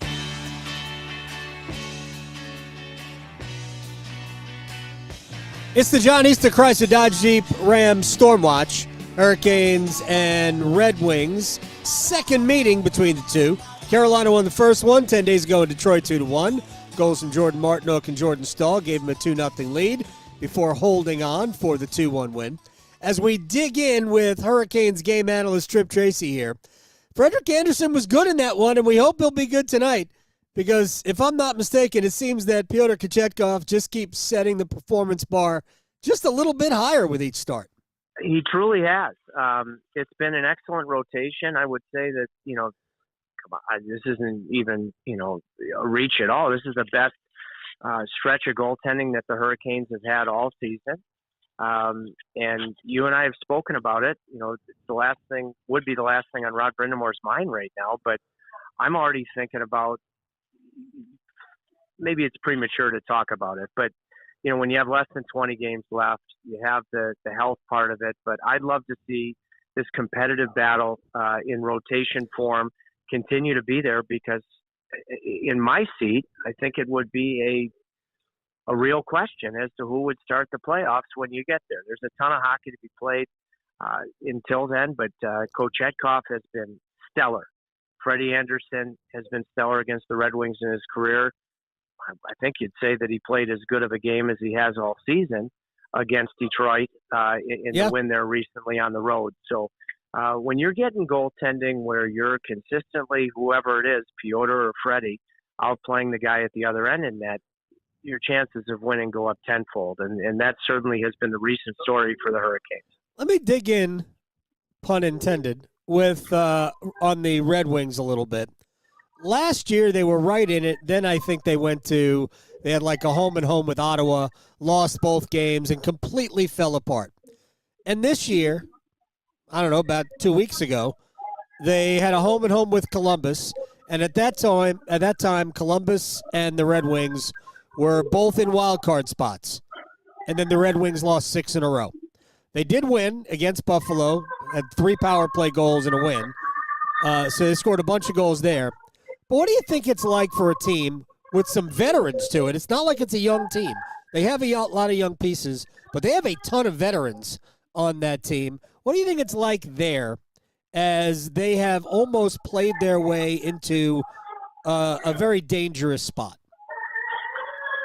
Well, I should preface this by saying I told you before we came on, I'm sitting with a guy that's taught me, more than anybody aside from his friendship in the game, and that's Hall of Famer Mickey Redmond. And, so I'd like to think I have with all of our conversations, a view of the Red Wings. The Red Wings did an unbelievable job when Todd McClellan took over with what they did, late in December and then to the Four Nations break, being the best team in hockey. That, they put themselves back right back in the wild card scenario. And, at some point there was going to be a little bit of a lull. And, the first game that they lost against Columbus, they didn't play well. And then they had a stretch of games, I thought, including the game against the Hurricanes, where, Adam, they probably have played better than the result that they've gotten. They don't have any wiggle room. It's all results for Detroit right now. And they lost at the buzzer against Ottawa on Monday night. Just about tied the game. They missed it by a matter of milliseconds, and they could have sagged when they played Buffalo on Wednesday. So you put all that together for, in my opinion, a good Detroit game. You've got Peter Mrazek going tonight. We know all about Peter. Yep. I think that was potentially a good deal for Steve Yzerman at the deadline. So all in all, it's going to be a tough out for the Hurricanes to beat a good team twice in a short period of time. And for me, of all the things that I loved in the game at Detroit, because I loved everything, it was the start of Carolina's unbelievable stretch of penalty killing where they've stayed out of the box, but they have been able to, with perfection, nullify some of the top power plays in the NHL. That will have to continue tonight because it's been a sparkling run for that facet. Yeah, Detroit has been dynamite. I think they're third in the league on the power play. We'll talk about the penalty kill in a second. Not only does Detroit have a great power play, they also have one of the, I think, best Hurricanes killers in the entire league, and Alex DeBrincat, who's on a bit of a goal-scoring binge, isn't he? DeBrincat seems like, whether it be with Chicago, his time in Ottawa, right, or with the Detroit Red Wings, and specifically in Raleigh, it seems like he's always found the back of the net. And, that was a piece of winning the game recently in Detroit, that because he's the finisher more than anybody else on that man advantage and on their top line. And I think he's a marvelous player from the standpoint that, he knows where to go for the garbage, and then his skill set is able to take advantage of what he does with the puck once he gets there. Can you do the job on Alex DeBrincat, the finisher that he is, that you did in Detroit? Because you have to think, if you were in his headspace, that he'd feel good in this building, because as a Blackhawk, a Senator, and a Red Wing, he's had a lot of good nights against Carolina in this building.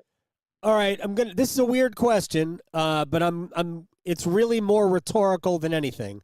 How do you feel about cloning?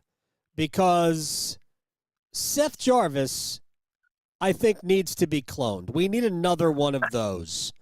The goal, in my opinion, we could play 45 more games, and I think that's max for Carolina the rest of the way.